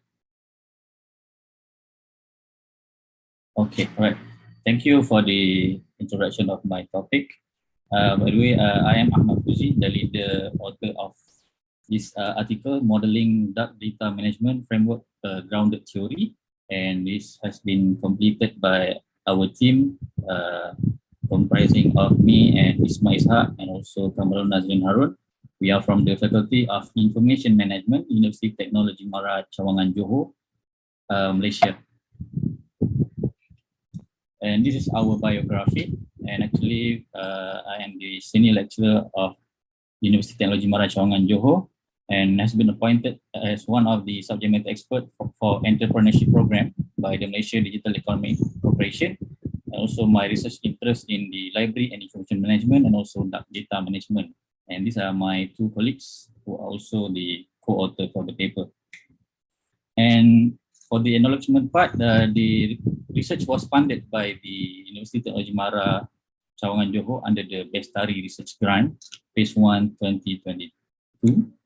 And this is the abstract for the research. And the phenomena of big data has no longer become a new issue for us, for business layers, especially as the evolution of big data characteristics from the classical 3 Vs expanded to become the 42 Vs now. And interconnected electronic device and IoT tremendously contribute to the increasing incidence of big data. However, while the awareness of dark data is still lacking and the evidence of publication merely exhibits an approach to the dark data phenomenon, this creates a huge gap in the subject matter clearly. Therefore, this study was initiated and proposed to investigate dark data management by the Malaysian SME, especially for their business operations. And the course study does not compensate the SME for the better way of managing dark data, but actually to explore and to open up the area of dark data management and investigating its circumstances. And this study actually employ qualitative approach using grounded theory methodology and identification of the variables, the categories, the concepts derived from the study have been defined appropriately and providing insight on the construction of the management of dark data framework, which currently not being defined or being identified by any of the research articles. And what is actually dark data? Scholarly, the dark data can be defined as this: that data are unseen and unseeable, unable to be located, has put this data to be unexploited, neglected, and the data remain unprocessed or unanalyzed. Although they are being stored and accumulated, this shadowed data fail to be utilized, and it is known as the dark data. Simply said, as a personal, as a person, we are actually having this dark data around us, especially if you are looking into your phones in your gallery images. How do you find do you find that it is easy to search for particular photos of such memories in your phones? You scrolling up the whole gallery, or you can just searching for certain names. But basically, most of the phones are only allowing you to scroll up all the photos by looking each one of them one by one to look for specific photos, for example. So the inability to be accessed, to be searched, or inability to foresee the content of the data, position this data to be identified as the dark data. As you can see in the diagram at the left side, the sources is from Veritas Data Report 2015. In business enterprise, from the 100% of the data, 14% was identified as business critical data. This is what is being identified as the bright or the white data. However, the rest is considered as the dark data, whereby 32% consists of redundant and obsolete and trivial data, or what we call as the ROT data. And the rest is remain as the dark data, which is unseen, unseenable, unidentified, and even the owner does not know what is the data that they actually hoarding. And this dark data phenomena has been identified in 2014. In this report by EMC Digital Universe, the analysis found that and predicted that in 2020, the total digital size the total size of the digital data universe consists of 44 zettabytes. But surprisingly, before 2020, this 44 zettabytes actually achieved in 2019. So meaning that the data has been generated, has been consumed, has been accumulated at every second by everybody, and adding up to the occurrences of dark data phenomenon, whereby only 22% was found in 2013 being analyzed, but in 2020, 37%. Data from mobile device and people only consists of 17%, and in 2020 it's 27%, while data embedded in system, 2013 found 2%, and in 2020, 10%. And up to 90% of this data is unstructured. Unstructured data means the data that cannot be simply readable by the computer, because the unstructured and the structured data is referring to the readability of the data. So the unstructured data requires human intervention to identify the context and the value of the data, which influence and stimulate the occurrences of this dark data phenomenon. Besides, what is the significance of identifying and studying the dark data? There are so many risks that being brought by this dark data. First, the data inaccessibility could influence the inaccurate analysis of the data that you have. while inaccurate analysis will lead to incorrect decision making. And the existence of the dark data also influence to data safety and security, whereby when the owner does not even aware what kind of data that they have, they don't even know that they're being hacked. This is very, very dangerous to the data owner. So the literature also suggests few literature gap, whereby these are the area that not yet being extensively explored. For example, like the data archaeology, the data management, the dark data assessment, and also machine learning based model versus in-house dark data assessment. So in this study, in this article, we focus on the dark data management as to explore the literature gap that being proposed by this industry. Therefore, the research objective is to investigate on how dark data being managed by SMEs for business operation to construct the dark data management framework. As I mentioned just now, we are not looking at the best way of managing the dark data, but we wanted to see what is being done to this dark data by these business enterprises. So the methodology is using grounded theory based on the research question. The purposive sampling were used using these theoretical sampling method. And then the data collection is using semi-structured interview and transcription, which guided by the interview guide. And once the recorded interview being transcribed, this transcription has been coded using open coding. And if you can see in the diagram, you can see the numbers that have been put into the diagram, 1, 2, 3, up until 10. These are the sequence of the methodology and the process of the grounded theory methodology.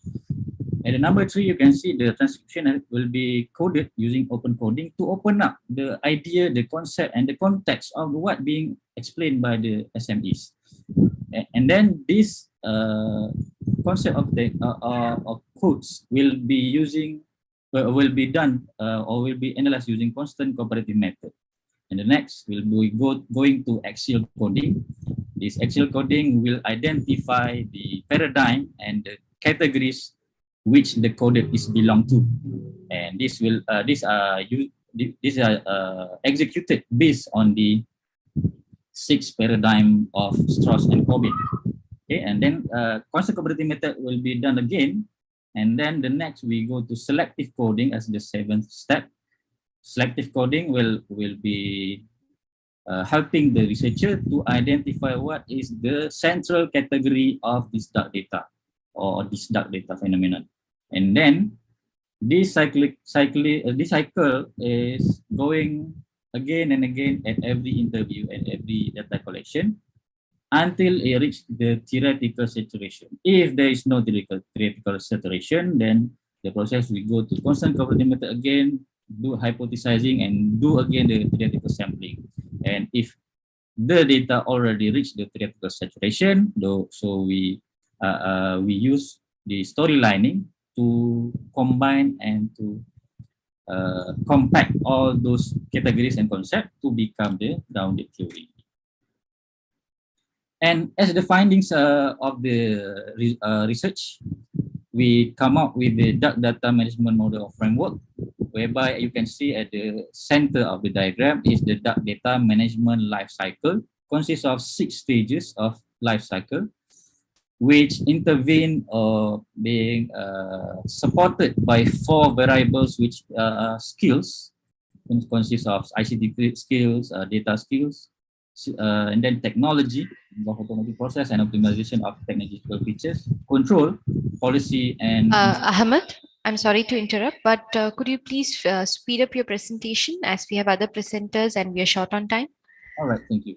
So at the conclusion part, these are the conclusion of the study. Although the study completed with the construction of the DDM framework, but it has been built over the limitation of the study, whereby the use of theoretical sampling, the sample were narrowed down only to Malaysian SMEs, only a small number of sample. So it cannot be generalized to be the I would say the perfect theory for the DDM framework. And to evaluate the robustness of the theory, generalization of the findings, statistical survey could be used to validate or verify this theory. and also the future research to extend the validation in other disciplines with different groups of respondents. And that's all from my part. All right, thank you for your presentation. So moving on to the next presentation is by Nadia Aston Saraswati, the influence of commercial space utilization on residential area, a case of study of the education area of Kartika Street, Kentigan in Surakarta city. Nadia Aston Saraswati, the floor is yours. Okay, thank you. Can you see my presentation? Yes, we can. Okay, good afternoon, everyone. I'm Nadia Saraswati from Urban and Regional Planning, Diponegoro University, Indonesia. Today, I want to presenting my research about the influence of commercial space utilization on the resident area, a case study, the education area of Kartika Street, Kentingan in Surakarta City.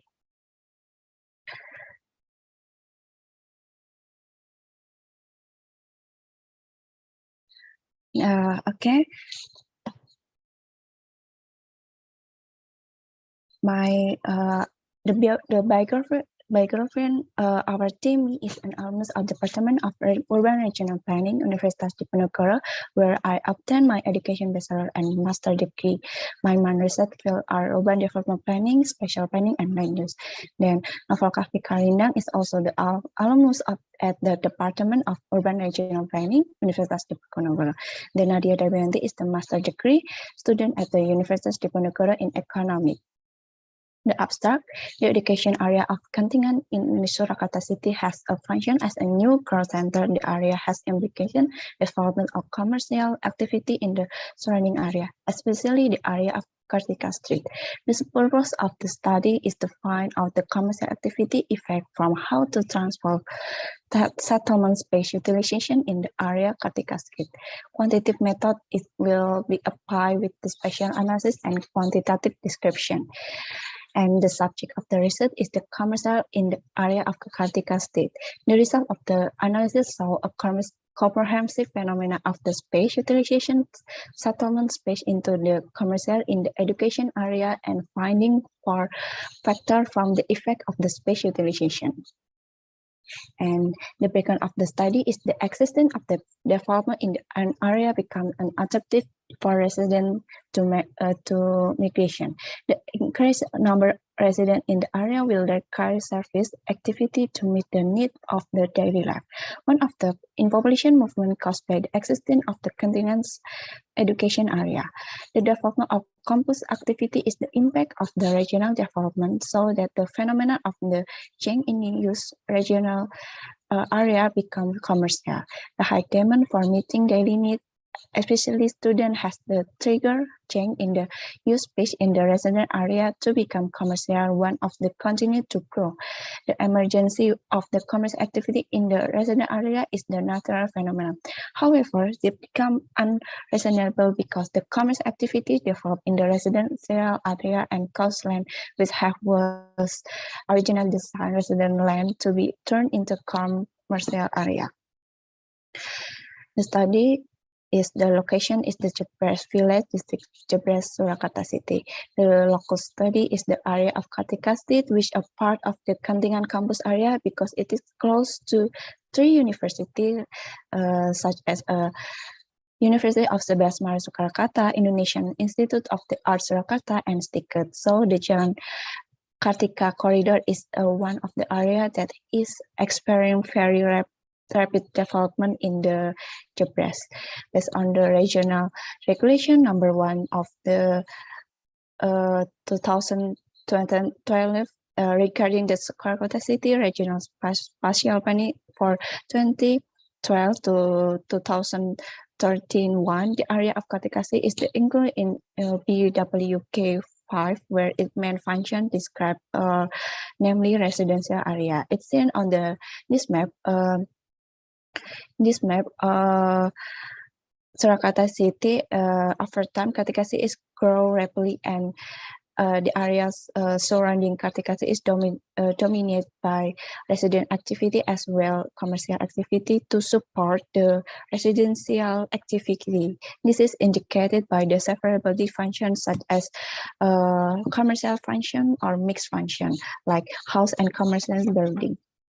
So based on the result observation in the field of commercial activity in the map can be seen the activity like food stall, stationery shop, cell phone shop, photocopy, cafe, mini market, laundry, and boarding house, and etc. And the first analysis in this article is the analysis of spatial utilization in the area of Kartikasi. Is the comparison space utilization has been carried out the local government in the urban regional with the existing utilization in the area of Kartikasi in the beside right, based on the plan of the have been carried out the local government, and the area Kartikasi is mostly planned as a residential area, and a few parts are located around Kartikasi with a plan of commercial. And now, the current use of space is not according with the what should be planned. The area of Kartikasi is starting to dominate by many commercial activity that exist. Commercial activity that also development to entering residential area not only along the corridor. And this is because commercial is intended to meet the need of overseas student and human. Then commercial development pattern in the area of Kartikasi based on the map in 2003 and 2018 is the known that the pattern of development of commercial activity in the area of Kartikasi is the specialized area pattern or special area where commercial activity grown sporadically with certain interlocated, communicated, and rebound. The pattern of spatial area is pattern of development of economic activity that is not planned, but because of common interest. Then the second analysis is the analysis of character commercial activity in the area of Kartikasi is divided into two zones by the zone grouping, and the zone S is located. Zone A is located in the eastern part area of is directly connected the corridor mine and the higher of the Kartikasi. So there's two factors the triggers for development and for commercial activity is in zone A. Then zone B is located in west on the Kartikasi. Around this zone there is a settlement population. Then in another zone, this make a zona B trigger a slow change in spatial use to occur. The commercial activity that zona A is Kartikasi is most primary commodity, and the dominant for ownership commercial activity is a contract by most the commercial building in zone A is a business purpose. Then zone B is dominate commercial type housing service and primary commodity. Most the commercial building in zone B is a mixed function like a house and commercial activity. So there's the third analysis is the change of the residential space commercial. And this map, according to picture and the map of the 2003 in zone A, is there are many patient space and not many mixed function house in 2003 around Kartikasi. But meanwhile, in 15 years in this chain around Kartikasi has shown by many fixed function house, a lot of fashion in 2018. In another zone B is the same.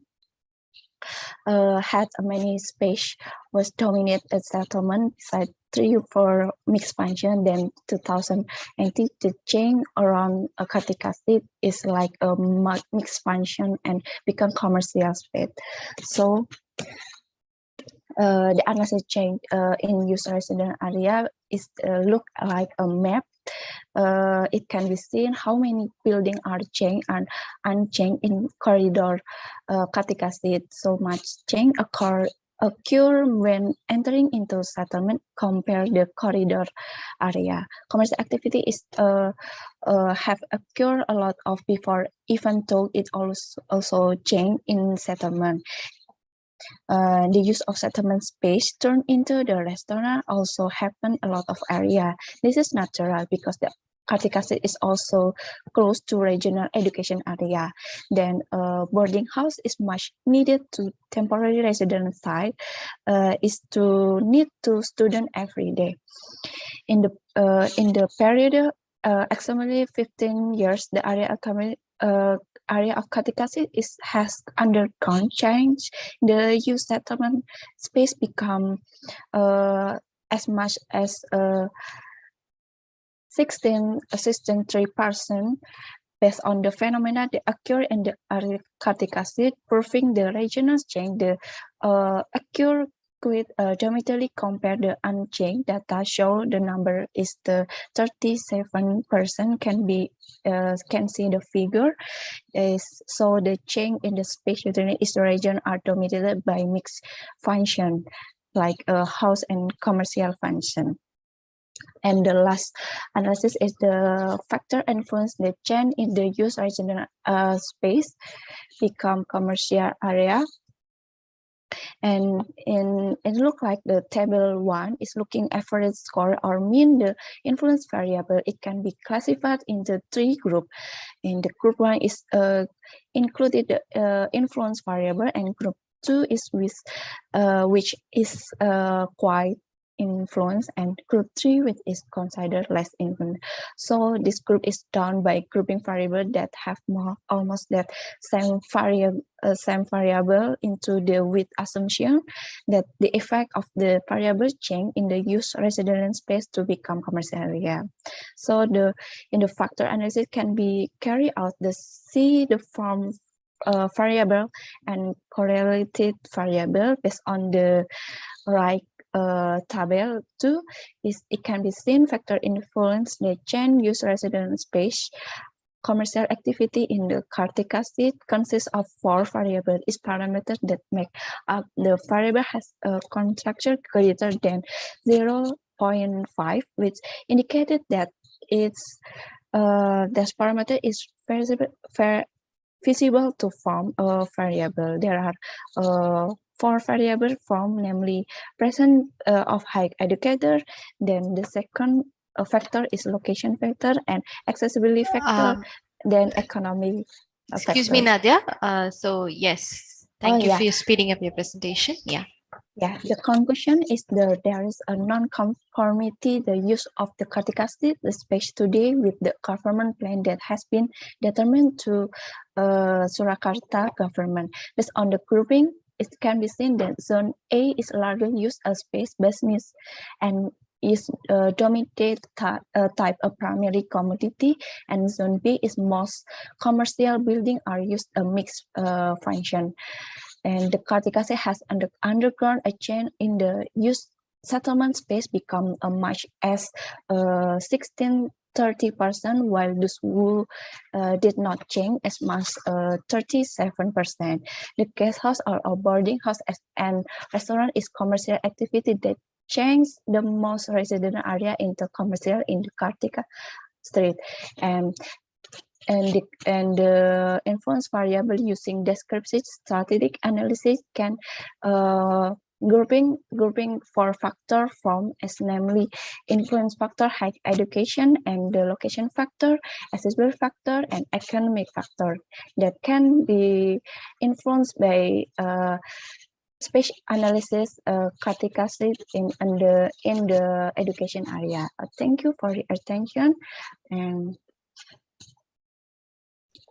all right, thank you for your presentation. Now moving on to the next presenter is Ms. Khushbu Bhatt, study on impact of emotional leadership, managerial competencies on project stakeholder management. Yes. So Ms. Khushbu Bhatt, your presentation, please. Yes.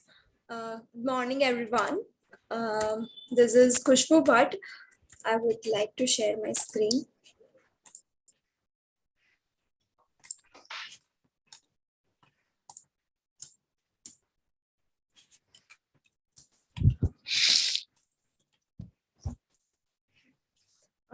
The topic of this paper is a study on impact of emotional leadership and managerial competencies on project stakeholder management. Before starting this, I would like to introduce the author of this research paper. This is my guide, Dr. Reshma Sable, is currently working as an assistant professor at Induka Kapkola Institute of Management, Faculty of Management Studies, Charusat University. And this is Khushbu Bhatt. I'm a full-time research scholar at Induka Kapkola Institute of Management, Charusat. And I'm pursuing my PhD on emotional intelligence. Now, before starting, let's just clear some of the glimpses about some of the let's just discuss the brief about what is project management, what is the basic understanding of project stakeholders. Generally, the stakeholders are an internal or external people or group of people or an organization who are social and economic partners of a company, or let's say a project. Now, when I talk about project management is nothing but it is one a kind of a group of activities to be carried out to fulfill certain objectives, right? So the project management in general is gathering all the tasks and then working on the objectives. Now, while working on the objectives, the project can have various stakeholders. It can be consumers, it can be suppliers, it can be the board members itself, right? So the stakeholders are the people who are internally or externally connected. And while doing the literature review for the study, I found that various theories on project stakeholder management indicates that every project will have stakeholders who are impacted or can create an impact on the project in a positive or negative way. Whatever the stakeholder are, their decision, the stakeholders, whatever the steps they are taking, those steps can affect the project in direct or indirect way. It can be in a positive or in a negative manner. So the ability of a project manager or project leader is to correctly identify and manage these stakeholders. It is very important. So because of these key points, I wanted to go for identifying the key competencies which can affect the project stakeholders, right? So competency is nothing but ability to work efficiently in a generalized manner. One of these studies indicated that 69% of the project managers or project leaders success is dependent on emotional competencies, which includes self-confidence or self-awareness or relationship management, achievement orientation, teamwork, coordination. And the rest of the 31% competencies are related to business expertise. So in general, more weightage has been given to emotional competencies. So today, the objective is to examine the impact of various demographic variables which can affect the project stakeholder management, and the next objective is to identify other competencies which affects the project stakeholder management. Now, this study indicates three major competencies, that is emotional competency, leadership competency, and managerial competency. As we have discussed that emotional competency is already proven that it has more weightage, more importance, but as well as in project leader, the project leader or project manager wants their stakeholders to be leader as well. So they just want their stakeholders to be effective leader and effective manager as well. So the research model, which consists of dependent and independent variable, now the project stakeholder engagement is dependent on three major competencies, that is emotional, managerial, and leadership competencies. However, these all three competencies are having their sub variables, and these sub variables have been identified by reviewing many literature in the same area, and based on that, a survey questionnaire have been prepared. Now, a survey questionnaire was consisting 60 different Likert scale questions, which defined the values for the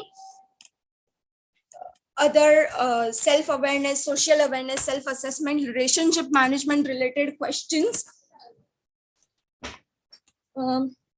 The data collected was from 177 population. The data collected was from 177 people, and the objective was to identify, to fulfill the objective.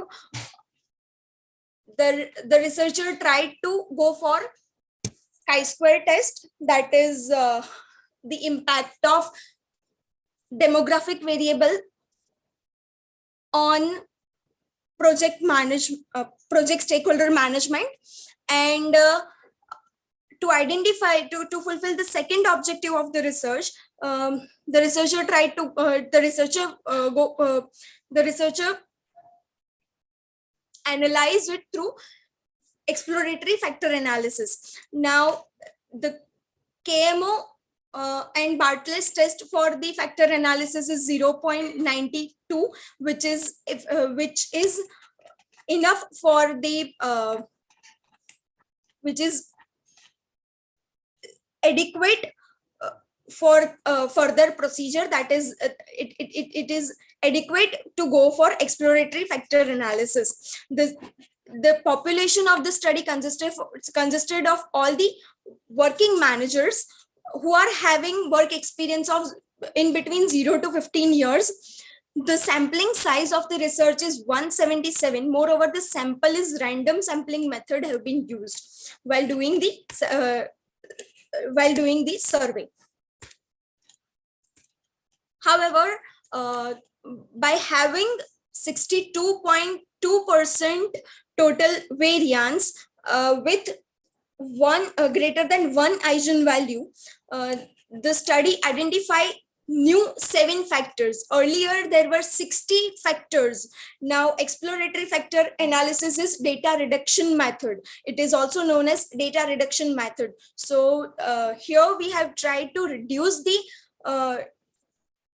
data by there were 60 different variables, and then we turned it into 7 different variables or 7 different factors. Now, the first factor is team management and competencies, decision-making competencies, being proactive, then commitment competencies, conflict management competencies, problem solving, and information seeking competencies. These all are the now the managerial implication of this study is nothing but this study will be helpful in implementing the project charter. Now, project charter is nothing but a document which contains all the necessary items of project, including the name, the information regarding stakeholders. In conclusion, I would like to say that the literature review highlights the number of approaches used in developing an understanding of leadership and leadership skills and competencies required in project management, and one of which is emotional intelligence or emotional competencies, which is key most important parameter into this. Further, researchers have empirically framed hypotheses that emotional intelligence, project managers' competencies, and the leadership styles have directly positive impact on dependent variable. And the study identified the relationship between the emotional leadership and managerial competencies and the project stakeholder management. Moreover, the study also indicates the other competencies which can affect the stakeholder management. The study has only limitation is that the only limitation for this study is that only a few people have been considered for the for the data analysis, not much more. And due to time constraint, the sample size was in smaller numbers. So further, this study can be worked on it. I would like to ask Dr. Reshma Sable to give her inputs for the same. All right. So thank you for your presentation. Ma'am, just a minute. If Dr. Reshma Sable can add a few things.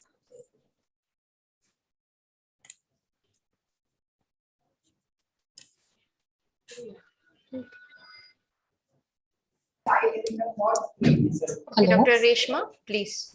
Yes, thank you very much. As I could see that Khushbu has presented the things very nicely. The only thing that I wanted to add on to this project title is that unless and until there is emotional stability among the people who are working on the project, that is, she talked about the emotional intelligence concept and the emotional competencies, the project won't get completed. So the basic focus was on identifying the different competencies. Special focus was on identifying emotional competencies that can strengthen the performance of the project. So at the conclusion, as she has successfully said, that the project managers should have leadership as well as managerial competencies, but the topmost priority has to be given to the emotional intelligent competencies that will help them to perform the project successfully. Thank you very much. Okay, thank you to the presenters. Now moving on to the next presentation that we have is by Wael Hamid Al-Harbi, the affordances of augmented reality technology in the English for specific purposes in classroom, its impact on vocabulary learning and students' motivation in a Saudi higher education institution. Wael Hamid Al-Harbi, you can start your presentation. Okay, thank you very much. Can you see my screen? Yes, we can see your screen. Okay. I would say good day to everyone because it's morning here in Saudi Arabia, and I think in the other participants' locations, it's almost afternoon or evening. Today, I'll be presenting my study about the use and the affordances of the use of augmented reality technology in English for specific purposes classrooms. And we assessed the impact of the use of that technology on vocabulary learning and students' attitudes towards the use of this technology. I'll start by giving a short introduction about myself. I am an assistant professor of computer-assisted language learning at Yambo English Language Institute in Saudi Arabia. My research interests focus on virtual and augmented reality technology, enhanced language learning, online and e-learning education for employability and quality of education. I'm also a higher education expert as an external reviewer for different education quality assurance agencies.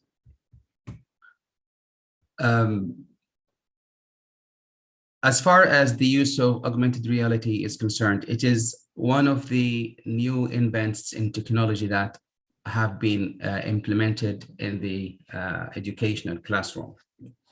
In the recent years, we have witnessed an unprecedented growth and innovation in information technology.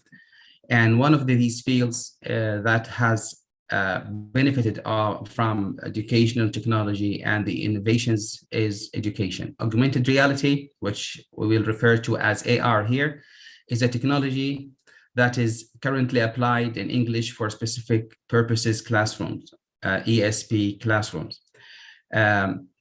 Also, it's a technology that comes with several advantages, including like more focus on learning, improved motivation among learners. Literature also suggests that it also fosters personalized learning, remote learning, among others.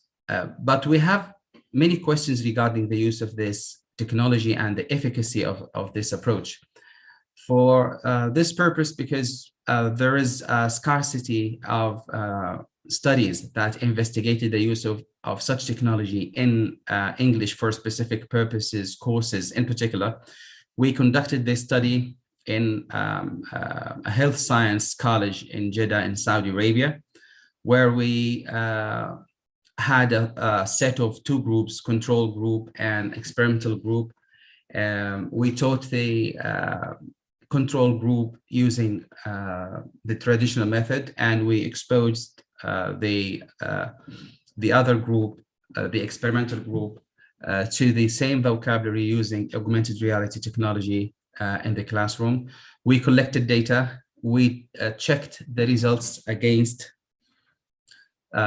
each group before and pre-test, pre-test and post-tests for the students' vocabulary. So we wanted to check if students already knew these vocabulary or not, and whether or not their vocabulary learning has improved as a result of the use of such technology. We also wanted to see what the students' perceptions regarding these or this technology in the classroom. We assess all that, and we come forward with some recommendations and implication for education.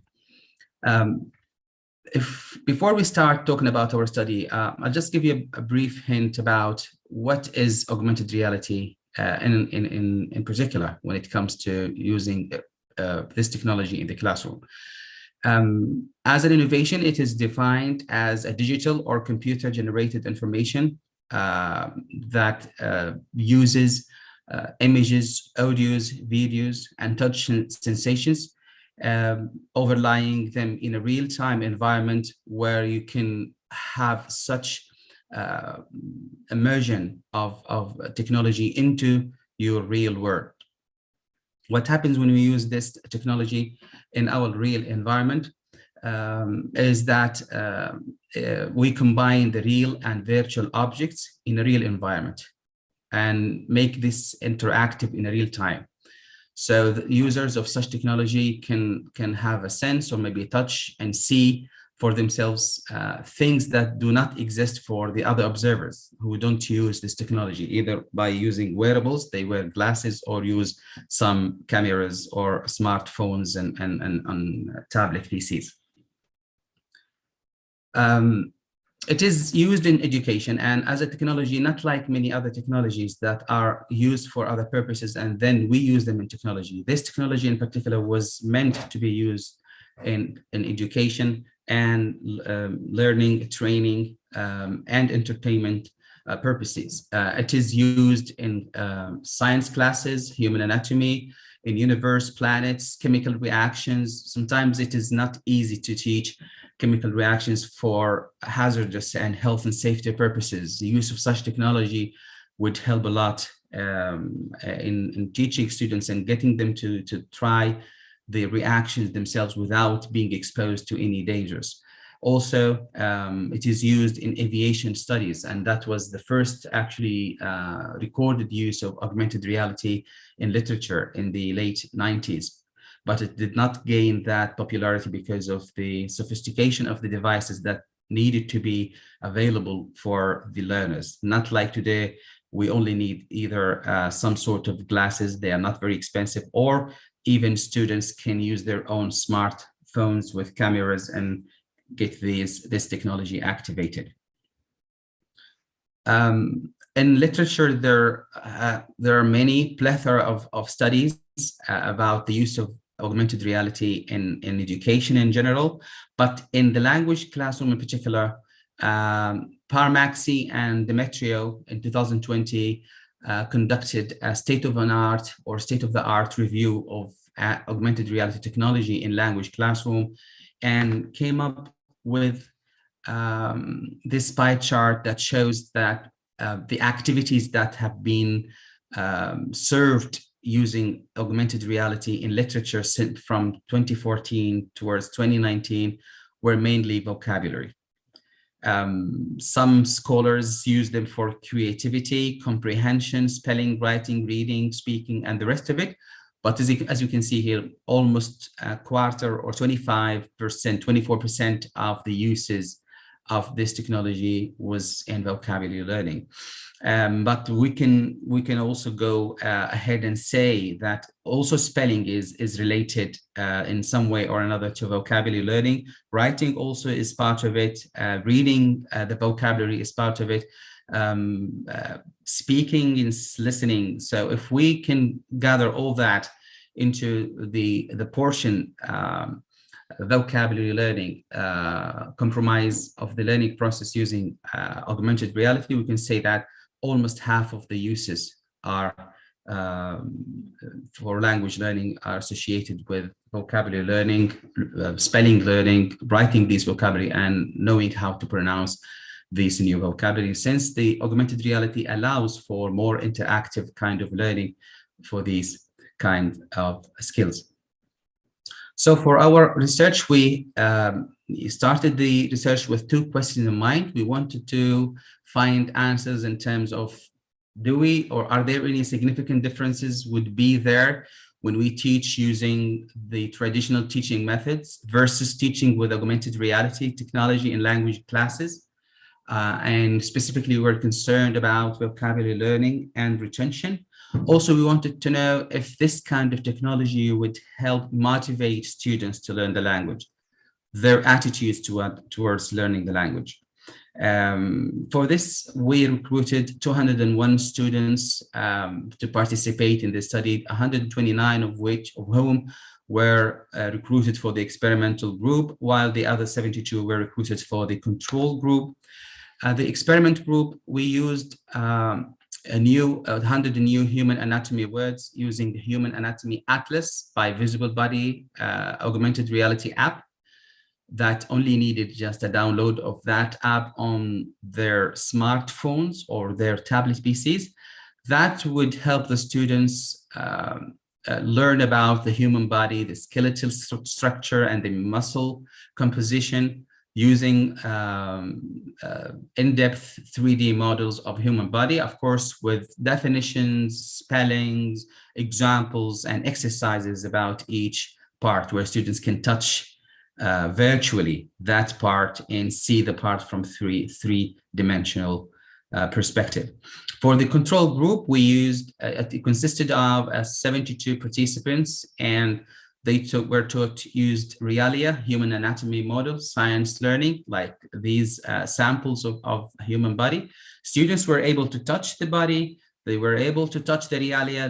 It was almost real because it was not only just pen and paper. They used their senses to touch these organs. We used also photographs and flashcards and all the educational technology available in today's classroom, like data projectors and videos and the rest of it. We tested the students with and without, or before and after the use, and we can see that we have two sets of results here, the control group and the experimental group. For the control group, before the intervention, before we gave them or we introduced them to these 100 vocabulary, the result were the highest was like 31 for the experimental group, for the control group, and the highest after they learned the new vocabulary using the traditional method was above 80, a little bit.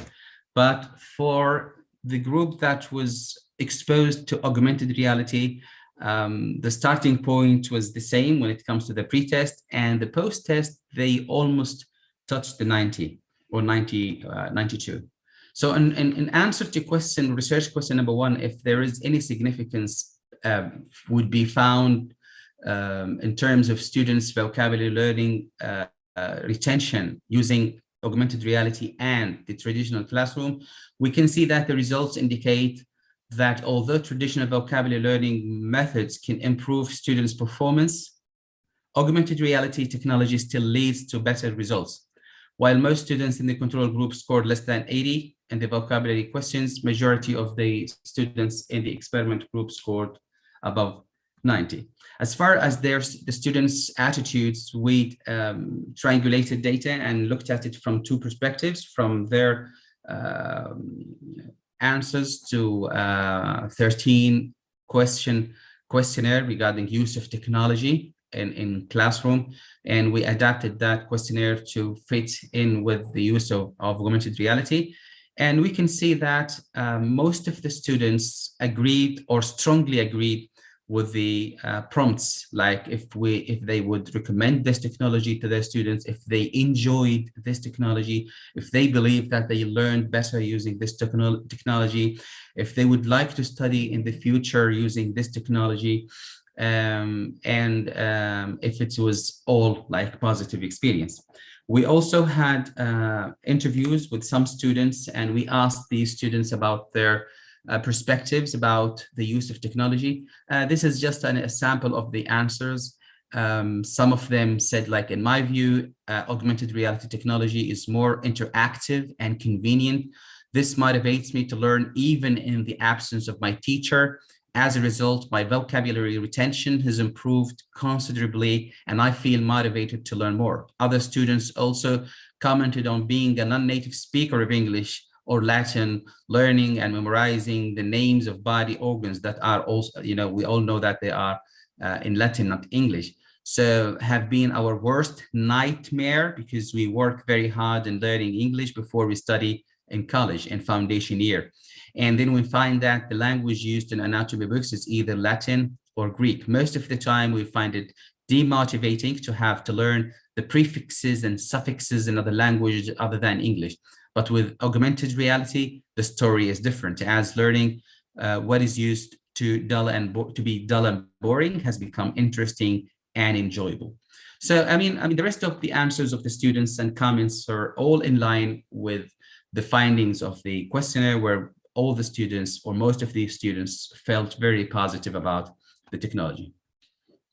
To conclude, and based on the findings, we found that there is a significant difference in terms of students' motivation, or I would say a significant difference in students' learning and retention of the vocabulary, where they scored higher when they were exposed to this kind of technology. And also it had a positive impact on their motivation, where they thought this methodology would help them learn better, and they were enjoying it. Specifically, I would refer to the absence of teacher, where no classes these days are becoming more personalized and more student-centered. This kind of technology has a great potential in the English for specific purposes classroom. These results are in line with the findings of many of the studies in literature, which all suggest that successful adoption of augmented reality technology in educational settings in general has been present, and of course in English language classroom in particular. Thank you so much. Thank you for your presentation. So as we are running short of time, we are moving on to the next presenter, who is Abdullah Basioni, peer coaching, the emergence of unintended culture change in senior management. Abdullah, the floor is yours. Please start your presentation.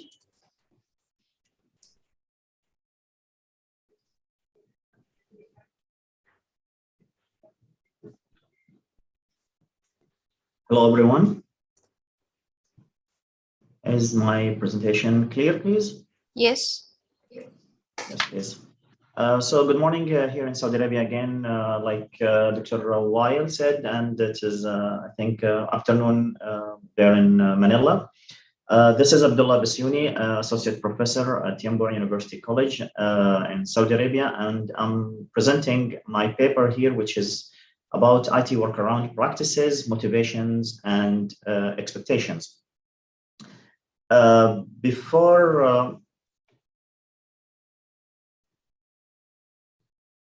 Just a brief historical background before get into the abstract. This study was meant for a large high technology company here in Saudi Arabia, and it was initiated by the company itself. So the company asked us to investigate their situation. The situation was simply the top management decided to purchase a new IT software, which was very expensive and very capable for doing so many things within that organization. That was the promotion of the selling company. So the top management decided to, as usual, as in any company, the top management decided to purchase that IT software and implemented that IT software within the organization, and then asked the employees, which are the actual users of the system, to start using the new adopted system. Now, the problem generated later on, or noticed later on, was that the system, from the perspective of the user, is dysfunctional, and it's a bit not capable of doing the business or the operations, the daily operations of the company. So at that time, the top management felt like maybe it was our mistake, maybe it is the mistake of the users. So they didn't really understand from where the problem is really generated. So they asked us to assess the situation, assess their decision, assess the whole thing. And then we came up with this study. So this study presents a longitudinal case study of a cultural change initiative at a senior management level in a large high technology company here in Saudi Arabia. And it has long been recognized by the literature that organizational change attempts often result in unintended consequences. And this is exactly the same result that we found in this study. So it is not exceptional. We have created a program that designed to transform senior managers into high performers, and create groups of peer coaching groups to facilitate this change. Based on our observation and the interview data, we report how the peer coaching program deviated from its intended objectives and resulted in a very positive culture of consultation and open discussion within the coaching groups. We argue that the existing readiness for change in the peer group and the fact that they had to meet regularly with their formal groups generated this unexpected but positive at the same time outcomes out of this change initiative. So it is some sort of a repeated phenomena in most of organizations. When top management decided on something, then the actual users were not being involved and then asked to being involved, and then they deal with the daily dilemma of the system, while the top management unrest after the decision already took place.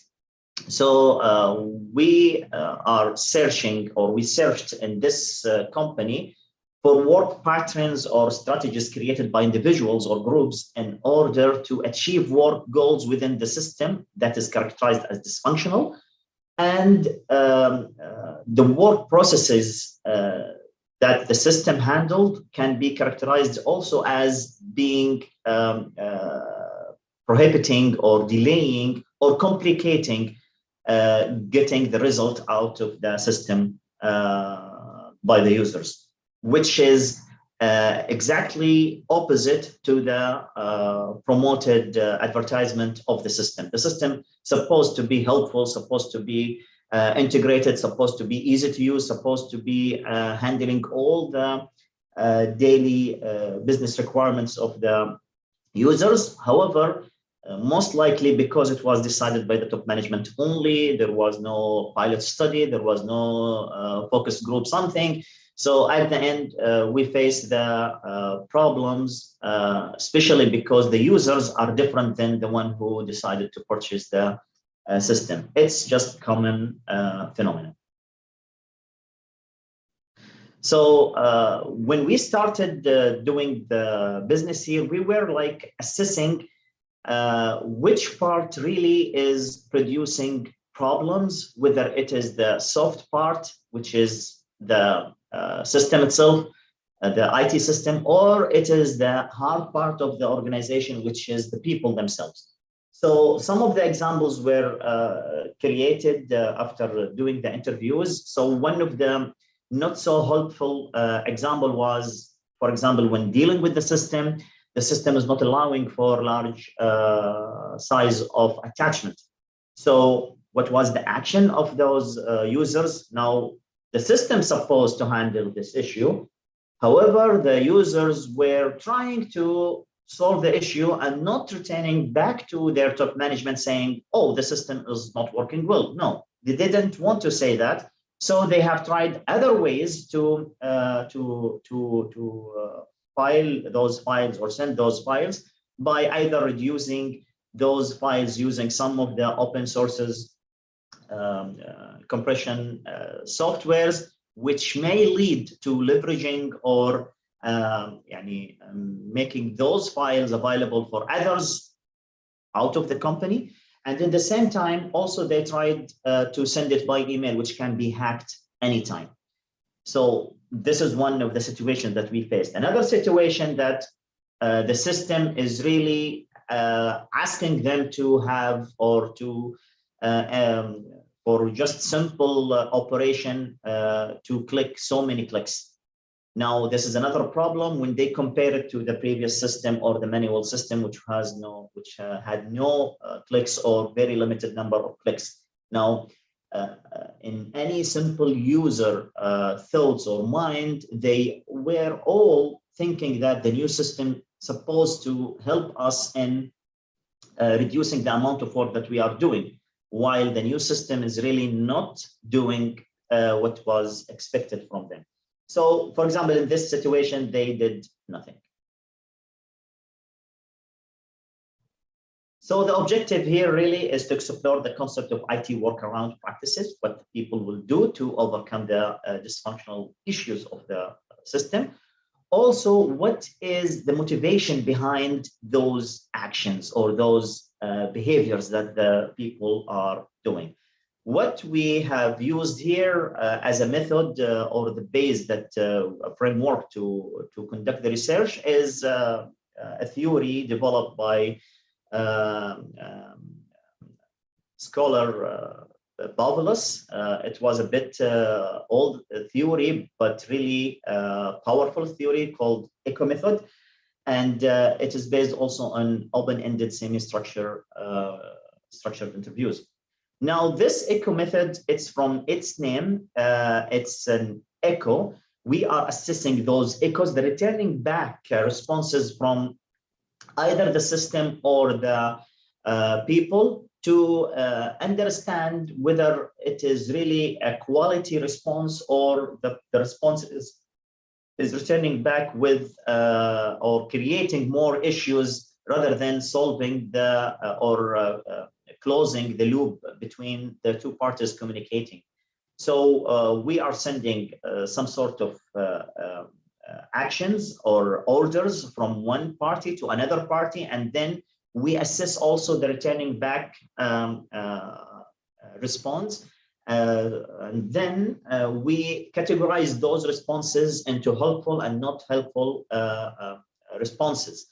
So based on the ratio, we can see the strength or the quality of the relationship between two parties within the organization. And then we investigate more on the issues related to the IT dysfunctions.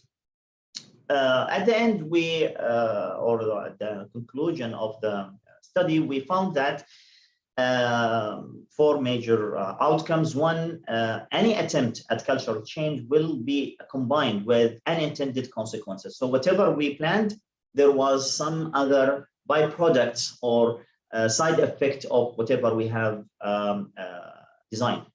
Also, that the positive result of coaching circle culture were in part due to the director's readiness for change. The directors already felt shame or that the problem is theirs, and they felt like we may be decided a very wrong decision here without consulting those actual users. So in other words, the directors were unfrozen, were willing to try and learn new things. One of these new things is to incorporate users in the top management decisions while deciding such a huge or very critical decision that may impact the whole organization. Also, we have found that we have used the construct of hard constraint notion to draw the attention to the mapping between, or the difference between, culture as a social system and the structure of the organization. There is some sort of relationship between this soft system, the social system, and the hard system, which is the structure of the organization itself. And those can be treated, can be modified, improved by doing the training that we have done using peer coaching and group coaching. So coaching can be carried out very productively in a very small group environment. So yes, this was a big higher technology company, but the group that we studied was a bit limited. So we claim that this bubbles or echo theory can be used on a small number of people. However, a larger number, maybe it will be a bit complicated, as this node and this node can be very complicated, and then the result may not be so helpful to the researchers and the audience. That's all for my presentation, and I'm thankful for your listening and valuable time. And please, if you have any question, please, you're welcome. Thank you for your presentation. So we have come to the last part of our presentation. So I invite Noor Hussain to give us his presentation.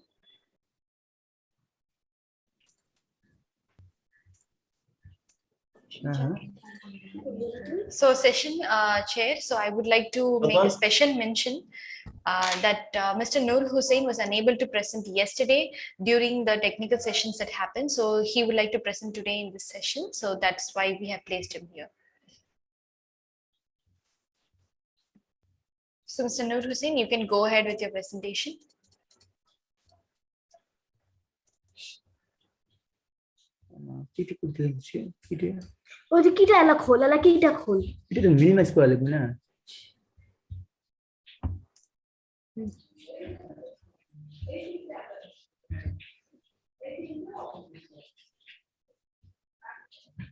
Good afternoon. Am I audible, madam? Yes, you're audible. Please go. Hello. Yes, you're audible. Please go. Yes. Good afternoon. The title of my paper is Power, Sex and Resistance in Gaudimer's Occasion for Loving. And as for my biography, I am teaching at an undergraduate college under Guwahati University in Assam. I did my PhD recently from Borderland University of Assam, India. Abstract, I think I need not read it. Next. Introduction. This paper focuses on the issue of sexual relationship in Occasion for Loving and shows how Gaudimer has proposed in her fiction an alternative discourse to resist apartheid in South Africa. A recurrent theme in her fiction is the interracial relationship, which challenges the basic principle of apartheid. Discussion on the novel Occasion for Loving. The action of the novel Occasion for Loving moves around a cross-racial love affair between the black artist Gideon Shibalo and a white woman Anne Davis. Anne comes to South Africa with her husband Boaz. They stay with Tom and Jessie Stilwell in Johannesburg. Before discussing the main plot or main action of the novel, let us speak a few words on the character of Jessie Stilwell. Jessie's mother withdrew her from school on the pretext of a non-existent heart complaint, just as Gaudimer's mother withdrew her from her school on the pretext of a heart complaint. It left a deep scar on her mind. Jessie may be said to represent Foucault's contention that public or state institutions continue the process of producing docile subjects through family or individuals. Denhart and others in a book, Understanding Foucault, explained in the context of detail that mothers were entrusted with the responsibility to perpetuate the values and attitudes of the state. In South Africa, the racial differences or apartheid governed the institutions of the white family, and therefore, Jessie was a daughter of a white couple. She has been inculcated. She has been taught not to be alone in the company of Black, and this continued to remain in her mind. This as a matter of fear until she grows old. This is actually a kind of disciplinary practices, or what is called the controlling or creating some docile, some mild subjects to obey the taboos or to obey the rules and to obey the power. And this is reflected in the society in large and even in family. And Jessie's family is such a result, is such an example. Now, coming to the main plot, Anne and Gideon were in deep love. When Anne and her husband Boaz came to South Africa from England, Anne deeply fell in love with the Black artist Gideon, at least for some time. They moved together and enjoyed parties, but their relation breaks down because of racial and psychological barriers. In the beginning of the relationship, Anne does not show any inhibition about race or color. She enjoys visiting the townships and making acquaintance with Blacks.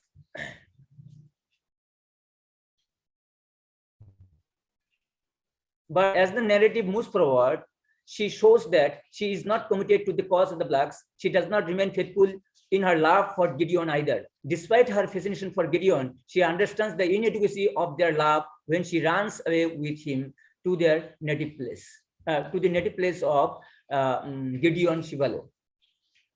A sense of alienation and a strange feeling comes over her during their journey to his native place. In a scene when Anne is sleeping by road, she is warned by a white African farmer of drunk boys around on Sunday. When the man leaves, the white man leaves, she feels a growing sense of fear in her.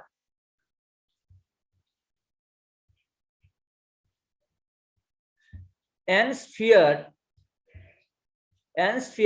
suggests that in a Black majority country, there is no space beyond the control of white race, and the control over space is a disciplinary practice to maintain power. Realizing the realities of racial politics in South Africa, Anne decides to leave South Africa with her husband Boaz. She even does not tell a single word to Gideon. This is an effect of what Foucault calls disciplinary practices, which produce docile subjects who are afraid to transgress the social binary oppositions or social boundaries. In the present instance, it is interracial sexual relationship. Effort that pervades through every aspect of South African life, even through the most intimate relationship of men and women. In other words, apartheid has been internalized. The love affair between Anne and Gideon fails due to external as well as internal pressure. The Immorality Act, passed in 1950, partially accounts for the failure of their relationships. It is the effect of disciplinary practices that Anne silently internalized the apartheid. As Klingman says, the repressions of apartheid have become psychologically inscribed. Conclusion. Godimer has often shown the interracial relationship between white women and Black men against prevailing relationship between white men and Black women. Godimer has reversed this relationship to use it as a subversive force against the apartheid ideology. The cross-racial relation between Anne and Gideon may not be successful here, but it points to the possibility of such a sexual relation between the white and the Black. This is clearly visible in Godimer's later novel, such as A Sport of Nature and My Son's Story. In fact, Godimer explores the complexity of power relations among the racial groups of South Africa through her characters' personal and sexual relations. She searches for new alliances and forms, and provides an alternative discourse which may act as a resistance to the apartheid regime of South Africa. Through the interracial sexual relationship, Gaudimer has challenged the very foundation of apartheid. She suggests an alternative discourse to the generally prevailing social discourse, exploring the connection between sex and power. Like Foucault, she considers sexuality as a transfer point of power. Thank you. Okay, thank you for all the presenters. So to the session chair, if you have any questions, kindly please you can ask the presenters. Well, hello, good afternoon to everyone, to the almost 20, I think there were 19 presenters all in all, and I could not really keep Yes, there are total, we had 20 presenters today listed out, but one presenter could not join us today, so we've had 19 presentations. Yes, I understand. But due to time constraints, I was not really able to cut presentations and ask questions after each presentations, except for a few. But a general comment perhaps would be, you were able to present diverse topics. Really, I enjoyed. I was entertained, and I really appreciated the rigors as reflected in the methodology and even with the scope of the researches being conducted, especially with the different methodologies being presented. So it's really a nice learning session. Hopefully everyone also appreciated that. My deepest appreciation to IFERP, and congratulations to everyone. You really did well with your presentations. I could not go back again to the questions, but just a general remark of congratulations, and may you continue to explore more researches and hopefully being able to share also and learn from each other. So that would be congratulations once again to everyone. Thank you, Session Chair. So, Noor Hussain, can you please unshare your screen? Pardon, ma'am? Can you please unshare your screen? Thank you. So I would like to say congratulations to all the presenters and a thank you as part of IFERP for all your presentations and for keeping in terms with the guidelines as well. Your efforts are much appreciated, and I would like to thank our session chair for presiding over this session so wonderfully. So we are coming to the next part of our session. So which would be the award section that we would be handing over here. So let us begin the award section. நானே announce பண்ணிடுறதா award இப்போ இவரு சொல்லிட்டாரா உங்களுக்கு யாருன்னு இவரு என்ன inform பண்ணலாம் so அது மெயில் தேர்ட் செஷன் இன்ஃபார்ம் பண்ணுங்க ஓகே ஸ்டார்ட் பண்ணவா Okay, so let us begin the award ceremony.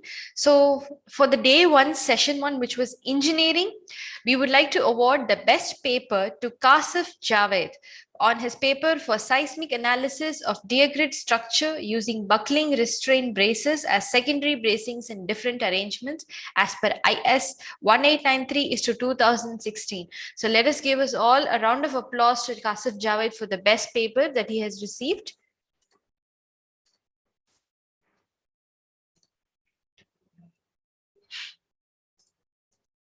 So Kasif Javed, if you're online with us, you could say a simple thank you in it. So to as an acknowledgement.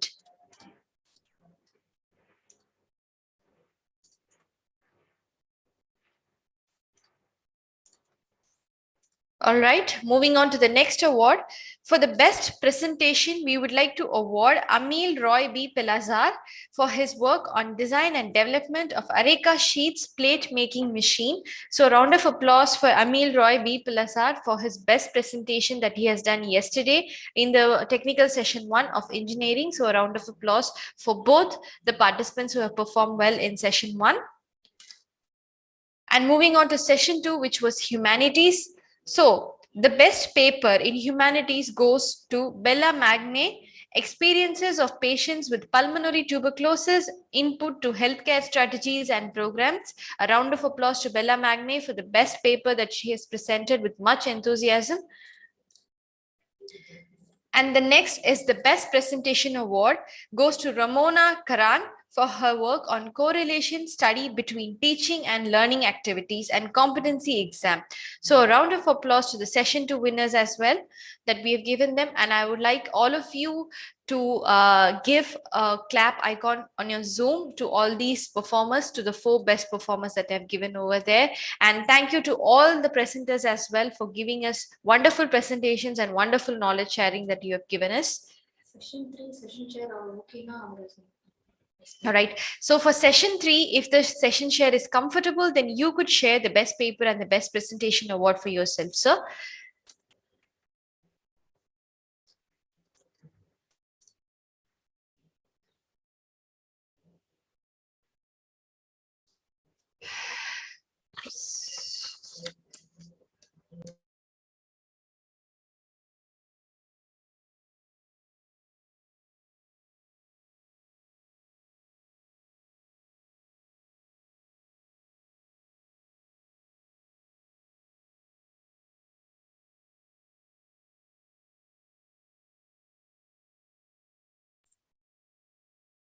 Hello, good afternoon to everyone.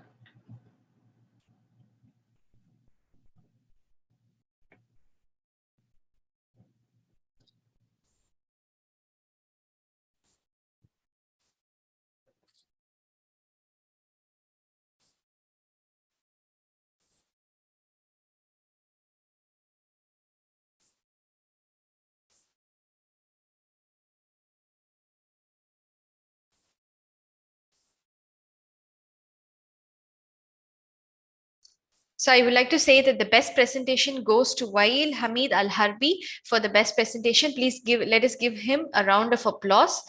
And so, sir, would you like to announce the best paper as well?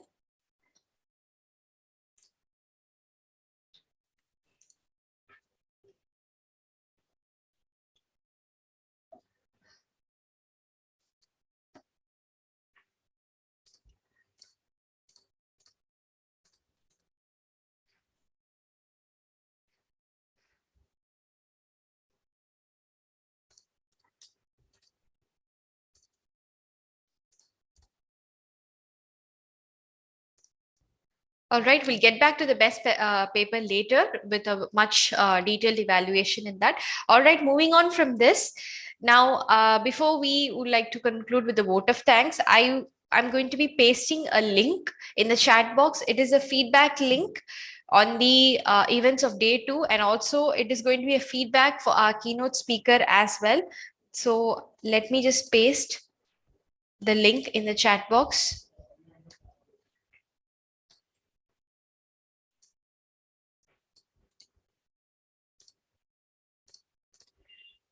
Okay, I am pasting the link in the chat box for all. Please kindly take 2 minutes to fill out this feedback on the events of day 2.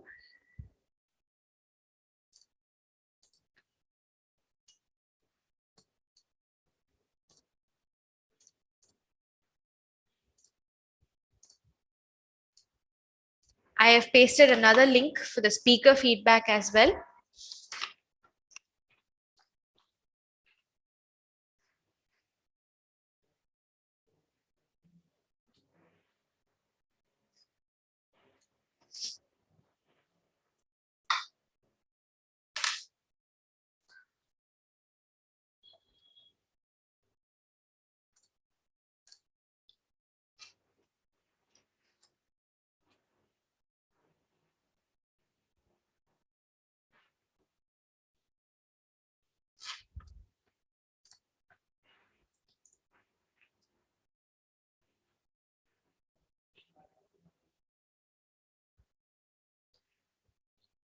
All right, everyone, as you're filling up the feedbacks that have been sent in the chat box, let me start with the vote of thanks. So IFERP has successfully hosted its premier second international conference on engineering, social sciences and humanities, IC-ESSU 22, Philippines on 30 to 31st March 2022. The conference was organized with a focus on engineering, social sciences, and humanities, and it has been a great success where eminent keynote speakers from various universities have addressed this wonderful gathering. I'd like to take this opportunity on behalf of IFERP and everyone involved to thank all the speakers, delegates, and participants, and the most generous response and active participation of the organizing committee members and the editorial board members of the second IC-ESSU 22 for their valuable support and time given for this conference. It is through all of your presence that we've made this conference a success, and we really thank you from our heart to all of you for your effort and for your time and energy. We would like to congratulate the best paper and the best presentation awardees for their outstanding performance in their chosen fields. We appreciate all the other participants who have given us their presentations as well. We sincerely wish all of you a success in all your endeavors, and I'm sure all of you would accomplish a lot in the coming days. I would like to take this opportunity to thank our keynote speakers for the 2 days program on the conference. Mr. Mark Lauby, Senior Vice President and Chief Engineer, North American Electric Reliability Corporation, NERC, Greater Atlanta Area, America. Professor Dr. Sunil Kumar Khatri, Director of Campus, Amity University, Tashkent, Uzbekistan, at Amity Education Group, Tashkent, Uzbekistan. Dr. Mustafa Yunus, PhD, Associate Professor at Organizational Behavior, Clinical Psychologist and Psychoanalysis at the University of Texas in Austin and Stanford University at California. We would like to thank the session chairs, Dr. Kudubuddin SM, Associate Professor, Department of Industrial and Production Engineering, PDA College of Engineering, Karnataka, Dr. Shresh Chabra, Member of Faculty Department of Management, Delhi College Business School, Madhya Pradesh, Shelilo R. Amihan, Cluster Dean, Department of Social Sciences and Humanities, University of Virtual Help System, Delta, Philippines, for their valued judgment on both the day's technical sessions. Thank you to the session chairs. I would like to inform that all the papers that have been presented at the second IC-ESSU 2022 will be published in the proceedings book with international standard book number and in relevant journals. On behalf of IFERP, I heartily thank all the delegates and students who have contributed to the conference's success. Thank you all for participating in our conference and making it a hugely enjoyable experience. Stay tuned with us for more updates regarding the IFERP conferences. And with that, I have another announcement to make. All right, so we have chosen the best paper out of technical session 3. The best paper goes to Ms. Khushbu Bhatt on her study on impact of emotional leadership, managerial and competencies on project stakeholder management. So a round of applause to Ms. Khushbu Bhatt. Thank you so much for presenting it. And once again, a round of applause to all the participants who have given us a wonderful presentation and you've shared your knowledge with us. Now, before we log off for the day and log off from the conference, I would like to request all of you, if possible, please come on camera so that we could have a group picture taken virtually. Once again, I request you all to turn on your cameras for a minute or two so that we can have a group picture taken.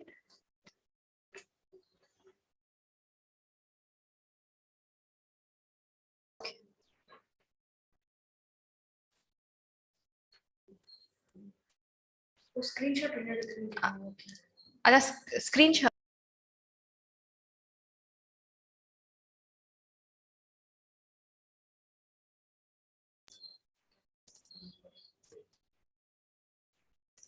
All right, give us a minute as we take the screenshot. All right, everyone, smile for your cameras.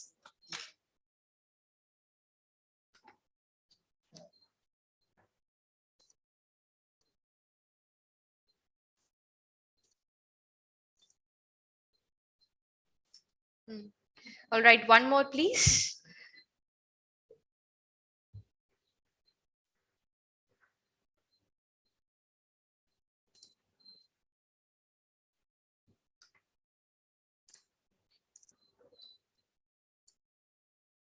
All right. Thank you, everyone. I wish you all rest of the way as a good day to be, and stay blessed, everyone, and stay safe, and keep continuing your good work. Thank you on behalf of IFERP, and this is your host, Juveria, signing off. Thank you.